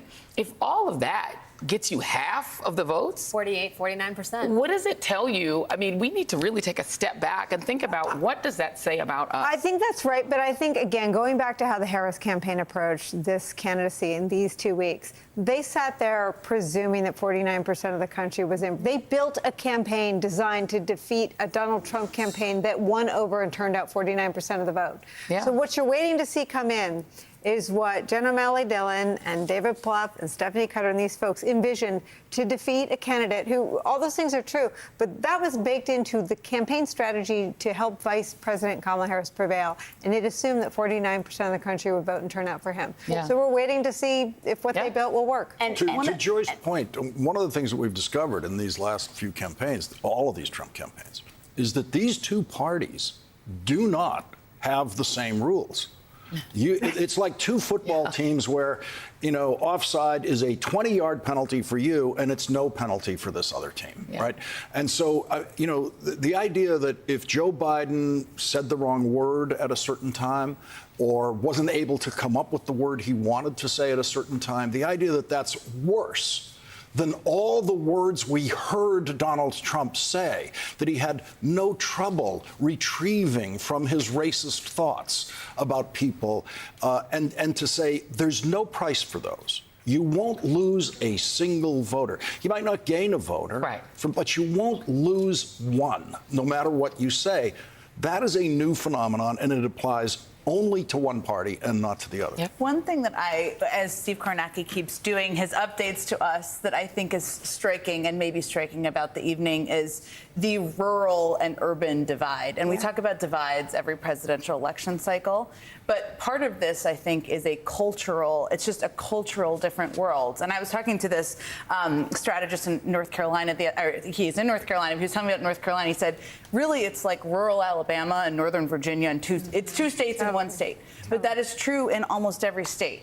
As we go through the numbers, we look at, can the Democrats and can Harris run up the numbers in the city and the suburbs? And then it's like, can they decrease the massive loss in the rural areas? That's where we still are, despite everything that's happened. And that has been a divide that has been the case for many presidential cycles. But to me, it's interesting. It hasn't changed. And maybe that's a kind of a look in the mirror moment, regardless of who wins. It's not, I mean, I'd say I think there's probably another layer to it, which is education. And I think when it's all said and done, what you're going to see is a huge divide over people who are college educated and not college educated. And if that is the case, what is different is that you could be seeing a realignment about the base of each party. And there are warning signs for everybody here.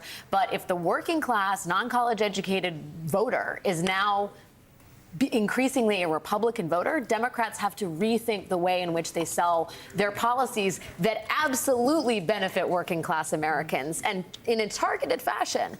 But, I was in Saginaw, Michigan at a union hall, and these union voters who are working on infrastructure act jobs that Joe Biden and Kamala Harris literally created for them did not know who they were going to go vote for. And that, to me, suggests that the Democratic Party needs to do a much better job of selling its achievements to working class voters. And working class voters also need to be more engaged in understanding the chasm that separates these two parties in terms of policy. Particularly since one of the candidates is being bankrolled by a billionaire right now. Exactly. And can I just say very quickly? Let me, we're doing a call. Yes, do a Sorry. call. Do a call. This is the time when I feel least bad about interrupting. I don't know about that. I'm sorry. All right, we do have a projection. NBC News can project in the presidential race in Colorado that there is a winner in Colorado, that Kamala Harris has won the state of Colorado. Joy, what were you saying? No, absolutely. I was just going to say on the realignment thing, one place, and I would actually like to put this narrative to bed, maybe forever, one place there's not going to be realignment, black men. Every 4 years, I go through the ritual of having to talk down, the sort of world that wants to say that black men are just realigning and they're all going to run to Donald Trump. There is literally no difference in the exit polls. A 1 point difference is not a difference at all between where black men were in 2020 and where they are in 2024. It's not black men. They are not the ones shifting. What you're seeing are shifts among Latino voters, for sure. But you are not seeing shifts among black men. Please stop saying black men. The only area supporting Trump. There has been some, which just seems like an outlier, is Wisconsin, where there's there's a, but again, it's exit polling. So what do we know? Yeah. I want to go over to Steve Kornacki because a rumor has floated its way to me, which is that a whole bunch of vote just came in from Arizona. Yes, absolutely. And this is how it goes in Arizona. They get to that 10 o'clock Eastern hour, and suddenly what you get out of, remember here, Maricopa County, that's what you're looking at right here where Phoenix is, more than 60% of the vote in the entire state is in here, and Maricopa County all at once releases this, more than half of its vote. Now, let me tell you what you're looking at here, because if you remember from 2020, the story in Maricopa and in Arizona is very distinct buckets of votes that come in at different times and that have very different looks in terms of which party they favor. What you get first and what you're looking at in Maricopa County, this is all of the in-person early vote, and this is all of the absentee, the mail-in vote that was received by last Friday. So that's typically, that is what you get first here. That's what you're looking at. What will then happen in Maricopa County over the next few hours is they will count up the same day vote, the folks who went and voted today. That's typically a Republican-friendly batch of voters. So you'll see in the next few hours these numbers change, and then you will have the majority of the vote in Maricopa County will be in. And then we will wait.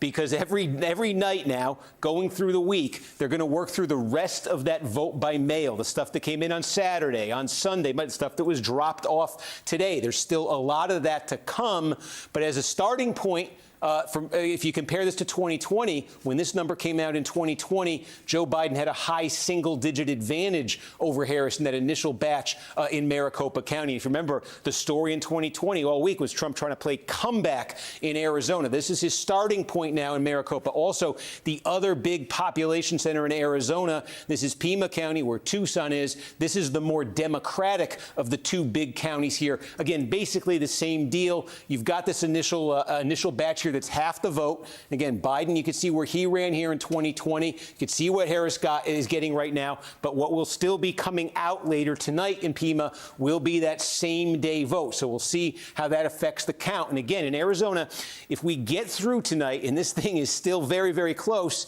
you're kind of locked in probably for a few days of results just because of that pace, where once a night you'll kind of get updates from these counties. So the question here, obviously, is if somebody gets a clear advantage, this is the statewide number right now. Half the vote has been counted out. We'll see in the coming hours if there's clear separation between these candidates at all. Otherwise, it could take some time there in Arizona. I want to return to Pennsylvania because I think we've got a pretty big development here in part of the story we've been following all night. We have been flagging Lackawanna County, big one, where Scranton is, heart of Northeast Pennsylvania, a very contested region here politically. And the question has been, what would this land at? And you're now basically looking at it. This is probably it in Lackawanna County. And Kamala Harris is going to, this is where Scranton is. Kamala Harris, you see, winning this by 3 points over Donald Trump. But remember, we were using this as a gauge because in 2020, Joe Biden won this by 8.5 points, won the state. In 2016, Donald Trump lost this only by about 3.5 points, 3.4 points. This was a winning combination for Donald Trump. He won the state. This was a losing combination for Donald Trump. Tonight, at 3.1 points, his loss here in Lackawanna County is actually a little bit less than the 2016 margin. This was one of our key questions in Pennsylvania tonight. Would Donald Trump get back to his 2016 level in a big blue-collar county like this? Because there are a lot of big blue-collar counties like this throughout the contested northern tier of the battleground. This I'm flagging for you because we said it at the start of the night. We'd use this as a bellwether also because this is now the complete one. We've been looking for complete counties. We've got a complete county here. So that's what it lands at right there. That was the question we asked. We now have an answer. Luzerne County, another biggie. Again, this is all big blue-collar counties, northeast Pennsylvania, slowly getting that same day, that election day vote counted up. Trump's lead now is 11 points. This is where Wilkes-Barre, Pennsylvania is. He needs to hit this number and probably surpass it.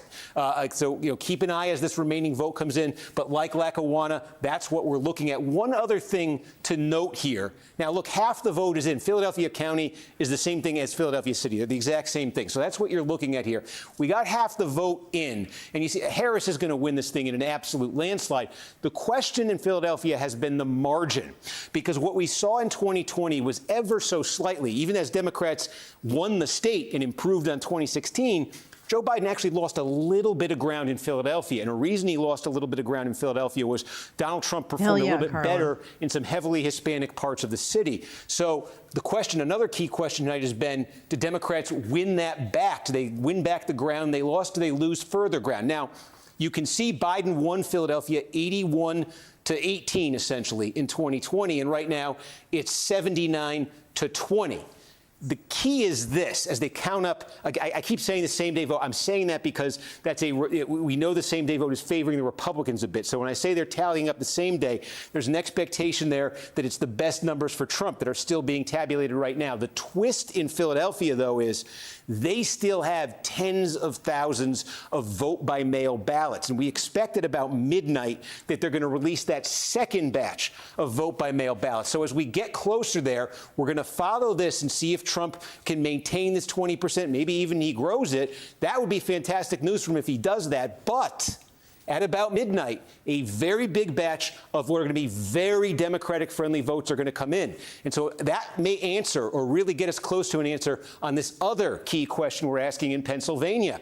Are the Democrats able to hold what they have in Philadelphia and maybe even win back the lost ground from 2020, or does Trump make further inroads? Because, again, this is a county where a city, the Democrats won by about 470,000 votes in 2020. They want to hit that margin. They want to go higher on that margin tonight. So that's the drama in Philadelphia as this other half of the vote comes in. And we could just zoom right out and see. Oh, I was going to zoom out and show you the running statewide total, and I clicked Ohio for some reason. There you go. A little bit more than half statewide. That is Trump's lead statewide, but it's very spotty in terms of where you're seeing votes. Oh, there is one more I did want to flag for you. This is Cumberland County, because we do have about 3/4 of the vote in here. Why Cumberland County? Because we don't talk much about it, but there's a lot of population in this region of Pennsylvania. You got Lancaster County, you got York County. Here you got Cumberland County, Carlisle, Pennsylvania is in here. This is actually, you see red right now, this has been a growth area for Democrats. There's a lot of fast-growing suburbs in here. Again, demographically very conducive to the Democratic coalition, right outside, right across the river from Harrisburg, Pennsylvania. So Democrats made gains here in 2020. This was actually a very good performance for Joe Biden. Now, you see with almost 3/4 of the vote in, Trump's a little bit short of that number. That was a bad number for him, and he's a little bit short of it now. But this is the thing to look for. With all of this remaining Election Day vote still to be counted, we just saw this happen in Lackawanna County. Is that going to happen in Cumberland County? Is Trump going to gain enough that he hits that number and surpasses that 2020 number? This is the kind of place where his campaign needs to win back ground that they lost in 2020. This is a big part of why, or a significant part of why Trump lost Pennsylvania in 2020. So we're going to follow that as it continues to come in. And I can also note Butler County. This is red. Obviously, it was heavily in the news this summer with that Trump rally. Believe it or not, Butler County in the Trump era, which started in 2016, while it's still deeply red, has actually gotten less red. This has been a bit of a growth area, suburbs right outside Pittsburgh, some rural areas too. The Democrats actually, I'll just show you, put it up on the screen here. This was actually a bit disappointing for Trump in 2020.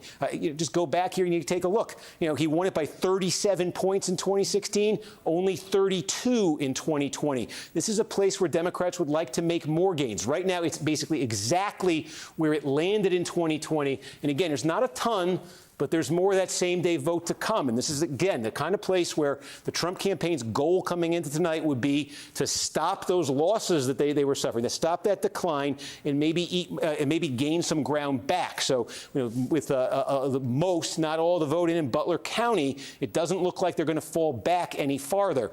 Just check in, too, on Allegheny County. There's more than 1 million people in Allegheny County. You think of the city of Pittsburgh, there's also just a ton of interior suburbs there, inner suburbs there. 3/4 of the vote in Allegheny. We'll just show you where this landed in 2020. And again, this is one of the few counties in Pennsylvania that's gotten more Democratic in the Trump era. But, it's huge, as we just say. So 60% is basically where Biden landed in Allegheny County in 2020, with about 3/4 of the vote in. And if you remember at the start of the night, we had all of that mail that was dropped in Allegheny County. Trump's been trying to chip away at that sense.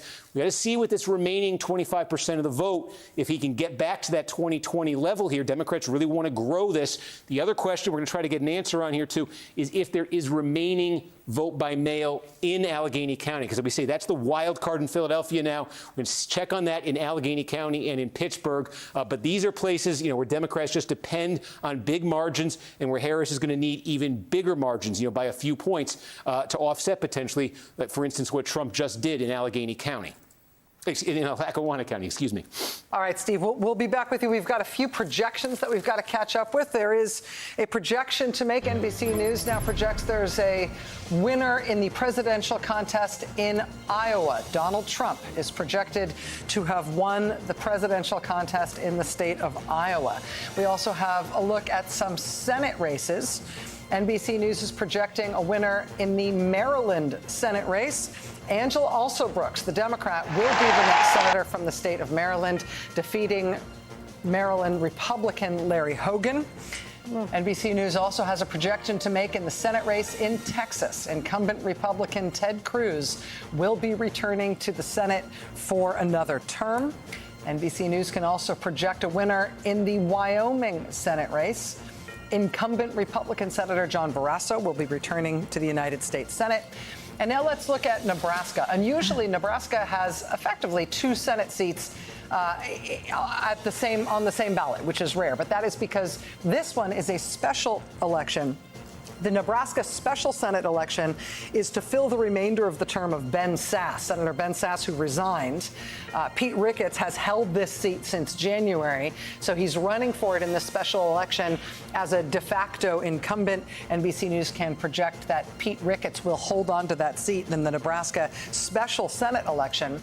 But now there's another Senate election in Nebraska, and this is this very interesting one. This is incumbent Republican Deb Fischer, who is facing no Democratic challenger, but she is facing an independent challenger. And the independent challenger is Dan Osborne. At this point, this is too early to call in this Senate race in Nebraska. Again, of the 2 that were on the ballot, this one too early to call, even as the special Senate election in Nebraska. The other Senate election in Nebraska has been called for the Republican incumbent. Lawrence. And that is now, with the Texas seat staying with Ted Cruz, Nebraska is now the only possible loss of a Republican Senate seat that remains for tonight. And that could be serious.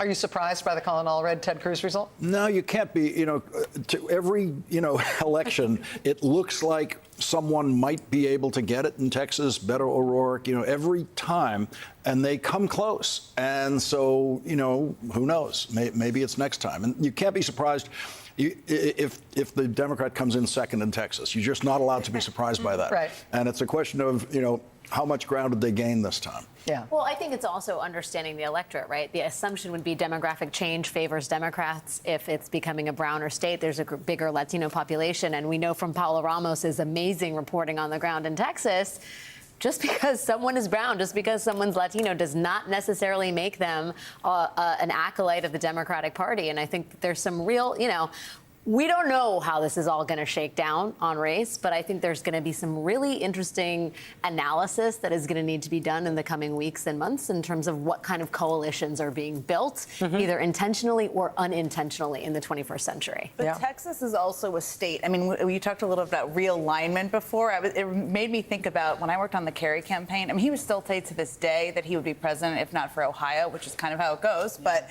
that was a state that we were waiting. That was the state that determined that night that he was going to lose. That is no longer a state we're watching with the on the edge of our seat seriousness. Texas, and I agree with everything you just said, Alex, but it is still a state where maybe it's 4 years, maybe it's 8 years. That's a state where if Democrats continue to organize, they're betting at some point it couldn't come into their column. It's the same. We don't know what's going to happen in Georgia and North Carolina. But those are more purple states now for Democrats than Ohio is. So there has actually, over the last 20 years, been a complete realignment of the states in the country that are We have a leaning lot. each way. And that's kind of interesting. And We have a Texas lot. it's the big whale. I don't know what to call it. It's the one Democrats have wanted for a long time, but it still keeps moving each cycle. It's also a very voter suppressed state, and the focus of voter suppression coming from that state capital is Harris County, where Houston is, and they are relentless in it. And that is also the largest single physical number of black voters in any county other than Cook County in Illinois. That's the largest number of black voters available, and they are deeply suppressed in terms of their ability and access to the ballot. So Democrats would have to do a lot of work there in terms of voter suppression and also voter motivation as well. And you have to, I mean, this is the thing. You can't just reappear every 4 years. This is true with every demographic group. But the reason why Georgia is a baby blue state, as I'll continue to call it, is because Stacey Abrams organized, and then John Ossoff organized, and then Raphael Warnock and Latasha Brown. They all continue to organize. They're on the ground. The reason we're even talking about North Carolina is because they have this amazing state party chair who's like 26 or 27 years old, and because they have a great governor's candidate. It's because they're organizing there and they're not leaving and coming back And the Poor every People's 4 years. Campaign, which is like, I think they did like 900 some thousand, texts. And I mean, you've got people that have been in there trying to organize that state and change it. And the thing that's sort of sad about my old state of Florida is that kind of organizing kind of vanished with the money. And now Nikki Fried, who actually is doing heroic work trying to organize Florida, but it's not a state that the National Party invests in anymore. Whether that, the money that used to go into Florida is now going into Georgia, North Carolina, and Arizona. I'll only say this one more time. And there's 7 million people who do not vote in Texas because they know the Electoral College outcome of every presidential election. And so within that 7 million who don't vote, there's a possibility that we will never get to because the Electoral College locks down a voter suppression system that is better than anything anyone's come up with in the modern day. Yeah, and in Florida, it's about 5 million people who did not vote in this election. They just don't vote. Let's just give a ray of sunshine to California. California could determine that who controls the House. Yes, for sure. So I hope people are voting. If they can still vote, my space-time continuum. If you can still vote. But there are states like that where people hopefully are voting. And to sort of synthesize a little bit of what you guys are saying, in Texas, the unmotivated voter who thinks my vote is not going to matter may be thinking about the presidential race. But the reason that Texas may not matter in the Electoral College and it may not be competitive in the Electoral College may be because of state policies that are outrageously voter suppressive, which you can change by voting in state legislative and other state-specific races, regardless of what's happening with Texas's electoral votes. And so there is a sort of civics education and a civics awareness and a civics organizing effort that is about changing the way your state is governed so that your vote will matter to the rest of the country. Gary Chambers has been doing heroic work about this in Louisiana. He literally posts every day what the voter turnout is, particularly among black voters. This is percentage-wise the largest, other than Mississippi, share of African-American voters. And the voter turnout sometimes is 10% or 12%. And it's that people have given up, forgetting that they just elected a 2-term Democratic governor and that control over things like abortion policy. So, if you're saying that abortion policy returns to the state, you might want to control who runs your state. And you might want to think more about that. But voters are not thinking at that level of, it's not even 3D chess, it's regular chess, right? The battleground states. That your state votes. And again, to get back to the mama-directed voters, which are my voters, my grown children, my kidults, my Jason and my kidults, I'm not J.D. Vance, so I don't just claim it's just one parent that has the kids, both parents have the kids. Our kidults live in blue states. They don't all live in the same state, but one lives in California. And the way that I've had to lobby them to vote when they say, my vote doesn't matter, I'm in a blue state, it doesn't make a difference, is to explain to them, wait, there's this ballot initiative on your ballot. And to tell them you're going to shame them on television. Well, we have a family phone plan, and if you want your phone to actually work. Thank you, Jen. Thank you, Jen. I've got that also works. 2 updates for you. First, on this bomb threat thing that we have been talking about, the Maricopa County Sheriff's Office has issued a statement in response to reports of an investigation of a bomb threat to the Maricopa County Recorder's Office. They say these bomb threats, again, are not credible, but they are investigating, again, at the Recorder's Office. Also, 9 polling states and the Navajo Nation in Apache County, Arizona, have been allowed to remain open for 2 hours longer. NBC News is reporting that the FBI is tracking and investigating bomb threats Again, hoax bomb threats, no real bombs. Bomb threats attributable to Russian email domains in the states of Georgia, Wisconsin, Michigan, and Arizona, including the Navajo Nation. So we are seeing the impact of these things in terms of trying to create an atmosphere of chaos. Not get sad Again, these are not real bombs. Nothing is blowing up. There's no violence that's being committed here. But this appears to be, according to the FBI, something that they're investigating as a foreign interference effort. All right, we've got a couple of Senate updates to do. First of all, there's a Senate projection to be made in the great state of Virginia. NBC News projects that Democratic incumbent Senator Tim Kaine will be returning to the United States Senate from Virginia. NBC News can also project in Missouri that the incumbent Republican Senator Josh Hawley will be returning to the United States Senate as well. Steve, over to you. Yeah, let's check in, Rachel. We'll start here on North Carolina. Look, again, 83% of the vote statewide now counted, and Trump with a 3-point advantage here. It's about 135,000 votes. Yeah, again, I think we're seeing some clear things we've taken you through, and they're being reinforced the more we look at here. We talked about the rural counties with large black populations where Democrats wanted to run up turnout and make some gains. That has not happened. You take a look at some of these big, well-populated, still Republican suburbs where Trump has had some slippage, where Democrats would need further slippage. We've singled out Union County before.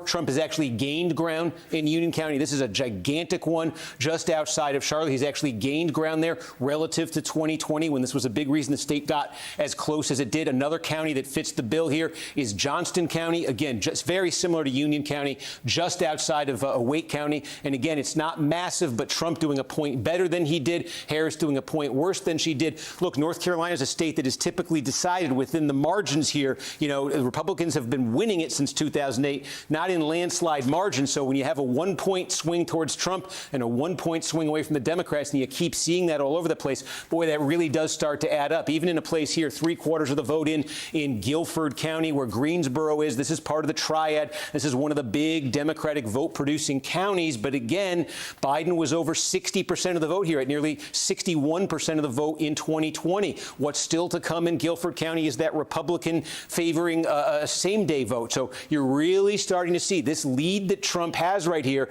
The ingredients that are going into it are the ingredients he needed coming into the night. We'll just check in there. Coming into the night to have a good night in North Carolina. Take a trip down to Georgia. 86% of the vote counted now. Trump's margin over 153,000 votes. Remember, he lost this by about 12,000 last time around. We've been keeping an eye on Fulton County. Democrats need gains there. They can't afford any slippage. The same-day votes counted up here, being counted up here. And now you can see it. Harris has fallen more than a point below where Biden finished in 2020. Trump's improved by more than a point here. A county this size, well over 1 million people here. That is a significant shift there. And with more same day to come, that may get even worse for Democrats right there. You could take a look at Douglas County. We have Cobb County. Again, we still have vote to come in here, but Harris now basically falling back to Biden's level. The potential to slip even further there.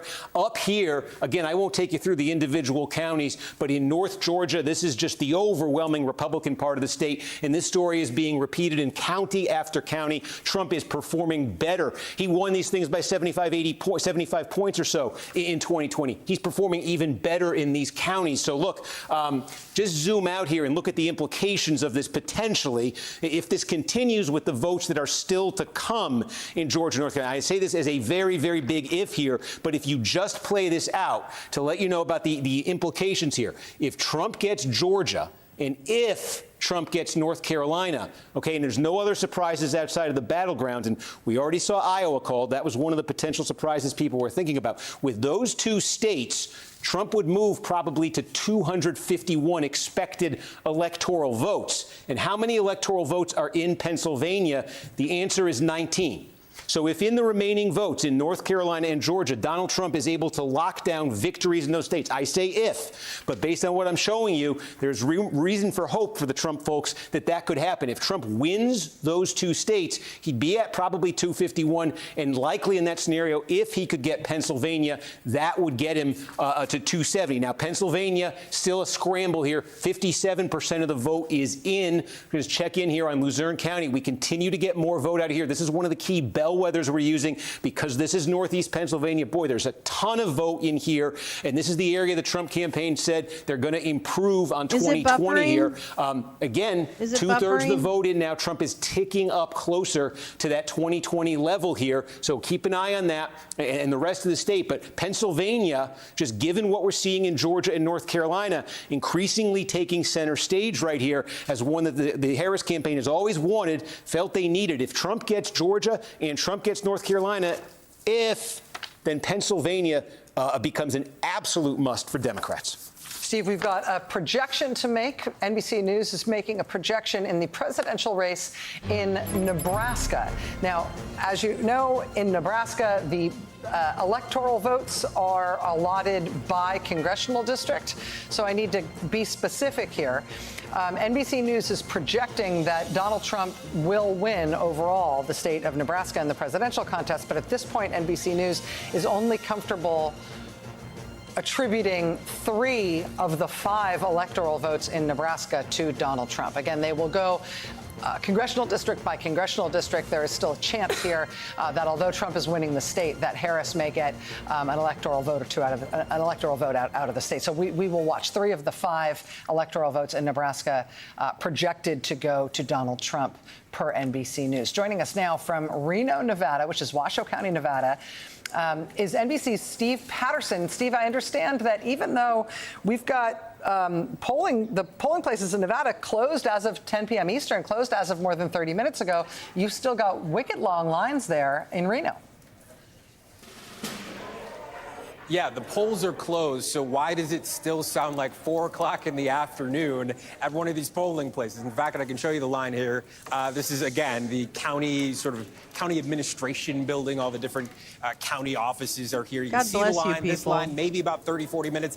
This is one of the good ones, Rachel. The county registrar just gave a news update to the press, sort of talking about what lines look like after the polls close. There are 10+ sites in the county with an hour+ wait, and one of them is the University of Nevada, county Reno, or district or something, so you can separate them. So does Maine. 7:35 right now, 35 minutes after polls have closed. Now, here are the problems that come with this. Mail-in ballots, early voting, all of that stuff has been counted since 8 o'clock this morning. So all of that is being processed. It's going through. But in-person votes that were cast today, that are still being cast, those cannot be counted until the last person in Nevada has voted. I think they're only reporting 3 of 5 going to him, so it might be 2 until the last person electoral in Nevada votes has voted, which means we won't know anything, 0.0% reporting until at least 3 hours from now, because we're also hearing this is happening in other places around the state. So not good news if you like sleep. Great news if you're a fan of coffee. Rachel. Steve, just to be clear, the long lines there, if we are still looking, as you said, at 3 hours, we're already more than a half an hour past when polls are supposed to close in Nevada. If we're looking at 3 hour+ lines, just to totally underscore what you're saying, the state will not report a single vote. They will not report any data at all until the last person has voted. So even if they've got a lot of stuff tallied, they've been working all day, they've got all that stuff banked essentially in terms of knowing who's cast votes, we won't hear anything from the state at all until the last person's out of line. Garfield the cat is winning. You Where's hit it my exactly, lasagna? Rachel, Wow. which is, it's good news because Mondays. this does not indicate that there is a voter problem, does not indicate that there's necessarily fraud or a problem with the system. It just means that there are simply incredibly long lines. We don't know if that is an indication of something be like that is the a Who's problem. down in Whoville, the bad y'all. news is, of Come on. course, that does mean Dig we deep. won't know anything Just be the Who's down in until the Whoville. last Let's grab person hands in and Nevada start has singing, voted. bitches. We don't know where that person is, but Fuck yeah. I imagine that person is in one of these ridiculously long lines as we speak. Wow. Rachel. Steve Patterson, thank you. And if you are within the sound of our voice and you are waiting in one of those long lines in Nevada, do not be dissuaded by the fact that your polling places were supposed to have closed a long time ago and the line still seems long. If you are in line, you can vote. And if you are in line, you better vote because you've already committed. You don't want to go home and say, I got bored. You'll never live it down. Honestly, You don't get the sticker. Stay in line. Also, you don't get the sticker, which is the shame. It's just, I mean, it's irredeemable. Let's go to our friend Simone Sanders Townsend. Simone, I understand you've got a little bit of new intel out of Georgia. Yes. So in Georgia, Fulton County and Gwinnett County. Fulton County was one of the counties that Steve just had up on the board. They were both targeted by those bomb threats. Again, to reiterate, there were no actual bombs, but I'm told that it shook people in the state and in those counties in particular. And folks who are, I've talked to 3 different people at this point, who are familiar with the numbers, who are familiar with the boiler room, and they say that Gwinnett and Fulton County, for the vice president, she needs to overwhelm Biden's numbers. And right now, as they stand, she has not overwhelmed them. By overwhelm, I mean she needs to do better than Biden did in Fulton and Gwinnett counties. Now, they cautioned that Fulton County's not all the way in, and neither is Gwinnett County.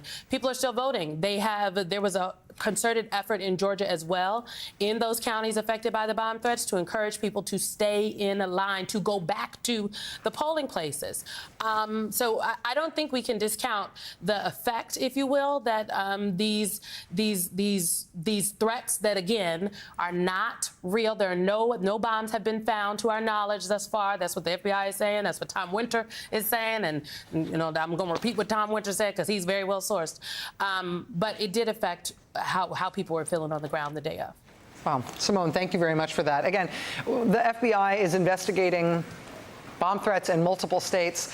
We've also seen, I've been looking at some of the local press in Georgia. The Atlanta Journal-Constitution is headlining what they say is concern that has been expressed to them, sharp concerns expressed to them by the Harris campaign about the potential effect of these bomb threats. Again, there aren't bombs. There are just bomb threats being phoned in order to disrupt and clear out polling places. We've seen a number of both court-adjudicated and election administrators deciding to keep places open longer than they otherwise would have been, because those places had to be cleared out. But there's always, of course, the threat that somebody who has to go home when they're sent home when a place is evacuated, or somebody who's deterred from going in the first place, might not come back once the all clear is given.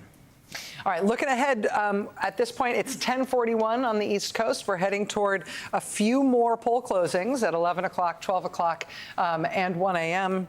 Steve, though, is not waiting for poll closings. He's just watching the vote come in. Steve, looks like you're looking at Michigan right now. Yeah, in Michigan, and again, it's very scattered here, but there are a couple of big places I want to look at because they might be offering us some clues. Again, we say with some of these bigger counties, we have questions going into the night, specific questions about counties that, could be extrapolated potentially more broadly. Meaning, let's take a look here at one of the biggest. We flagged this one at the start of the night. This is Oakland County. This is a big, giant suburban county just outside Detroit, and this is, of the 2 big suburban counties just north of Detroit, this is the Democratic one. This is the one, with a lot of college-educated, higher-income types, a lot of bedroom communities here. So look at this. 2/3 of the vote is now counted in Oakland County, and Harris is winning. The Democrats are supposed to win here. Her margin's inside 10 points. It's less than a 50,000 vote, raw vote margin here. I want to show you what this does in the context of other recent races. In 2020, this was a 14-point win for Joe Biden. And in 2016, this was an 8-point win for Hillary Clinton. And I don't think I need to tell you, this wasn't enough to win Michigan for Hillary Clinton. This was more than enough for Joe Biden to win Michigan. And this right now looks an awful lot like this. Remember our test coming into the night, one of them was to compare Oakland to its next-door neighbor, Macomb. Macomb is blue right now. This is the blue-collar, Trump-friendly suburban county. There's almost no vote that's been counted there, so yet to be seen how this is going to measure up. But one of the reasons Democrats were able to win Michigan, why Joe Biden was able to win Michigan 4 years ago, was this. He was able to run up a monster number in a gigantic, highly populated suburban county, and it more than offset Trump's strength in the other gigantic blue-collar suburban county. This is a number, if this holds, that the Trump people would be very happy with. The Democrats want that back where it was in 2020. One other county that I think we can look at here and get a bit of a clue from, this is just outside of Lansing, and this is one at the start of the night that the Democrats looked at. They would have said, we want to flip this county tonight. Let me just show you. It got super close in 2020. Joe Biden came less than a point away from winning it here. It had been a 5-point Trump county in 2016. Again, this is one of those places, the reason why Joe Biden was able to make the gains in Michigan, a big sort of suburban county, outside Lansing here. Biden nearly won it. And again, this 95% basically means all the vote is now in Eaton County. It's gone back to that 2016 level, 51-46, 49-44. That's what the Trump campaign wants to see in counties like this, where they Kamala, had slippage 112, in counties they won Trump, in 2020. 210. They want to get that slippage back. We saw that earlier. We showed you Lackawanna County in Pennsylvania. They did that. They did this just outside Lansing. Here's another place where they really want to do that. You could see right here next to Oakland, it's Livingston County. Okay, this is a mix of sort of suburbia, some rural areas here too. It's gigantic, kind of between Lansing and Detroit. More than half the vote now counted in Livingston County. And again, just want to show you, this was a bad number for Donald Trump 4 years ago. He won this by a little bit less than 23 points. This was a good number for Donald Trump. He won the state of Michigan in 2016, winning here by about just under 30 points. And his margin tonight is looking more so far like 2016 than it is 2020. This is a pattern that's being repeated. We're showing you, not a lot of counties in Michigan have this much vote in, but in those that are, we're starting to see this. And again, we're seeing this in other areas of the battleground, the northern tier of the battleground. Pennsylvania, we had some more that just came in, almost completely here. It can take you through them. You can start right here, Berks County. Okay, this is where Reading is. One of the things we talked about, Reading has the highest concentration of Hispanic residents of any city in Pennsylvania. The Trump campaign said, we are going to make gains with Hispanic voters. The national exit poll is showing Trump making substantial gains with Hispanic voters tonight. I've seen counties way outside the battleground with large Hispanic populations where Donald Trump has made dramatic gains tonight, some in Virginia. Hudson County, New Jersey is another. And here in Berks County, again, with one of the larger Hispanic populations in Pennsylvania, here's Trump with just about, that's basically the vote here, winning it by 13. Look at that. 4 years ago, he won it by 8. This is exactly what the Trump campaign said it was going to do in a place like Burke County. It was going to take that and it was going to make it double digits. They've made it double digits in Burke County. We check in on Luzerne County. And again, we've been talking about this one. As that same day vote comes in, this is Wilkes-Barre, this is Hazleton, another. Oh, sorry. I muted him. We need a minute. Let's just take a minute. Let's just take a minute. Okay? Let me tell you about this. Let me tell you what's happening. Dab rips required. Exactly. Where's my dab rig? Yeah, this is hard to hear, right? I think it's good to put it in perspective of the fact that it is early, numbers shake out. Looks like we've still got some states on the East Coast that are in play. We're not too sure about them. Trends look close. In some cases, not in our favor or humanity's favor, to Isabella's point, my love. And I'm actually surprised, regardless of what happens, we know that the work is never over.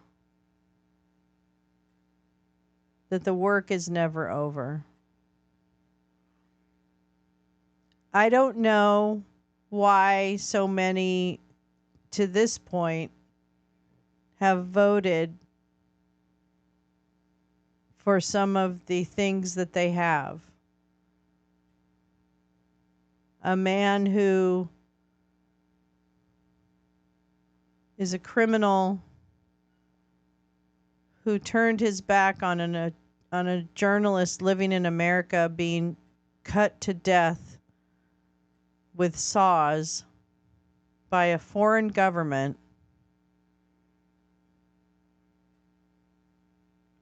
who is on record as a friend of one of the most notorious pedophiles and sex traffickers we may have ever known. He stole national secrets that to this day he has in his possession. Sorry. That in the Senate race in New Jersey, the Democrat Andy Kim will be the next U.S. Senator from the state of New Jersey. NBC News can also make a projection in the governor's race in New Hampshire. And this was an interesting one to watch. In the end, it looks like it will be Republican. Former U.S. Senator Kelly Ayotte will be the next governor of New Hampshire. The current governor of New Hampshire is Chris Sununu, an incumbent Republican. The Republicans are really hoping to hold on to this governor's seat, and in Kelly Ayotte's victory in New Hampshire, they have done so. One other projection for you, and it's a ballot measure. This one in Colorado. This is one of the 10 states that has an abortion rights measure on the ballot in Colorado. This is Amendment 79, so right to abortion and insurance coverage is a related matter. There we go. We're getting some good NBC News here. projects that the abortion rights measure in Colorado Good night, Neil. Sorry I will missed pass. you. Yeah, absolutely. So we're heading up There is a toward long the road. 11 That's o'clock hour. We'll have poll closings in California, Idaho, Washington, and Oregon. And things are starting, I would say, to come into focus because it's later, but we still have not a single swing state called. Yeah, one thing I will just say, I'm not trying to be rosy all the time at all, but this always happens on election nights where the bigger cities where Democrats have the bigger share of the vote come in later. And there are a lot of places, Grand Rapids, Michigan, a bigger chunk of Philly, Dane County in Wisconsin. We don't know what they'll be, but we got to wait and see what they are. Before anybody starts drinking on their couch or whatever they need to do. They're already doing that. They already do. Can I add just one other thing? Because we talk a lot about national security issues. They don't always get front and center attention. Andy Kim, who you just mentioned, he is a former national security official, worked within the Obama administration. Alyssa Slotkin, we don't know what's going to happen in that race. That's her background as well. We'll see what happens in California with Adam Schiff. But it's interesting because we're also seeing sort of a bit of a changing of the guard of some new people potentially in the Senate who do come from a background where they care deeply about global norms, where they care deeply about defending them and talking about them and elevating them. And that's an interesting part of the story, maybe a positive one. I will also say that Andy Kim is also just like kind of an awesome public servant. Yes. And obviously, one of the things we've talked to him about him here on MSNBC was this very poignant thing that happened on January 6th, where he took it upon himself to clean the Capitol in the wake of the insurrection. But also just like both well-spoken and like compassionate, like a solid leader, and to see him move into that sort of next tier of Democratic leaders, leadership, particularly after the mess that was the Bob Menendez conviction. It just like good on New Jersey. You'll never be sorry that you've got Andy Kim representing you in the United States Senate. Sure. So that's a good one.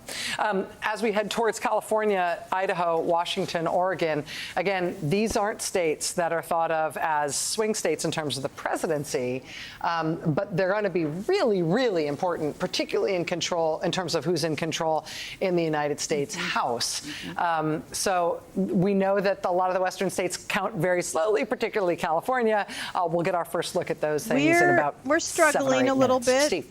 Yeah, two big things just happened we can tell you about. One, we've been following North Carolina, where statewide you can see 85% of the vote now in. Donald Trump maintaining that lead in the neighborhood of 150,000 votes. The big thing that just happened is we have been talking about the giant, core city counties where Democrats need the big margins. We've been waiting all night on Mecklenburg County. This is where the city of Charlotte is. Now we've got almost all of Mecklenburg County has now been reported out. Harris, no surprise, landslide margin here, but this is short of where Joe Biden was here 4 years ago. Joe Biden won Mecklenburg by 35. Right now it's 32 and a half. And again, this number, Biden lost North Carolina narrowly, but he lost it 4 years ago. I'm glad the name of the game for Democrats was to make a jump here tonight. You can look at it, do it in the raw vote, and you'll really see it. 378,000. That's the number of votes Joe Biden got here in 2020. 179,000 Trump. That is essentially a 200,000 vote margin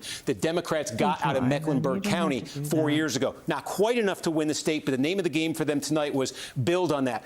Drive that over 200,000. With 90% in, there is still some votes to come in, so this is going to change, but you can see clearly the difference here is sitting at less than 175,000. So instead of going north of 200,000, it is on pace to finish south of where they were 4 years ago. So that's a significant development. Democrats looking at North Carolina all night have wanted something giant to come out of Mecklenburg. We just basically got Mecklenburg. That's what it is. The other one that I think is notable, we don't quite have all of it, but in Wisconsin, again, again, nearing 60% of the vote in statewide, razor thin. But again, one of those questions we asked at the start of the night, getting some clarity, and it's in the most Democratic vote-producing margin county in the state, Dane County. Almost 90% of the vote in here. We're getting close to all the vote in Dane County. Significance here, Democrats rely so much on Dane County in Wisconsin now because they've lost so much ground in the rural areas of this state. I said at the start of the night, every single presidential election this century, the Democrats have added to their margin in Dane County. They have squeezed more and more and more out of it. Take a look at this. 4 years ago, Biden wins Dane County. The University of Wisconsin is here by 53 points. And that is a margin of about get that marker working. That's a margin of about 182,000 votes. Name of the game tonight was to hit that number and go further, like they have in every election this century in Dane County, with about 90% and still some votes to come. But you can see how far short they are of that number. 149,000 right now. 182 was the number back in 2020. This is the county Democrats rely on here. Also, in the WOW counties, the question coming in tonight, the WOW counties being the big suburban bedroom communities right outside Milwaukee. Coming into the night, they're red now. They've consistently been red. How much less red would they get? We keyed in on Ozaukee County. Okay, this is now 60% of the vote is in Ozaukee County. Significance here is Trump lost. In 2016, he won the county, but he lost so much ground that this was the worst Republican performance in Ozaukee County since 1964.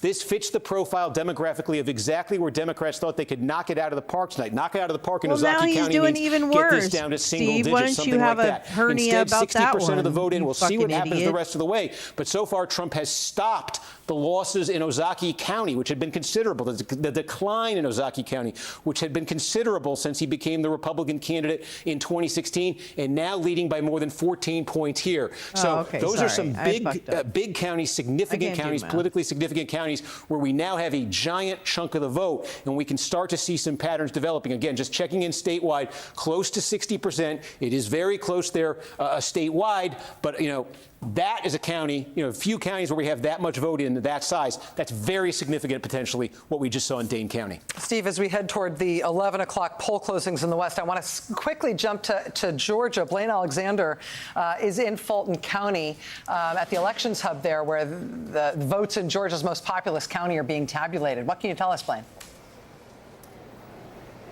Well, Rachel, I have an update on timing for you. I just spoke with a spokesperson from Georgia's Secretary of State Brad Raffensperger's office. He tells me that they expect to see the vast majority of Georgia votes uploaded by midnight tonight. Now, that's certainly notable when you talk about the timing, when you talk about what Georgia's going to look like.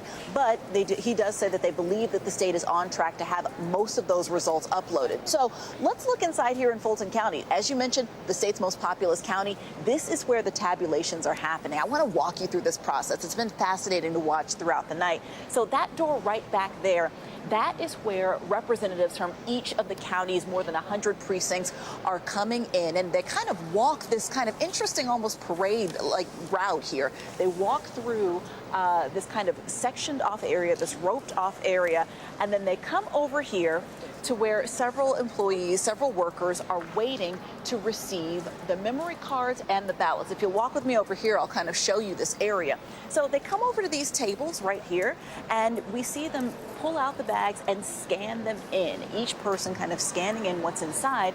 And then once it's scanned, the memory cards go inside what we're kind of calling this almost fishbowl-like situation. This is just this very large plexiglass surrounded area in the middle of this giant warehouse where the votes are being tabulated. And you see the three people that are seated right there in the black at the computers. Those people have been in there diligently throughout the night, tabulating and uploading the results. They started with... We're going to continue our little talk. And so this is a place we've been before. And we'll see what the evening and the morning brings. And we'll see what other types of things happen. Absolutely. Take a minute.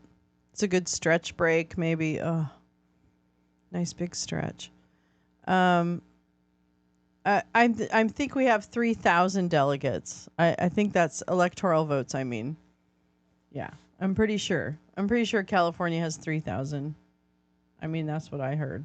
but I don't know. I could be wrong.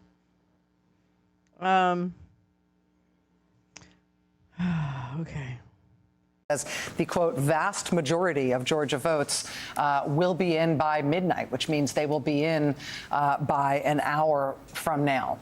As we close in on 11 p.m. Eastern and poll closings in 4 western states, we're getting close to the end of all the poll closings here in the United States of America.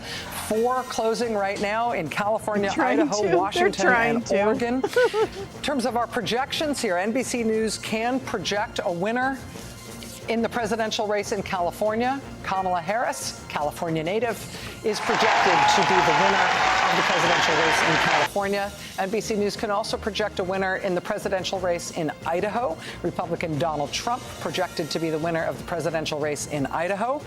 Up to the Pacific Northwest in Washington State, the presidential race in Washington State projected by NBC News at this hour to be too early to call. Similarly, in Oregon, NBC News says in Oregon, the presidential race is too early to call. Let's look at the overall Electoral College. The electoral vote map right now, Donald Trump stands at 214 electoral votes. Kamala Harris stands at 145 electoral votes. Again, not a single swing state has been called as we're watching vote continue to come in all of them. Right now, looking at some battleground states that haven't been called. This is Georgia, too close to call. A difference of about 136,000 votes between the 2 candidates. Fuck you, Idaho. Here's Pennsylvania, too close to call. A difference of about 119,000 votes between the 2 candidates. Here's Michigan, too close to call. A difference of just under 75,000 votes between the 2 candidates. Here's Wisconsin, also too close to call. Fewer than 30,000 votes separating the 2 candidates. Over to North Carolina. NBC News projects that the race there is too early to North call. Carolina. I have Over to I thought Arizona. better of you. NBC News projects the race is too early to call. No, I don't think that's And in right. Nevada. Nevada, we've got too early to call. That's the projection from NBC News. Let's look at Senate races right now. We've got interesting Senate races in some of the states that just closed. In California, where Democratic Congressman Adam Schiff is facing off against baseball guy, Republican Steve Garvey. That Senate race in California is too early to call. I'm being informed by the control room that baseball guy is not the right way to think, right thing to call him. I apologize. I'll revise that in a moment. In the Senate race in Washington State, incumbent Democratic Senator Maria Cantwell is facing off against Raul Garcia. This is also too early to call in the Senate race in Washington State. This is the Senate at this hour. 48 Republicans seated in the Senate. That includes 1 Senate pickup for the Republicans. The pickup they had was in West Virginia, where independent Senator Joe Manchin gave up his seat, decided not to run again. A Republican picked that up. There are 37 Democrats in the Senate, 15 uncalled seats as of yet in the United States Senate. So again, we don't have many more poll closings coming. We got 1 at midnight. We got 1 at 1 a.m. We got poll closings everywhere. I should tell you, in Arizona, where we do have polls closed, Arizona is yet another state where we have had some delayed results promised because of these bomb threats that we have seen all over the country. Arizona counties are reporting that there will be some delayed results, for example, from La Paz County in Arizona. La Paz County's elections office evacuated due to one of these hoax bomb threats. Also, Cochise County, Arizona. The Cochise County Sheriff's Office is advising of a reported bomb threat to the elections office in Bisbee in Cochise County, Arizona. The county building was evacuated as a result of that bomb threat. Again, we are seeing, and the FBI is confirming, and local officials are commenting, and local secretaries, state secretaries of state are commenting on the effect of these bomb threats called into polling places and now counting centers all across the country. None of these bomb threats is thought to be associated with an actual bomb, with anything actually exploding. There hasn't been any sign of that whatsoever. These appear to be false bomb threats that are designed to disrupt. The FBI says in at least some of these cases, these are attributable to Russia, or they are investigating whether or not these may be of Russian origin. But again, our battleground recap, summing up, we've got too early to call in North Carolina, Arizona, Nevada, and it's too close to call in Georgia, Pennsylvania, Wisconsin, and Michigan. I mean, blue wall, baby, that was always going to be a blue wall night. And I think that, I tried to speak a little bit to some of the fantasies, right, of a landslide victory that would erase any doubt, that would eradicate, the threat of something drawn out. And that is, I'm so loath to quote Don Rumsfeld with all of you, but I will anyway. I feel like Liz Cheney has made that somewhat acceptable again. Still not acceptable. You go to the polls with the country that you have, and the country we have lives in two totally separated information ecosystems. Whatever happens, we'll have to really understand the information consumption that young men have and why they think that the economy will be better under Donald Trump when it never was. I think that waiting for these blue wall states to come in because they're so close, because households are divided, right? There could be a yard sign in a house that doesn't represent how everyone in the house will vote in either direction. And so I think it's going to be a late night. And I think it's the polls, I guess a slice of good news that the polls have accurately captured this dead heat. Ari, since you were last with us, I've got nothing to report. We've got the swing states. We've got too close in Georgia, and then the blue wall, Pennsylvania, Michigan, Wisconsin. And we've got too early in North Carolina, too early in Arizona, Nevada. What's caught your eye? What have you been watching? Well, freedom's just another word for nothing left to report. We all know that one. We don't know who's going to win Michigan, Wisconsin, and Pennsylvania, which means that when you actually put aside a lot of the energy and the understandable emotion and commitment, we are in a similar place than we were a few hours ago. I have seen people start to jump on trends, but we don't know who's going to win those states. If Kamala Harris wins those states, then she would be in a path to win the presidency. We can see, because we have so much great numbers from all of our teammates who rigorously collect this, that there are other trends that don't tell us who's going to win the election that show Donald Trump outperforming some of where he's been in the past, including among some of those groups, including among Latinos, and perhaps in the total national vote. But the total national vote doesn't determine the outcome. So that's what I'm watching. Pennsylvania, there's a reason why Kamala Harris, they have their own plane. They can hit more than one state in a day. She spent her final day campaigning, doing all 5 stops in Pennsylvania, the campaign, and we've heard from a lot of people there that still feel that's the path, while at the same time, and I've heard some of the interesting conversation at this table, at the same time, Donald Trump, over in the entire country in places that may not decide the election, doing better among certain groups is a striking and noticeable development given the year he's had and how he closed. But yes, I will tell you that the boring thing, the simple thing, the repetitive thing is the true thing. We're watching those 3 states, and no one can really confidently say at this hour who's going to win them yet. I do have one call that we need to make, and let me interject here. NBC News can project a winner in the presidential race in the state of Oregon. Vice President Kamala Harris has won in the state of Oregon, per NBC News' projection. I also want to draw your attention to one House race that is one of the House races that we have been looking at closely just in terms of it being a race to watch. This is New York 18, a really interesting race. It's a very tightly divided district. Pat Ryan, the Democrat here, won his seat in Congress in an August 2022 special election. He was up against Allison Esposito, a Republican opponent who had been very heavily invested in by the Republican Party. She was one of the so-called young gun candidates for the Republican Party, served in the NYPD for 25 years. But Democrat Pat Ryan will hold on to that seat in New York 18. I also have to tell the control room here just for a moment that I just lost my IFB. And so I am now one of these people who's speaking but can't hear anything. You can tell me and I'll tell you. So go ahead. So if control room is saying anything to me from right now, I think my battery's died. So take it away. Go to Steve. Rachel, you seem so energized. I am energized. But I do know, actually, with nobody talking to me, that we do need to go to Steve. But yes. Steve. Yeah. Okay.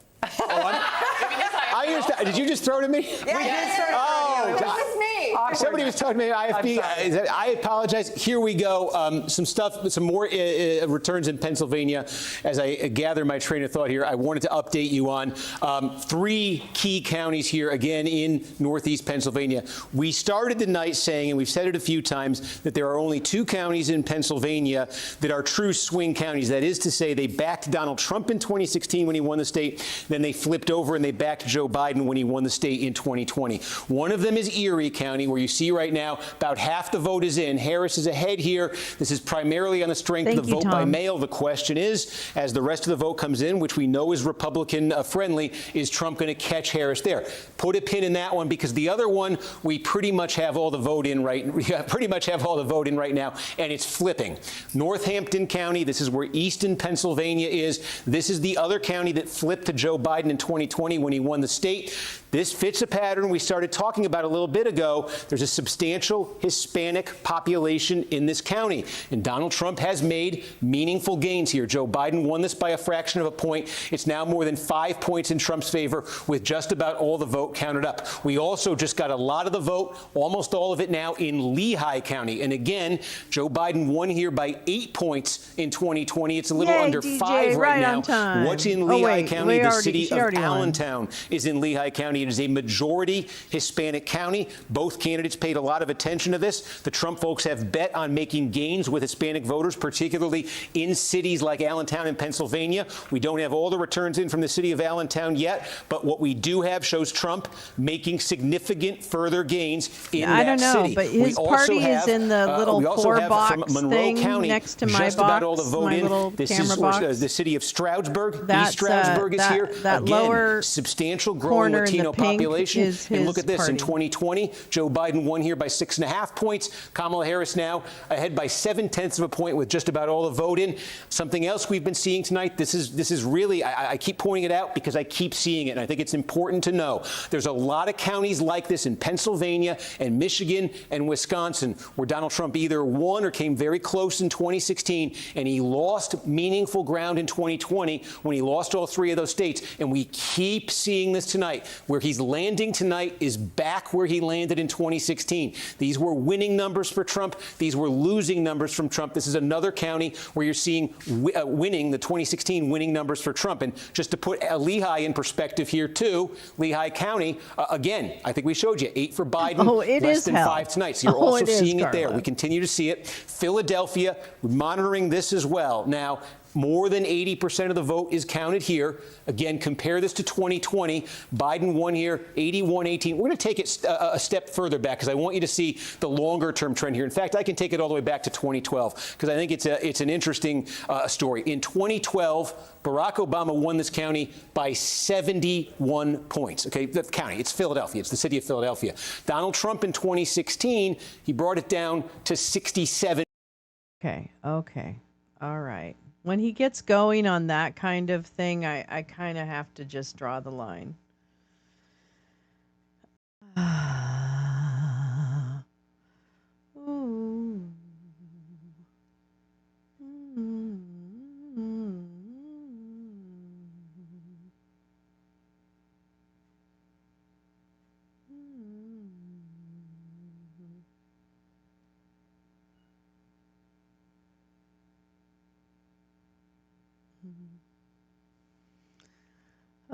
Oh my goodness. I'm so grateful for you all. I really are. Yeah. Don't you want to hear that? Over 75,000 years? Umpty bump thousand years? Yeah. Oh, yeah, Tom. It is like 2020. It's interesting. And, here's the thing. It just depends on how the count comes out, right? What I said at the beginning stands. We've done our part. And now it's down to counting. And that is okay. Yeah. Let me really nerd out now, said Kornacki. And the world said, nah. 54 from Callie. That's right. So what has she got now? Hold on. All right. So that the white box that has the map on it says 153 to 214. And then the blue box has 179 to 214 because it's given her Washington. So that's why. Harris is winning, so let's talk about Trump. What the fuck? I love it. I love it. It's overload. Yeah, it's overload for everybody. Yeah. Yeah, and I mean, I like to be kind of in the know, but I don't need to be, I don't get down to this level. I think the trends are interesting. I think data is terribly interesting. Yeah. So, yeah, it has definitely narrowed. So at minimum 153, but. And I don't think so now it really depends on Nevada, Pennsylvania, Arizona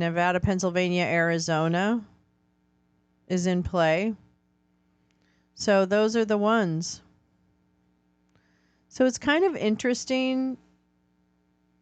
I don't hate watching chuds realize they have celebrated too soon. Oh, well, that's a sport. That's a pastime.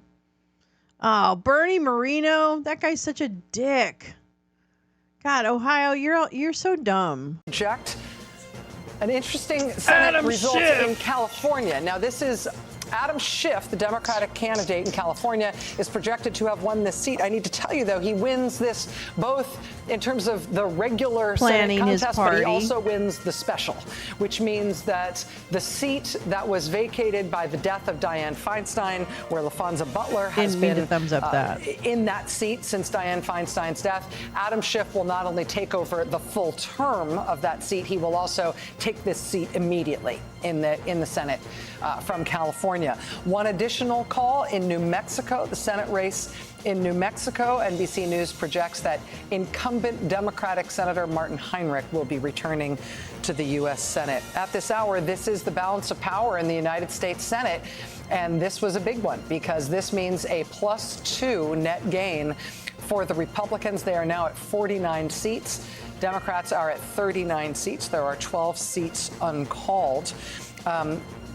We've got to go in a moment. We're going to go to Michelle Norris, who is at Harris campaign headquarters at Howard University. Lawrence, I just wanted to get your reaction to that Senate news. Yeah, that is a big loss for the Democrats. It takes them down in terms of the incumbencies as of this hour to 49 in the Democrats in the Senate. If you to assume everyone returns, John Tester was in even more trouble than Sherrod Brown, and so most senators believe that Sherrod Brown had a better chance of getting reelected than John Tester. So if John Tester goes the way of Sherrod Brown, that would absolutely guarantee that they lose control of the Senate, because the remaining hope is that Nebraska sends an independent senator to the Senate who would then vote for the Democrats in organizing the Senate, which would get them to 50.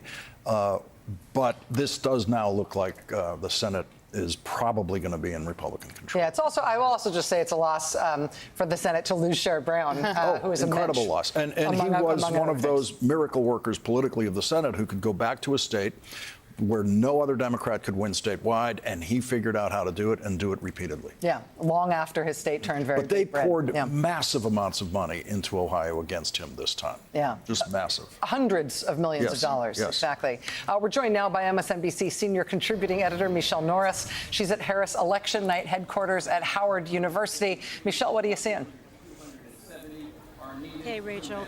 Well, the crowd here is still large, is still loud, but a little bit more subdued. And the word that I keep hearing, it must be some new phrase that has entered the lexicon, is the idea that people here are nauseously optimistic. Not just cautiously optimistic, but nauseously optimistic. And one of the people I heard that from was LaFonza Butler. I spoke to her just a while ago, and she was speaking about the upcoming results. She mentioned North Carolina, for instance, called by some, not by us yet, thinks it doesn't look good there. But one of the interesting things she said that's echoed by a few other people that I spoke to is that the real focus now is on that blue wall in the Midwest, Wisconsin, Pennsylvania, and that 2nd district in Omaha, Nebraska, that sort of blue oval at the top of the state. Pennsylvania, the thought was that Donald Trump may have had a ceiling, that there was a certain number of votes that he got in 2016, 2020. They were hoping that he would not exceed those numbers. They are actually outperforming Joe Biden in some key areas, but it's clear now that Donald Trump has picked up key support among Hispanic voters, despite all the things that he said at that rally at Madison Square Garden, despite the reaction that we saw among Latino voters in places like Allentown and Hazleton. And so, you know, people here are watching and they're wondering what's going to happen in Pennsylvania. They're ready for a long, long night. Oh my! And one of the reasons I heard also is that they wanted to inject so much joy into the beginning of this is because they knew that's why they brought the DJ in and the dancing and the line dancing, because they knew that this was going to be a long night and that it was going to be a real nail biter. And it appears that that is exactly what we're looking at right now. We're going to fight. Michelle Norris at Howard University. We're going to fight. The Harris campaign is posted up and watching these results as avidly as any of us. Michelle, we'll be back to you as the night progresses. Let's go to Simone Sanders Townsend. Simone, I understand you've got some reporting from sources related to the sources on the campaign about Pennsylvania. Yes, people who are very familiar with the numbers and in the know, and people within, frankly, the Commonwealth of Pennsylvania, and folks specifically in Philadelphia. Democrats believe that they have tens of thousands of votes that are outstanding from Philadelphia County. These are absentee ballots, and they believe that within the hour, at least 3 individuals have told me that within the 11 p.m. hour, that those votes are going to come in again from, specifically, these are votes from Philadelphia County, and those numbers will bode well for Vice President Harris and Governor Walz. Now, and they are saying it is going to be close, very, very close, but they believe that those tens of thousands of outstanding ballots are going to make a difference. My Pennsylvania people are telling me that the next batch is expected at 11:55. So, Simone, to be clear, are they enthusiastic about what those votes are going to say, or are they enthusiastic about their chances overall? Yes, they are enthusiastic about what those votes are going to say, and they are, as Michelle Norris noted, nauseously optimistic. People are nauseously optimistic. They're clear-eyed, and people within the campaign and then strategists surrounding the campaign have all said to me within the last hour, we have been clear that it was going to be close. Now, folks may not have believed that, given the energy and the momentum, but the campaign itself and the folks specifically very close to the campaign have always been clear that this was going to be a close race. They believe Pennsylvania is still in play, and I do also think that it's my understanding of they have a sense of that the reality is that Georgia is not an option for a win this go round, and North Carolina is not looking like it as well, but folks need to wait and see. Wake County, rest of Mecklenburg County in North Carolina will make a difference. Wisconsin, I will note, folks in Wisconsin say they think it'll be a classic Wisconsin photo finish, but they feel good about where they are. They specifically noted about Dane County because they've seen numbers that say the vice president, is not performing as well in Dane County. They've seen reporting about that as Biden, and they note that the wards that haven't reported in Dane County are very blue areas around Madison. And so the folks in Wisconsin are also feeling good. And they tell me that 3 campuses, students are still voting right now as we speak. All right. Simone Sanders Townsend, thank you. I want to go to our friend Michael Steele, who I understand has been talking to sources about the results in Michigan. What are you hearing, Michael? Yeah, it's very interesting right now that a number of the folks that I've been talking to there in Michigan, Republicans are looking a little bit, how should we say, skeptical of holding Michigan for Trump right now, looking at some of the numbers that have been coming in.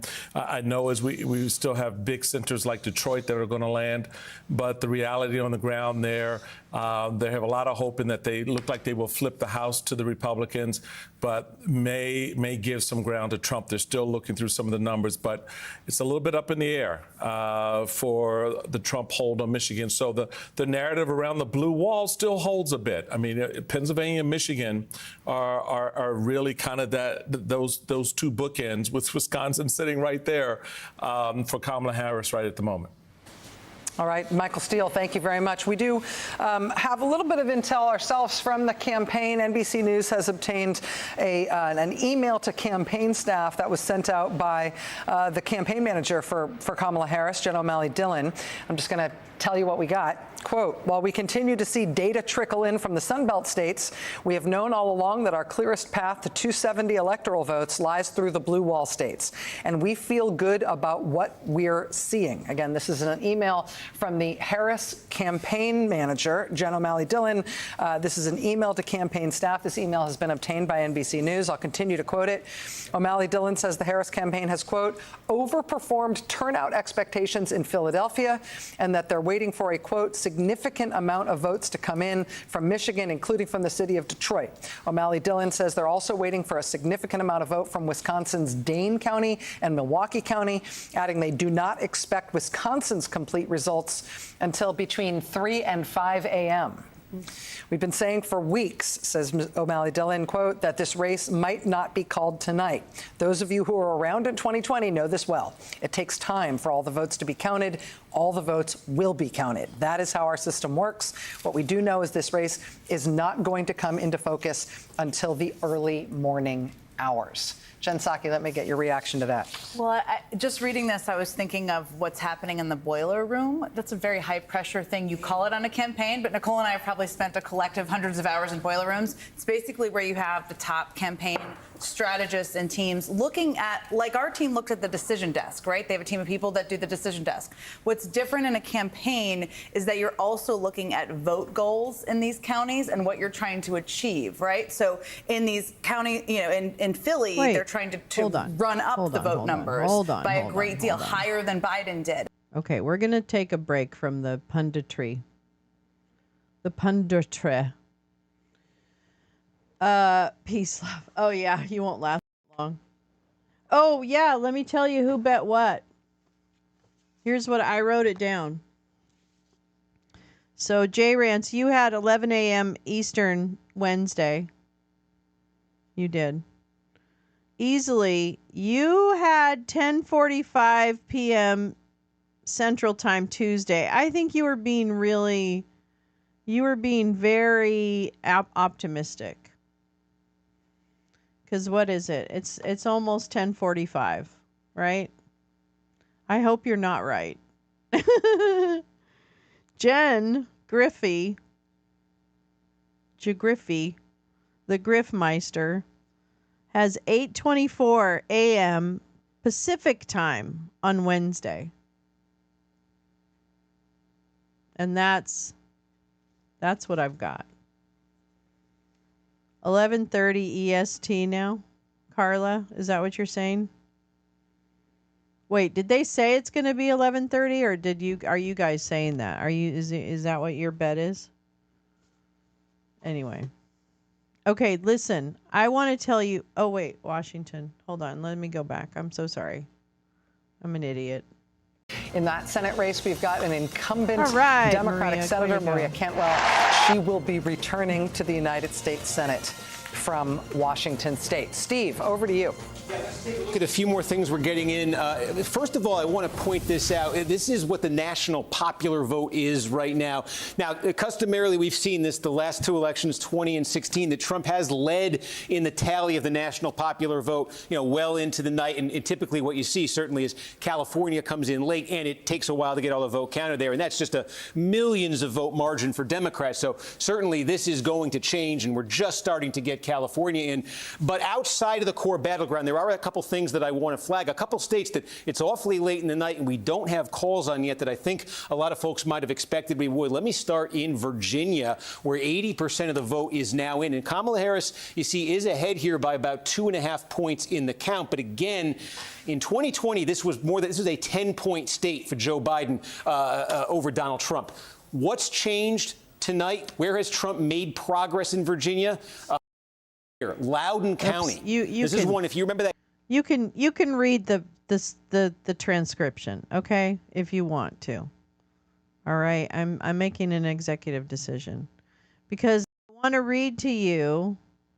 I already lost an hour ago. Damn it. Sorry. I'm sorry, Oren. I'm real sorry. At the sound of the tone, the time will be 8:30. I don't have a ding. Ding. At the sound of the tone, the time will be 8:31. That's a great movie, by the way. We should watch that movie once. That'd be a good movie. Okay. I was looking at Reuters. Reuters, you know, Reuters. Not Reuters like Tom Fitton, Schmedium boy. I was looking at actual Reuters. And in actual Reuters, yeah, I know. We're gonna be okay. I was looking at Reuters and they have exit polls, right? Because I'm like, gosh, I wonder if white women are letting us down again. You know, right? So it's not rocket surgery. Places with fewer voters get counted fast. That's so true. It's so true. So here's what the poll results, the exit poll from a national Reuters. Okay, so take from that what you will. You know how I feel about polls. How do you feel about polls? Because this is a poll. All right, so this is national exit poll because I was like, what about white women? All right, so let me read you these. They're a little bit like maths, but I'll try and make them more interesting. Okay, Trump wins 55% of white voters nationwide. Harris wins 43% of white voters nationwide. Trump's share is down 3 percentage points from 2020. Harris wins 86% of black voters nationwide. Trump wins 12%. Trump is unchanged. Trump wins 45% of Hispanic voters nationwide. Harris wins 53%. Trump's share is up 13 percentage points from the 2020 exit polls. Isn't that fascinating? Trump wins 59% of white men voters nationwide. Harris wins 39%. Trump's share is down 2 percentage points from 2020 with white men. These are that type of stuff is interesting to me. Here we go. There's more. There's more. Isn't it? Harris, I'll link this in the description. Harris wins 47% of white women. This is good. Well, it's not good, actually. It's bad, but it's promising.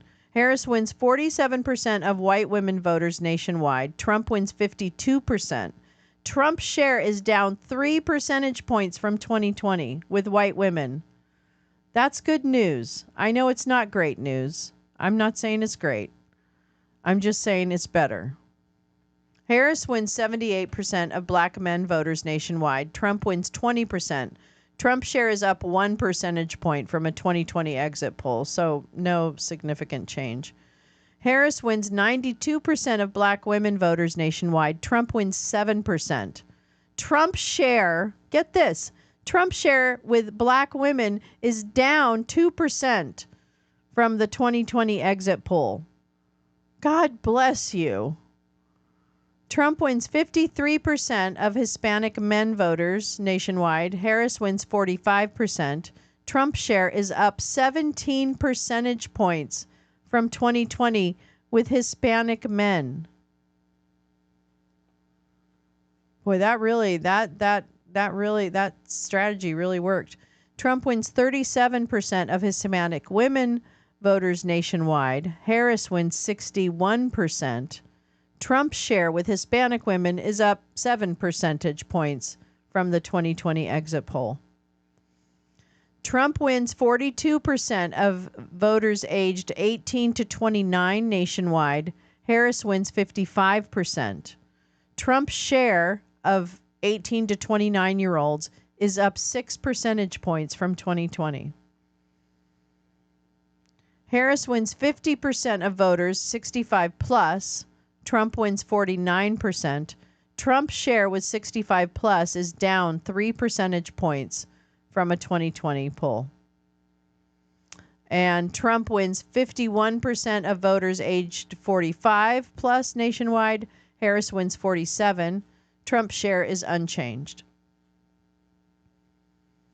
Oh my gosh, there's more. Okay, I'm going to go ahead and link this. It's so interesting. Okay, I'll go back to Booty Guy.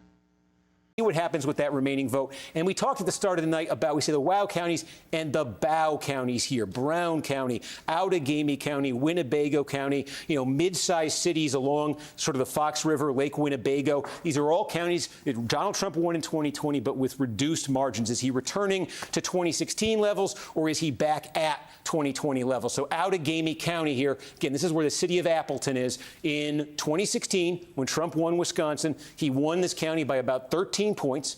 In 2020, when he lost Wisconsin, it was a 10-point margin. And tonight, as you can see, 67%. It's back at that 13-point spread right now. Now, again, votes still to come in Outagamie County. But I only flag this because we are seeing it in an awful lot of places tonight where Trump is returning to 2016 levels. These aren't always dramatic shifts, but Wisconsin's a state. When Trump won it, it was by 20,000 votes. When Biden won it, it was by 20,000 votes. So these kinds of differences can make all the difference. See what happens with the remaining vote there. But that's something we've been seeing in other places in this northern tier of the battleground all through the night. Again, now up near 70%. It's very close here, about 67,000 votes. More to come out of those WOW counties, and we'll see if there's anything left there in Dane. But if that number doesn't move, that's a little bit below, I think, where Democrats wanted to be there. All right, Steve, thank you. We've got a call to make in a Senate race. NBC News can project that in the Senate race in the great state of Minnesota. We have that projection? There we go. The Senate race in the great state of Minnesota, Democratic incumbent Senator Amy Klobuchar will be heading back to the United States Senate. Amy Klobuchar reelected in Minnesota. Amy Klobuchar. We're going to take a quick break right now. There's a bunch of other Senate races right now where we haven't checked in for a little while. Important Senate races in Pennsylvania, Michigan, Wisconsin, Arizona, Nevada, Montana, Nebraska. Lots of interesting Senate races still to come. We're going to check in on those on the other side of this break. Stay with us. That's my cue. Dun, dun, dun, dun, dun, dun, dun. What? That's my woman, Amy Klobuchar. Hey, Amy Klobuchar. Thank you, Senator. I know. That's my lady. Hey, thank you, Senator. Wine bottles to each hand. Exactly. I just take my wine bottles to each hand so they're easier.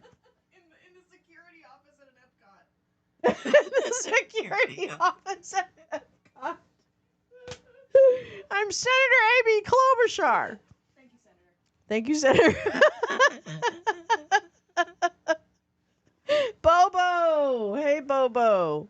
She just wanted to drop a little Chris Fleischer on us. I'm Senator Amy Klobuchar. Oh, my God. I wonder if any of the threats have anything to do with him calling victory. Did he call victory? I missed that. Did he call victory already? I think he should. I think he should definitely do that. That should definitely happen. Call victory. The sooner the better. I don't know. It is what it is. And I won't say I'm not a little disappointed in people not understanding what they're voting for, but we even regardless of what the total outcome is, I feel like there's been a little bit of a failure, right, so far, just on the fact that so we basically, we made some gains, like I think that it's important to make gains with groups like white women and white men. So that's good. I'm happy for those. It's still too unfortunate that they vote the way they do, but that's where we are. So I think that when he does, because we know, oh yeah, that's true. We'll know. Actually, I can pull up something where I have some eyeballs on something, but I don't know. I'm feeling rather philosophical about it, I guess, at this point, which is whatever, but not philosophical in the laissez-faire way of not caring about what happens, because I don't that would be very privileged of me to not understand what happens when we on losing this election. Well, I guess we're a little more divided than I thought we were. I really do. I guess we're more divided than I thought we were. I thought we weren't actually as divided as we seem to be. Because I don't know how intellectually you vote for that. That's what I don't understand. I don't know how intellectually you would vote for that. Because I don't know if people understand what's about. I mean, and I hope I'm wrong. I hope everything's roses, and all of a sudden he's like, you know what? I'm a progressive. That'd be great. But if it's what we think it is, based on what they've told people it will be, I think we're in for some hurt that we've got to protect each other from. We really have to. It will take everyone to make sure that we protect rights as much as possible. Intellectually might be narrowing the sample. It's true. The voting against your own interest is really just weird to me. I don't get that. I don't get it. Of Virginia, that there is a winner in Virginia. Democratic Vice President Kamala Harris has won the presidential contest in the state of Virginia. NBC News can also project a winner in the presidential contest in North Carolina. NBC News projects that the winner in the presidential race in the state of North Carolina is Donald Trump. This is our first projection of a result in any of the 7 big swing states. The first swing state to be projected by NBC News tonight is North Carolina, going to Donald Trump. I understand we also have a change in the characterization of the presidential race in Minnesota. In Minnesota, this had previously been characterized as too early to call. Minnesota now characterized by NBC News as too close to call.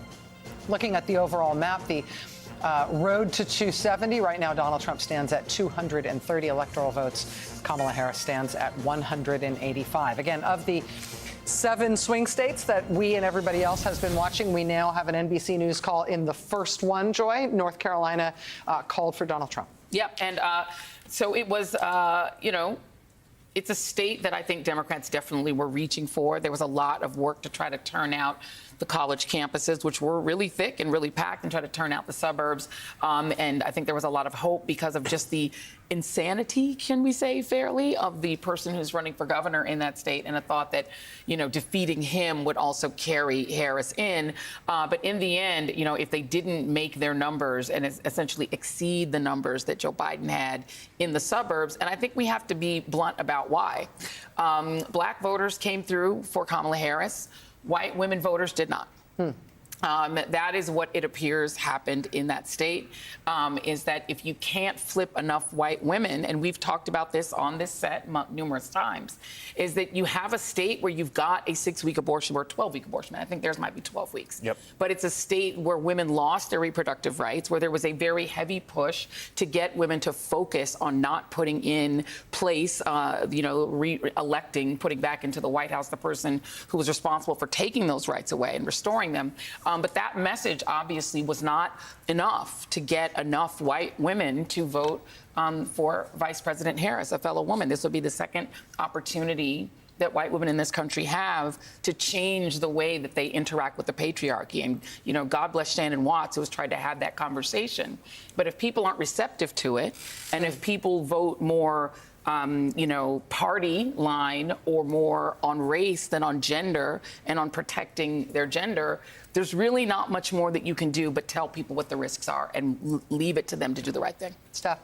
People didn't have any surprises here. We do have to remember when it comes to North Carolina, they just went through the hurricane. We know that the state made tons of accommodations and people were able to get to the polls in an abbreviated form. But they also were victims to a huge amount of misinformation over the last 4 weeks. You cannot underestimate the impact that had. But to Joy's point, There's no surprises in this election. People knew exactly who they were voting for and what they were getting, so they get what they get. I want to talk about Mark Robinson for a second, because I think it's sort of interesting. Mark Robinson is like running an experiment, which is like, what's the floor? What's the floor for someone who's a major party nominee in a swing state, in basically a closely done? Remind people who he is. Mark Robinson is the current lieutenant governor of North Carolina running for governor. He is the one who... My friends know who he is. Think about, okay, so you know how I'm an atheist. I don't make any secret about that. I'm an atheist. I used to believe in God and Jesus and go to church and sang in the church choir and all the things. But after a series of personal situations, I no longer believe in God. And so I just want to say this. There is one good part of the Bible that I do always remind myself of. Now, I don't always follow it, but I really, really do have in my heart the attempt to try. And that is, be still and listen. And I don't think that's exactly the right one, but you get what my point is. Like, I think, especially when it comes to Twitter, which is just designed for chaos, designed to trigger us, designed to annoy us, designed to bore us, designed to do whatever it is it does to you. It's designed to do that. I think it will be very helpful as we just go through the machinations of the back and the forths and the this and the that's, is to really remind yourself to just take a moment and take it in before you react. I'm going to try to do this. I don't think I'll succeed, but I'll try. Because they're just, regardless of the outcome, there's just going to be a lot of nonsense that we all have to deal with, and disinformation. But I hope that we have a real conversation about what disinformation has done to this country, what the allowing the big lie has done to this country. I hope we really have a fucking conversation about that. Steve Kornacki is telling us that his ceiling might have been higher this time. Well, we talked to David exactly about that this idea that his ceiling was 46.1 or 46.7. It had always been that. And so there'll be much more time to follow this. We are following the story and the facts, and the story's not over. But if Donald Trump did increase that margin over what had been a 8-year ceiling, right, there will be much to say and much to study about whether that was because of some newfound appreciation for him and his ideas, or whether this was an economy election. And we've had many of them. And there's many a politician who will say this was a disinformation election. It was not an economy election. It was a disinformation in the post-COVID world, which in and of itself was a disinformation zone. The economic effects we all experience has many root causes, but I believe that in the data of who voted for whom, you can see where the disinformation ratcheted up the fallout. And we, I think regardless of outcome, I think this country has to come to Jesus when it comes to disinformation. Why in the world wouldn't we allow or stand between the ridiculous criticisms of the disinformation coordination in the federal government to understand how to combat disinformation on a multi-agency level? It is. Yeah. Hey, Bobo.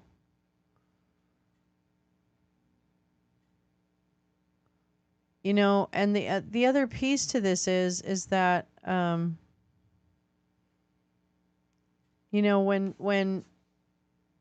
Mark Meadows and all those guys, Kevin McCarthy and all those guys, when they decided to change their minds between what happened on January 6th and when it was time to make up with Trump, they had such a window of opportunity. Oh, peace, love, good night, my dear. They had such an opportunity to change the way the public perceived Trump and his lies. And I realized that was never going to happen. There's just too many people who depend on Trump telling these lies so that they can continue behind the scenes to do the things to this country that will end up hurting everyone who isn't wealthy. My Bobo. Disinformation and taking advantage of a lack of education and particularly empathy. Correct. James Baldwin has a good quote. You think your pain and your heartbreak are unprecedented in the history of the world, but then you read. That's right. Oh, that's such a great quote. It's really true. It's really true. So we've got work to do. That's what it means. And we were going to have work to do. Remember when we thought everything was going to be fixed when Biden was elected? I had mentioned that we were going to talk about some of the tight Senate races that we've got right now. We are still going to do that. But I want to go first to Philadelphia. Our own Jacob Soboroff is at the tabulation center in Philly, which is kind of the center of the political universe right now. Jacob, what are you seeing?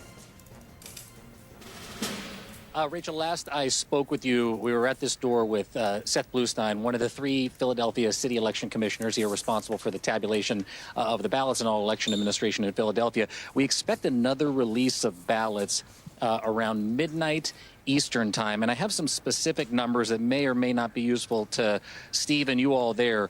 He tells me that around 50,000 votes will be a part of that next release around midnight Eastern time, and that would leave a total universe, according to Mr. Bluestein, of 37,000 votes left, but that would include ballots that won't be counted, like unsigned ballots, undated ballots, no secrecy envelopes, and other ballots that, for whatever reason, don't meet the standard of being counted. So again, 50,000 ballots to be released in the next 9 minutes, and then 37,000 tomorrow. I want to just quickly show you, it looks like actually maybe there's some ballots or something coming in right now. We see a police car escort with 2 different vans. But I do want to show you, Rachel, just come take a look through the window here, because this is the one angle you can see election workers here in Philadelphia that is not their camera processing the ballots. And they're all in there now going through the process.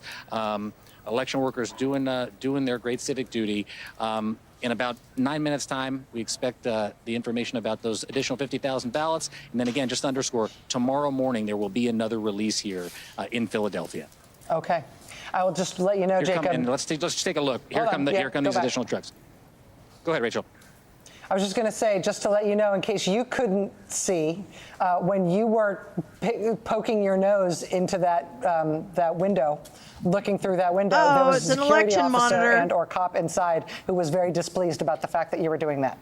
Just so you know, in case there's an unfriendly Here, I'll give you one encounter. more peek. Just one quick peek. I think they left. Take a look. Okay. Man, I hope there's something wrong. Walk by faith. Thank you very much. When you get the tap on your shoulder momentarily, don't North tell them that you know us, Jacob. It's coming. It's coming. We will always have your back. I'm kidding. Yeah, better to ask for forgiveness and permission, Soboroff. Honestly, I mean, if you're Jacob Soboroff, you just turn on the charm and you're like, oh, did I do something wrong? Did I? But how, me? My camera? But me? How could I be held accountable for any of these things? All right, let us go back to some of those Senate boards, which I think we had one of them up there first, looking first at the Pennsylvania Senate race. We're going to look at some of the Senate races that are not yet called. NBC News projecting in the Senate race in Pennsylvania that this is a too close to call race between Democratic incumbent Senator Bob Casey and Republican challenger Dave McCormick. This is over 80% of the vote in Pennsylvania. Here in Michigan, also too close to call. What the fuck happened to This is Alyssa? Alyssa Slotkin, the Democrat, versus Mike Rogers, the Republican, Mike with Rogers is just a over tool. 40% of the vote in. Oh my God, he's like Here's dumb as a load of wood. Wisconsin Senate rate. We've got a Democratic incumbent, Tammy Baldwin, facing a Republican challenger, Eric Hovde. This is with just over 70% of the vote in. This is where things stand in Wisconsin. Here's Arizona, just over half the vote in Arizona. This is too early to call. You see Congressman Ruben Gallego there with just over 52% of the vote. Kerry Lake just under 46% of the vote. That's with just over half the vote counted. Too early to call in Arizona.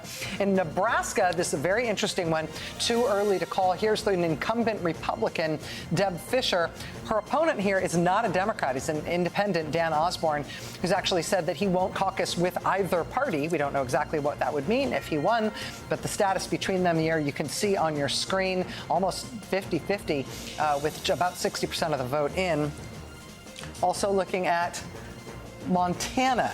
Very interesting. We've only got about 14% of the vote in Montana. This is incumbent Democratic Senator John Tester and a Republican challenger, Tim Sheehy. This is too early to call. Just about 14% of the vote in that Montana Senate race. I think if like Democrats, the lady from Titanic. obviously their pie in the sky view of these Senate races was that like Florida was within reach against instead Rick of the Scott camera having a filter, she just walks maybe around Texas with a jar was of within reach Vaseline, with Ted Cruz rubs it on versus Colin Allred.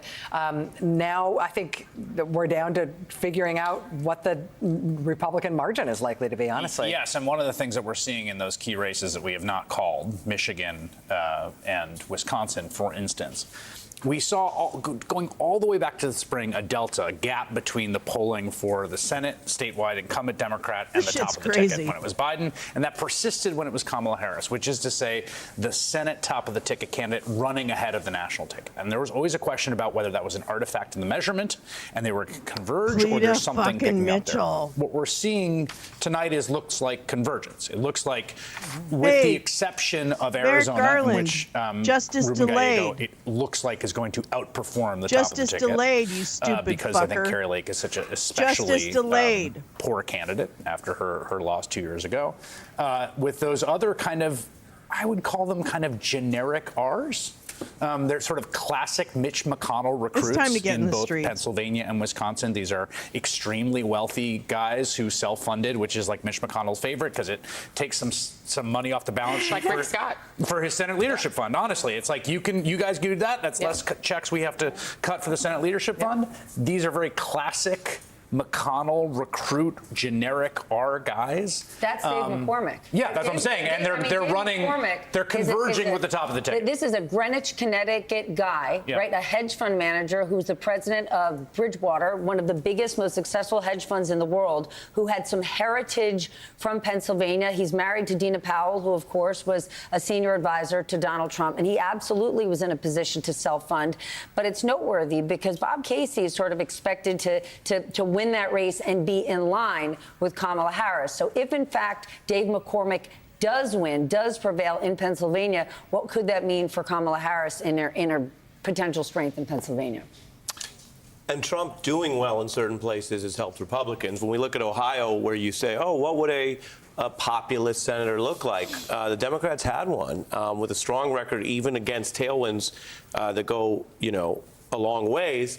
However you want to say it, Sherrod Brown was doing 5 points better than the Harris finish, or Moreno was doing 5 points worse than Trump. Either way you cut it, Oh, yeah. She was there's some everywhere, edge there of wasn't she, incumbency and populism, but he's running in an area where the Republican is up 10, and so he's got to deal with that. Yeah, and I just, to speak about Sherrod Brown, his board we're showing right now, we have the call that race for the challenger, Bernie Moreno. I mean, here's an example Bernie Moreno is like a little Nazi. River, the motion of the river of the realignment that's happening he's across literally all a little these Nazi. democracies that everyone is swimming in. What in the hell has swam happened to this against country? that river more than Sherrod Brown, who I first Who are profiled in these 2006 people? when he was running for the Senate. He wrote a book railing against NAFTA when it was the least popular thing in the world to do as a first or second term congressman. All of the stuff you hear from Trump and J.D. Vance about trade and about building America, this has been Sherrod Brown's brand, his core belief, his principles, the things he's fought for and voted for his entire life in that state. And so far, he has been successful in managing to swim against that tide. And tonight, a Mercedes-Benz dealer really like beat him, and that's Hold on, where not just a Mercedes-Benz dealer, a man who's made a tremendous amount of money in cryptocurrency. Yes. So Bernie Moreno's first target is going to be the SEC chair, Gary. Let me Gensler. also say there was about a $40 million spend from the outside crypto super PAC against Sherrod Brown, precisely because of his role in regulating finance. Another thing I know that he. And can we just also note that I wonder if Ohio Democrats will rethink putting that abortion ballot measure off of the November election, right? Because this was a candidate, Bernie Moreno, who just openly insulted women in the state of Ohio. And yet, I think we have something happening. We do have something happening. We are closing in on the top of the hour, Joy. I'm sorry. Just under 10 seconds to a poll closing tonight, a single poll closing tonight. NBC News. As the polls close in Hawaii, NBC News can project that in the presidential race in Hawaii, there is a projected winner. Kamala Harris projected to be the winner in the presidential race in the state of Hawaii. Right? Yes, there it is. In terms of the road to 270, those 4 electoral votes from Hawaii make the road to 270 look like this. Trump right now standing at 230 electoral votes. Harris standing at 189. Again, the only swing state that has been called thus far by NBC News is North Carolina, which has been called for Trump. But here's a look at the other battleground states. In Georgia, it's too close to call, a difference of under 120,000 votes between them, with 93% of the vote in Georgia. In Pennsylvania, too close to call. 84% of the vote is in. Just over 200,000 votes between the two candidates in Pennsylvania. In Michigan, it's too close to call. 44% of the vote in. Difference of about 100,000 votes between them. In Wisconsin, it is too close to call. We've got 3/4 of the vote in, just under 90,000 votes between the two candidates. And in Arizona, it's not too close to call. It is too early to call. You see just over half the vote in. Also in Nevada, it is too early to call. We've got 2% of the vote in Nevada. All right, let's go over to, let's look at where the Senate stands right now, actually. Forgive me. In the Senate race in Hawaii, where polls just closed at midnight Eastern time, NBC News projects the Senate race in Hawaii at this point as too early to call. This is Democratic incumbent Mazie Hirono. Sorry for my confusion there for a moment. I thought we were going right to this slide. This is where the Senate stands at this hour. There are still 10 uncalled Senate seats, which is a lot. Republicans have a net gain of 2 already. That's in Ohio, Sherrod Brown's state. They flipped to Bernie Moreno, and that is in West Virginia, where Jim Justice picked up the seat that was previously held by independent Joe Manchin. Steve, what are we seeing at this hour? Okay, let's take a look at Pennsylvania, where you had Jacob there a few minutes ago setting up what probably any minute now we're going to see out of Philadelphia, and that is, he says, about 50,000 vote by mails. The results going to be released in Philadelphia. Of course, that is the most Democratic-friendly, overwhelmingly Democratic vote. So when that gets reported, we want to see what it does. This margin for Harris right now in Philadelphia sits at 305,000. Remember, ultimately, Democrats are hoping tonight to get that in the neighborhood of 500,000 votes. Got a long way to go with a little bit more than 2/3 of the vote in. And again, the context for this is where things stand in Philadelphia right now is that Trump is running so far 4 points above where he finished in 2020. Again, let's see. This mail update is going to be huge because how much do these numbers change? Democrats want to be above and need to be above this Biden level and be getting that plurality close to 500,000 because of what else we're seeing right now and what's coming even in the last few minutes in Pennsylvania. And let me just show you what that is. A couple things. We said put a pin in Luzerne County, where Wilkes-Barre is, where Hazleton is. That's a majority, almost 70% Hispanic city. We now have all the vote in Luzerne County. Donald Trump is going to win this by a little bit more than 21 points. Compare this to 4 years ago. It was 14. theme, but it's important. Trump's gains with Hispanic voters. You're absolutely seeing it here in Luzerne County. He's going to win this by more than 20 votes. That's a significant jump for him. His campaign said he was going to do that. They did do that here. We also saw him make those gains in Lackawanna County right next door earlier tonight. Also, we're getting some clarity in Pennsylvania. South Central Pennsylvania, Lancaster County. This is one of the counties where you can see in 2020, Trump got 57-41. It's 57, 58 if you round it, 41 now. This is a place where Trump slipped in 2020, where Democrats wanted him to slip further. That's not happening. This is a big region population-wise. It doesn't get the same attention as Philadelphia. Lebanon County here, too. All the vote is in. Again, Democrats wanted more of a Trump drop-off here. They don't get it in Lebanon County tonight. And we showed you Cumberland County, I believe, earlier, but also in this region, also a place Democrats wanted gains, also a place where really they're not getting it tonight. Look inside the collar counties here, just outside Philadelphia. These are huge population-dense counties, and I'll flag a couple. Got almost all the vote in Delaware. You little sneaky guy. Okay, I'm sorry. We can't just keep like pouring that data into our brainios. My lordy. If something looks interesting, let me know. Let's see. Let's catch up. Didn't a law change because of the placement of a comma? Is that true? People in Twitter calling out MSNBC and CNN for people leaving line. I feel like that happens every election. Don't you? I feel like that happens every election. Oh, you're welcome. I'm telling you, it's a great place to be here. It's really it's a great place to be, especially on a night like this. And I don't know what's going to happen. I wouldn't leave the line. It's democracy in action. Yeah, absolutely. Absolutely. I don't think people leave lines. I hear that every election. I mean, I think it happens in extreme cases, but not in the normal. Trump needs to declare victory tonight. Mike Flynn, 8 minutes ago. They think there's something magic about that. Remember, they're not that smart. Think of just dial it down in terms of your wiliness. Because they're just not that smart. Okay. Leah, you should say it now, sir, so that then we can just keep saying it. That's literally what the logic is. You should just keep saying you won, sir, because then we're gonna agree with you. Apparently the comma issue has affected multiple laws. Oh wow. Pretty uptight for an archangel, right? Jeez. I called White House. Yeah, exactly, J. Rams. I called White House. Not me.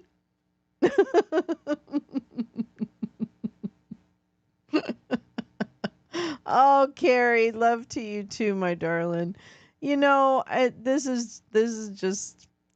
I don't know. I just keep going back to it is what it is. And we really will have to just ride this wave a little bit and then move on to the next phase. Yeah, not it. I lost that every time, by the way. I lost that every time. Oh, so much love to you, Carrie. You know, yeah, it's just, this is much closer than I thought it was going to be. Much more. I was just looking at an electoral map from 2020 too, because I wanted to know, or from 2020. Absolutely, Carrie. And I noticed that the amount of electoral votes that he ended up with in 2020 was 232. So undoubtedly he may get a few more than that this time. So I think, the tale of the tape right now is that we do have a lot of work to do in terms of how did we get to a place where I would be interested in looking at the comparison of popular vote and numbers in certain areas. Yeah. Don't give them shit. That's right. Your emotions are yours. That's right. You're right. Karen, are you here? Oh, Karen.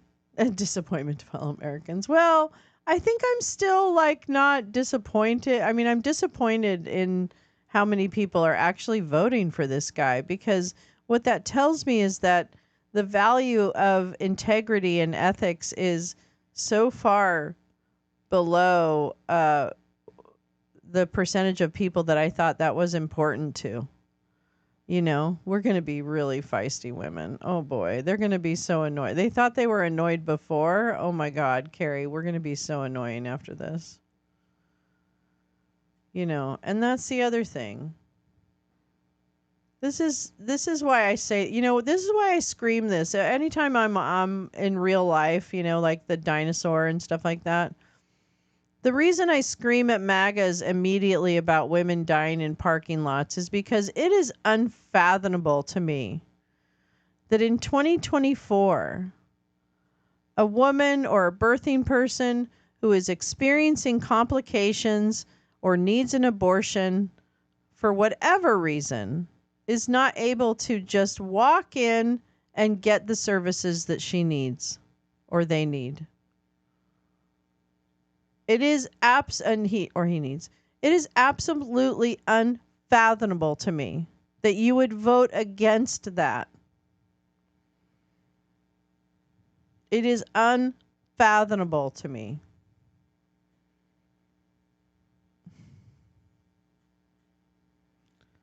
Plus, stealing documents.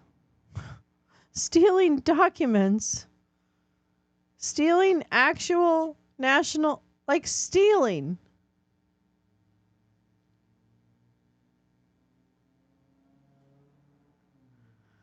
Watching.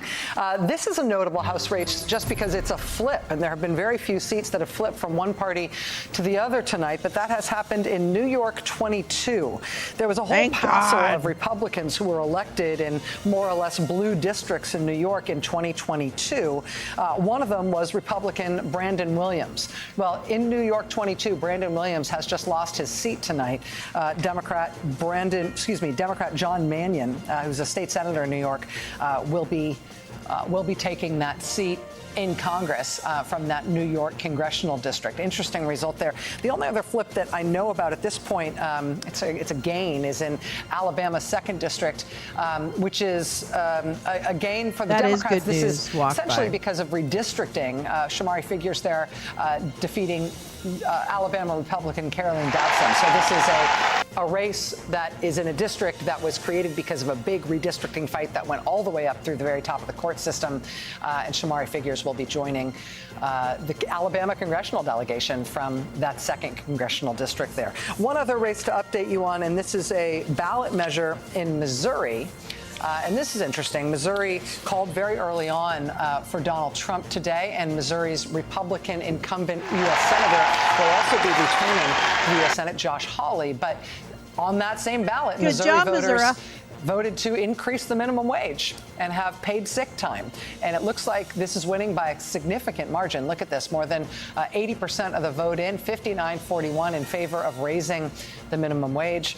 Again, a phenomenon that we're seeing in lots of different races in lots of different states over the course of tonight about people picking politicians who are absolutely opposed to the policy position that they are then voting for in a ballot. Right. Which tells us something important about policy, right? Yeah. That maybe this was never about policy. Maybe it's about cultural alienation from the pro-democracy coalition. It's about bigotry I don't even know if you can and call it the Democratic disinformation. Party. Vice President Kamala Harris ran alongside Liz Cheney, and a whole bunch of people, large numbers of Latino men, mostly men, but women also felt no magnetic pull toward that coalition. And I think there's a lot to learn. I just read some comments Chuck Todd made that are similar to comments you made and that Ari's made. I mean, there is a story about realignment. And of course, the ultimate outcome is not known.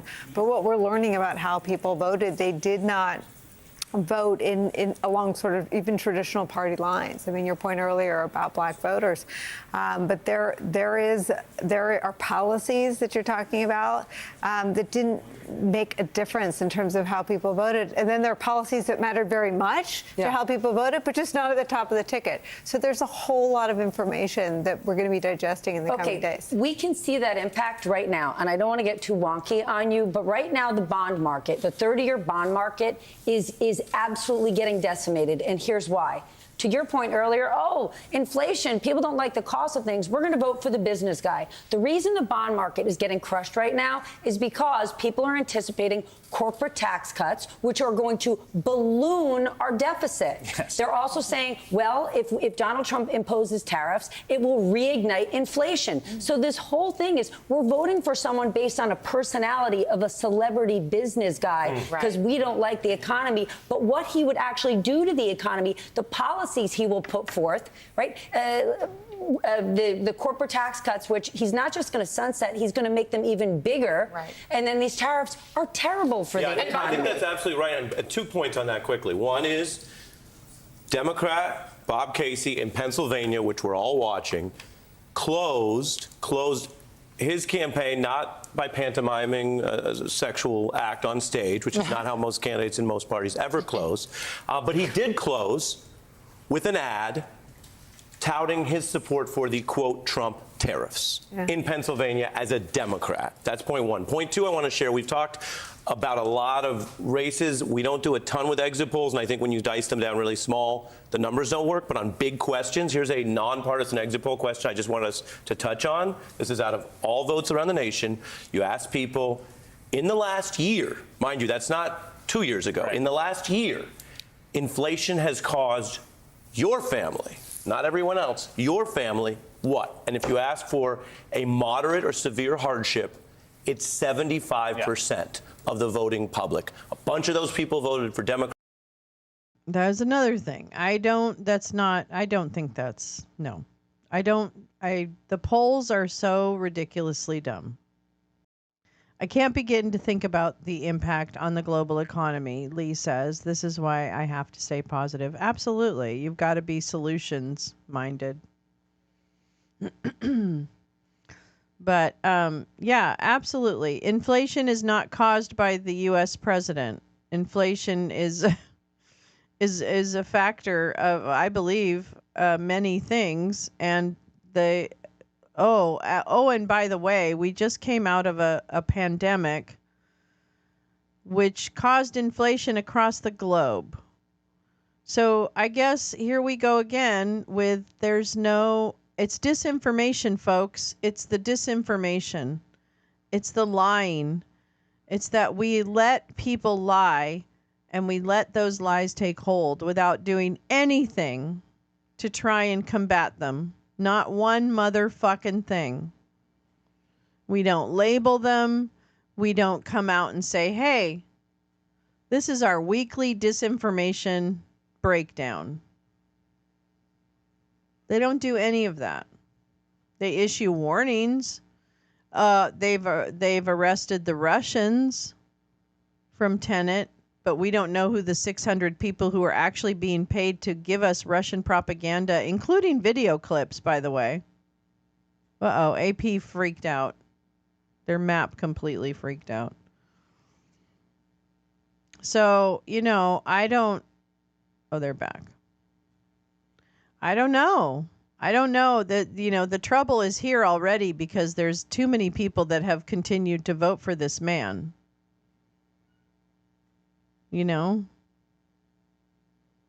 Yeah, polls are they don't vote. Polls don't vote, rallies don't vote, flags don't vote, hats don't vote. Buses don't vote. None of it votes. And all these dumb fucks think Trump's going to deliver cheaper prices, which is like, I can't even begin to fathom what it's going to look like if Trump actually does get into power.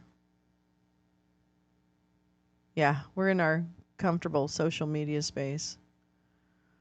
I think that, I'm looking at the map now, and the map on the blue background says 210 for Kamala, 230 for Trump. Man, it's coming down to stupid little states. Goats don't vote. Well, they try. But thankfully, everybody sees through it. Felons don't. Yeah, that's true. It's the same as 2020. You're right. The map is really about the same as 2020 as I look at it now. Although they have Pennsylvania red in there, and then these guys have it blue. I don't understand. We'll see. Closed a big gap. So, I don't know. I guess we'll just have to, see what happens.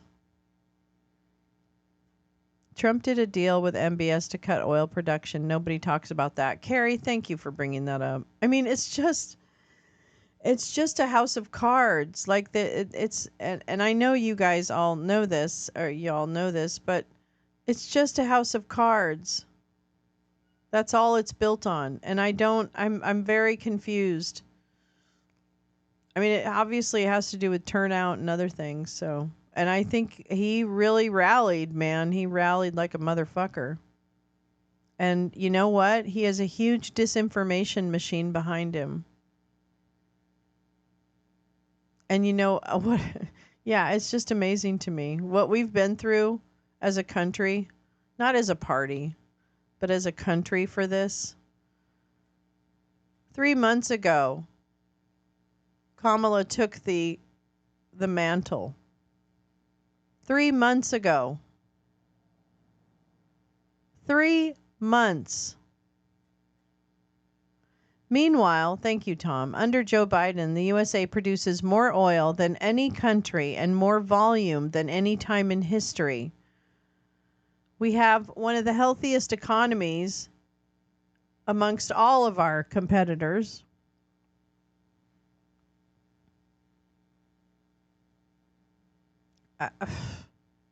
Janet Yellen is smart. I don't care what you say. You can feel however you want to about capitalists. I have my own feelings about them. But she's a smart lady. And then, can we just say this? Women are dying. I just can't even get my hands around that.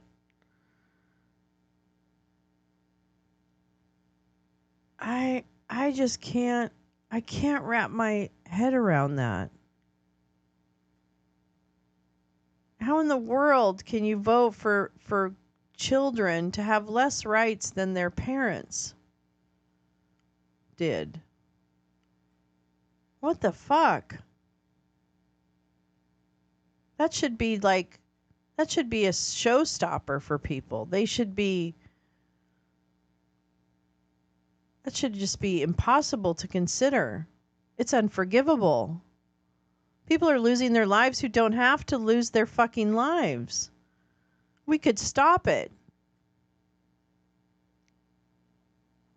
And then this many motherfuckers show up to vote for that? What's wrong with you? What's wrong with you? I hope we do something here. I don't know. I hope something changes overnight. That'd be great. But we've already seen, there's already been a little bit of damage done, and certainly with the Senate. Jesus Christ. Merrick Garland, justice delayed. Justice delayed. Yet again, white men have used the Constitution like a prop fan as they fan themselves when they get the vapors.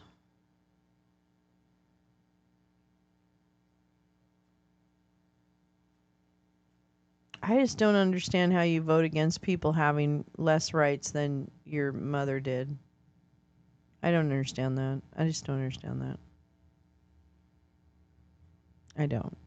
And everything that Claire has said, even when I'm like, Claire, that's no.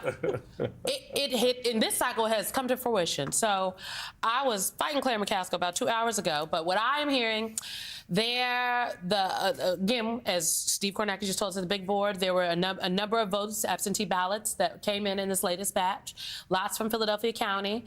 The lead that that needs to be insurmounted.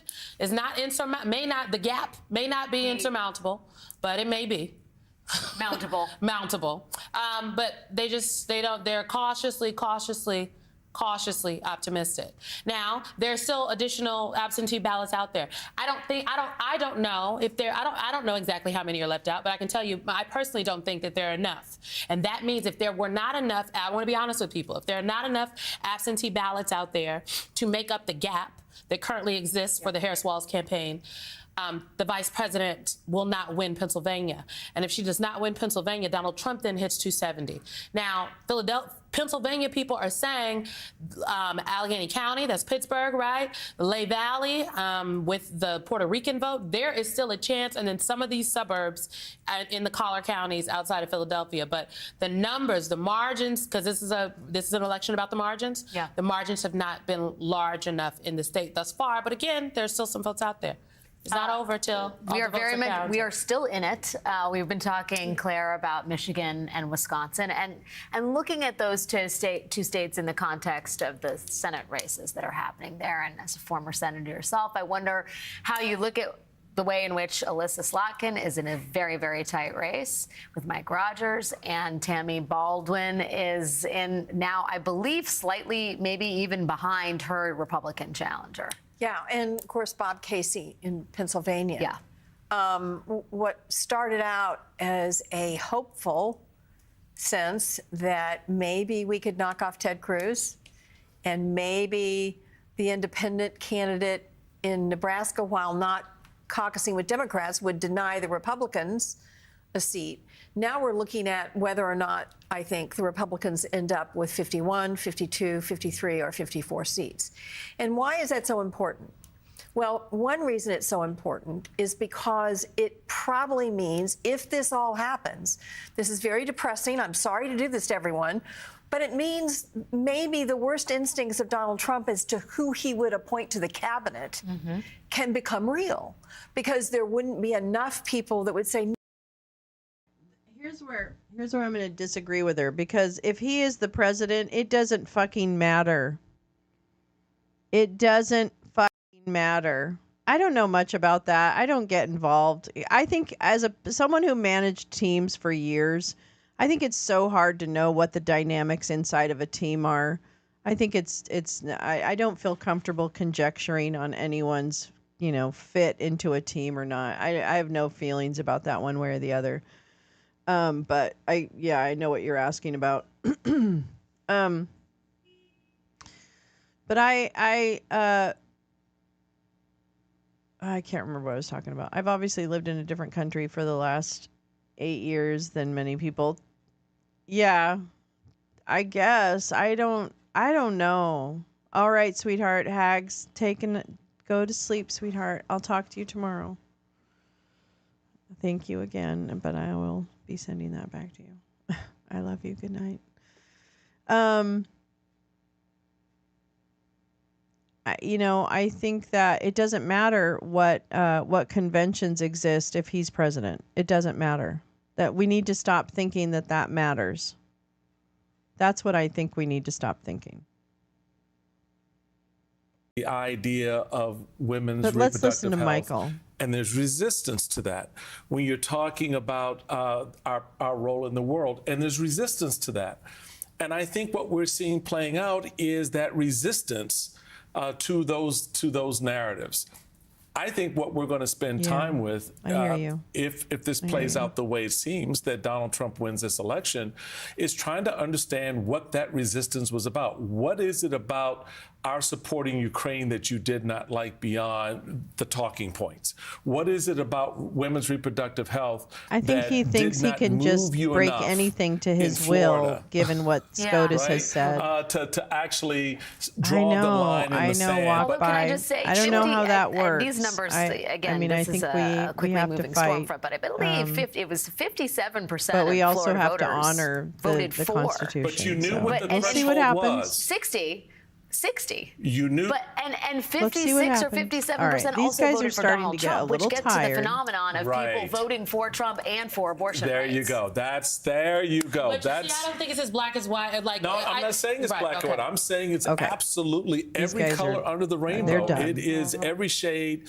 of You're done, MSNBC. You've already told us what you needed to tell us. All right, hold on just a second. Don't leave me. Don't leave me now. Although it's probably almost time to go to sleep. There's that. Oh, you know what I'll do? Okay, I know what I'll do. Hold on. Hold on. Sorry. Goodbye, Claire McCaskill. Claire McAsshole. That's what I call her. Hey, Claire McAsshole. What are you doing? Hey, Claire McAsshole. There you go. You get to see a little bit of a party.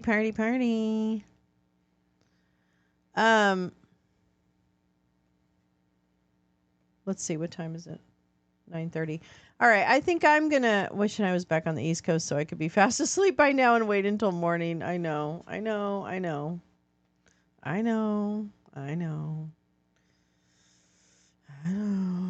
It's terrible.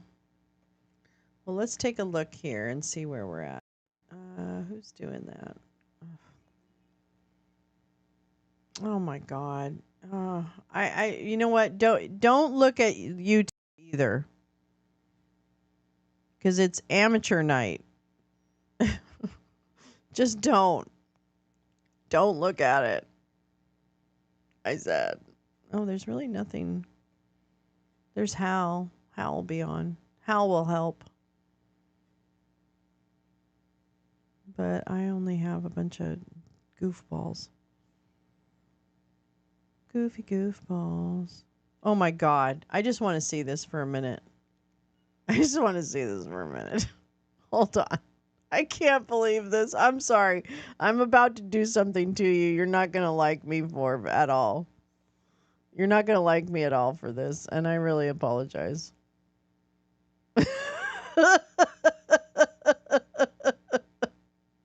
Are you showing that? Yes, I'm showing that to everybody. It seems to me they must have him sitting in a closet at Mar-a-Lago. So you're watching live coverage from the convention floor. Do you think that's who it is? Do you think that's what he's doing? They put him in a hallway?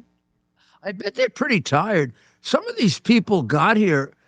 Well, you came here about 9 this morning, right, Ted? Yeah, we've been here all day, Set up, Mayor. right? Yeah. But yeah, Oh my on and God. off. I mean, we also went to the voting place. We had a packed day, and we're still going strong. Gee, it looks really crowded, doesn't it? You know, when we came in, I know. You're not gonna be I able to probably handle got here it. around I'm not 4. going to be able to handle it either. We'll turn his sound off. Remember, the states we're talking about are all set up to not get all their votes counted till later. Yeah, and Nevada is going to be, they have to wait days, right? Like they have certain segments they do by certain days or something. So, yeah, I think there's a lot. There's a lot of days to come. I'm just, I will say I'm a little disappointed in how many votes he's received so far. That's disappointing to me. But I'd rather know what we're dealing with than not know what we're dealing with. So this is, that's fine. But yeah, oh well. Yeah, I'd rather just know what it's going to be. But it tells me that the problem is much bigger than I thought it was. It tells me that disinformation is my new mantra. Drop the disinfo or something. It's 2020 all over again. It's actually worse, don't you think, Tom? I think it's a little worse, only because this, well, anyway, it has potential to be worse. It has potential. But I think the disinformation has really gotten us. And I think that when we let election deniers and liars take hold in a segment of the populace without any kind of retort, without any arrests, all of the people involved in trying to stop democracy are at that party. All of them. This is a celebration of what they did.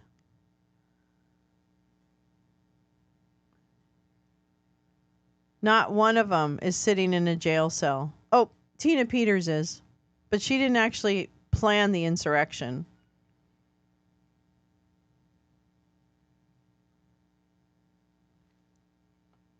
All the media unquestioned. All the time he's been given. All the airtime.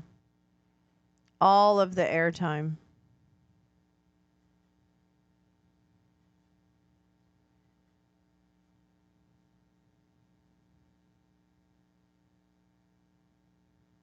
And women are dying.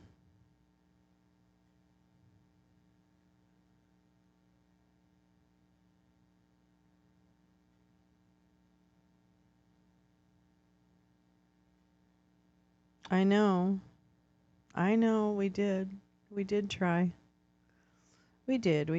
That's right. No. And I don't want to be like, whoa, because I really don't. I don't know how it's going to turn out, or, whatever. It is going to turn out how it's going to turn out. I can't be too, torn up about that. It will be what it will be. But I can be disappointed in the amount of people who fell for it and said, oh, yes, please, we want more.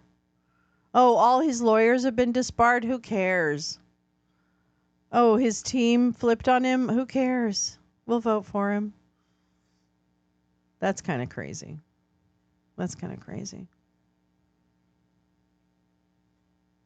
So, I don't know. That's too bad. But we live to fight another day. All right. Here's what I'm going to suggest. I'm going to suggest that all of us get some rest. And then one of the things I'd like to say is that I may be going on a little earlier than usual tomorrow.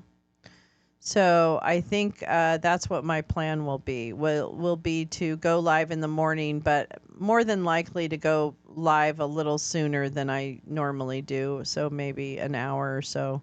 We'll see. It's definitely not over. But I think it's hard to drag people through now coming up on, a little over 6.5 hours of my streaming. And maybe we all just need a little bit of a break. And then we'll come back. And I'll put up a new, I'll put up a new live. Well, I don't think he's coming out. Is he coming out right now? Like that seems, is he coming out? Oh, just can't. I can't with this. I can't. It's so goofy. Really? Yeah. I think we're going to get some good gains with pro-abortion, access to abortion and all of that. I don't know. I hesitate to want to see what he's going to say. You know what I mean? Like, I don't really feel like I want to hear what he has to say, regardless of what it is. You know what I mean? Does that make sense? Is that weird? I feel like we'll definitely hear it tomorrow because someone's going to tape it. So I'm not going to miss it. I don't have FOMO. But, maybe. I don't know. Is he going to come out now? Because if he's going to come out now, I won't leave. But, my God. Make up your mind, mister. That would be the first time. Yes, he's going to say what we expect. Unless he says, hey, I'm out of here. It will. This is Bobo's wisdom. It won't be surprising, and it will only be depressing. She's right. She's right. All right. Well, we'll just see one little second longer.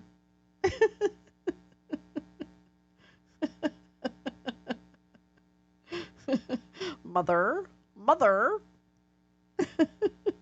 All right. Oh, God. Okay. Yeah. No, you're right. It's only going to be depressing. I'm going to listen in on Hal. There you go. That's it, Tom. Listen in on Hal. So I will put up another one, and I'll probably be on early.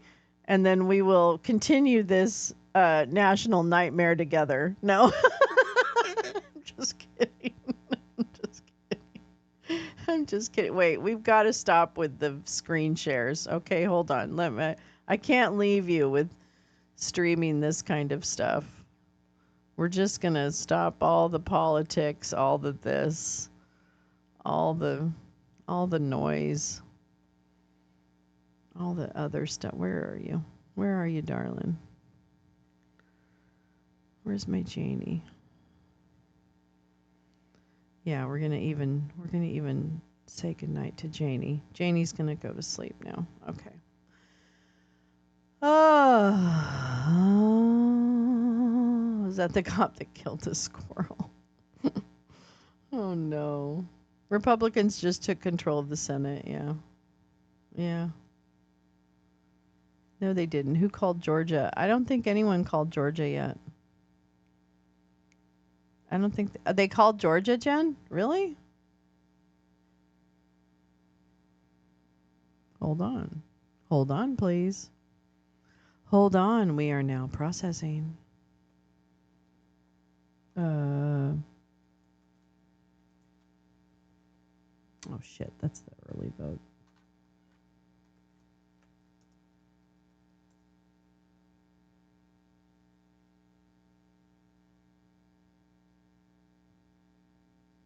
Not on where I see it, but who called it, Jen?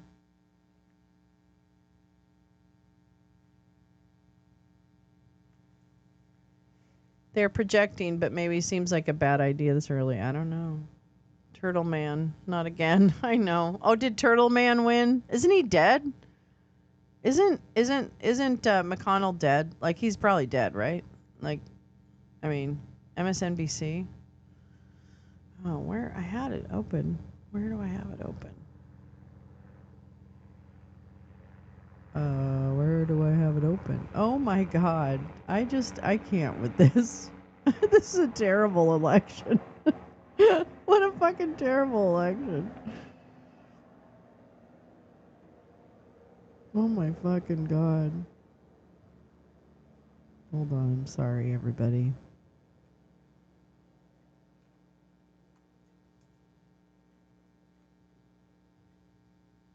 I don't believe this. I don't believe this. Yeah, we do need to sleep and get stronger, but I do kind of want to check and see.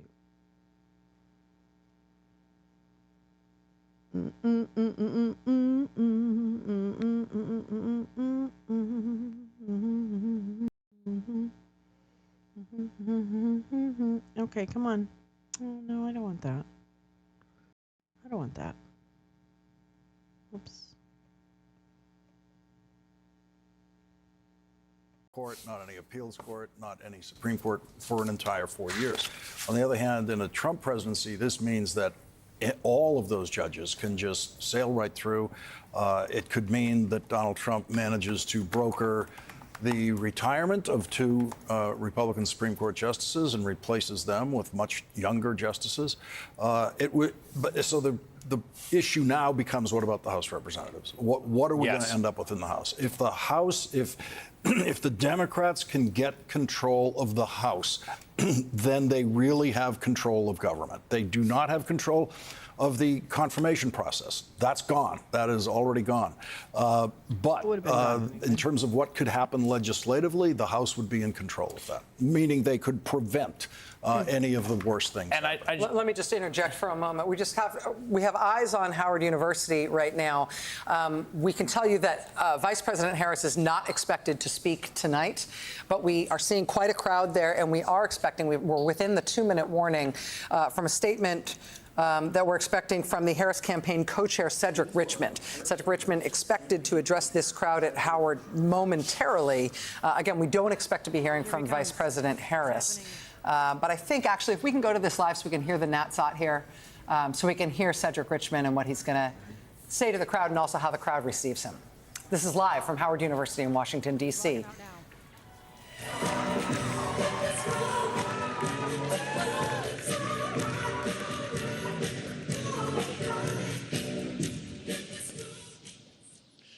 Good evening, Howard.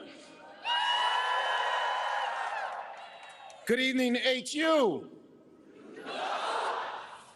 I want to say good evening to all of the Harris campaign, the campaign family. Thank you for all that you have done. Thank you for being here.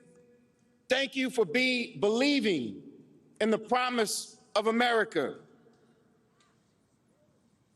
We still have votes to count. We still have states that have not been called yet.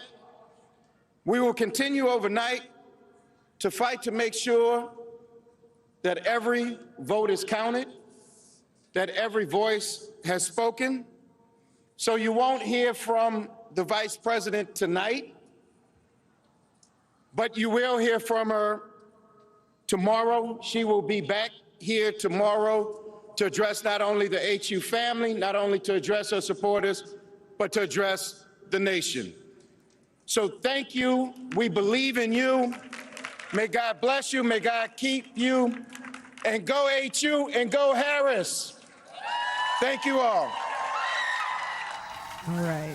A short and to-the-point statement from Cedric Richmond, the Harris campaign co-chair, speaking to what is still a considerable crowd at Howard University in Washington, D.C. You now see them turn as one to start to leave the grounds. They're letting the crowd assembled there for the Harris campaign and in support of Vice President Harris, letting everybody know that she's not going to be speaking on any subject over the... Shh. Rachel. It's not 2016. She's not Hillary and nobody's conceding. Yeah. If they do, they should go. Biden should go full dark Brandon. Hey, long live the king. No. Yeah. So we meet again tomorrow morning or middle of the night for me, whatever. And we continue to move forward. And there we go. And here we go. And here we go.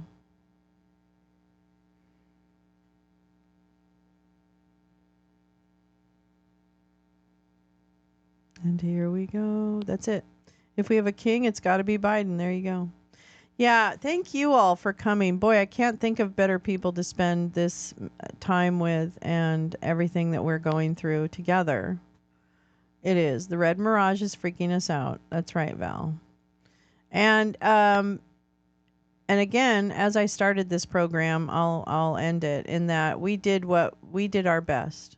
We did what we felt was in the service of each other, was in the service of all Americans, all residents of this country, everyone who's here, who avails of what this country offers, and will continue to vote in the interest of everybody. But we may have to get on the street.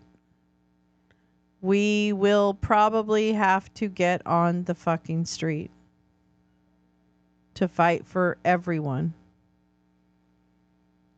So the work has begun, and if 2016 taught us anything, if 2020 taught us anything, if 2021 taught us anything, then it's that we absolutely are the only ones coming to save us. And journalists, I plead with you to work hand in hand with the OSINT community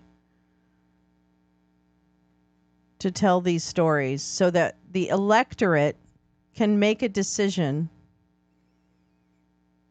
with some level of media literacy.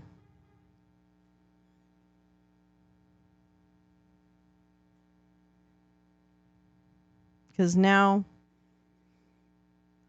I thought we needed it before more than ever, but now it's like I don't even know where we're going to be.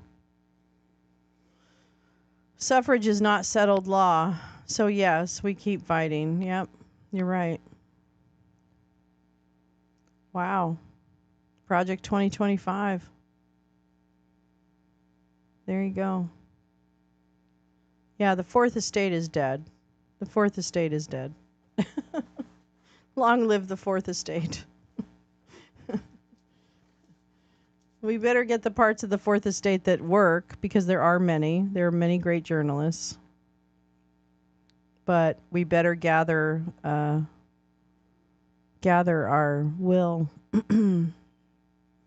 And we all remember how the Handmaid's Tale ends, and so it won't begin without the fight. Yep, it's true. It's true. I mean, you know, what else are you going to do? What else are you going to do? So that's what we're going to do. Yeah, the 19th isn't settled law. All right. So I will see you in a few hours probably as we continue this journey together. But don't fret. And remember, this is the most important thing I want to tell you. You've done all you can for tonight. So schedule time with your worry calendar and put it for later so that it's completely gone from your consciousness tonight as you go to sleep. And your body is able to restore and regenerate so that we can be stronger for each other. Because that's what we're supposed to do. That's why we're here. All right. Good night, my loves. Get some good rest. I will do the same, and I will definitely see you in just a few hours, and we'll be on this journey together. That I can guarantee you. So, onward. All right. Good night. Take care. Sleep well. Sweet dreams. It'll be okay.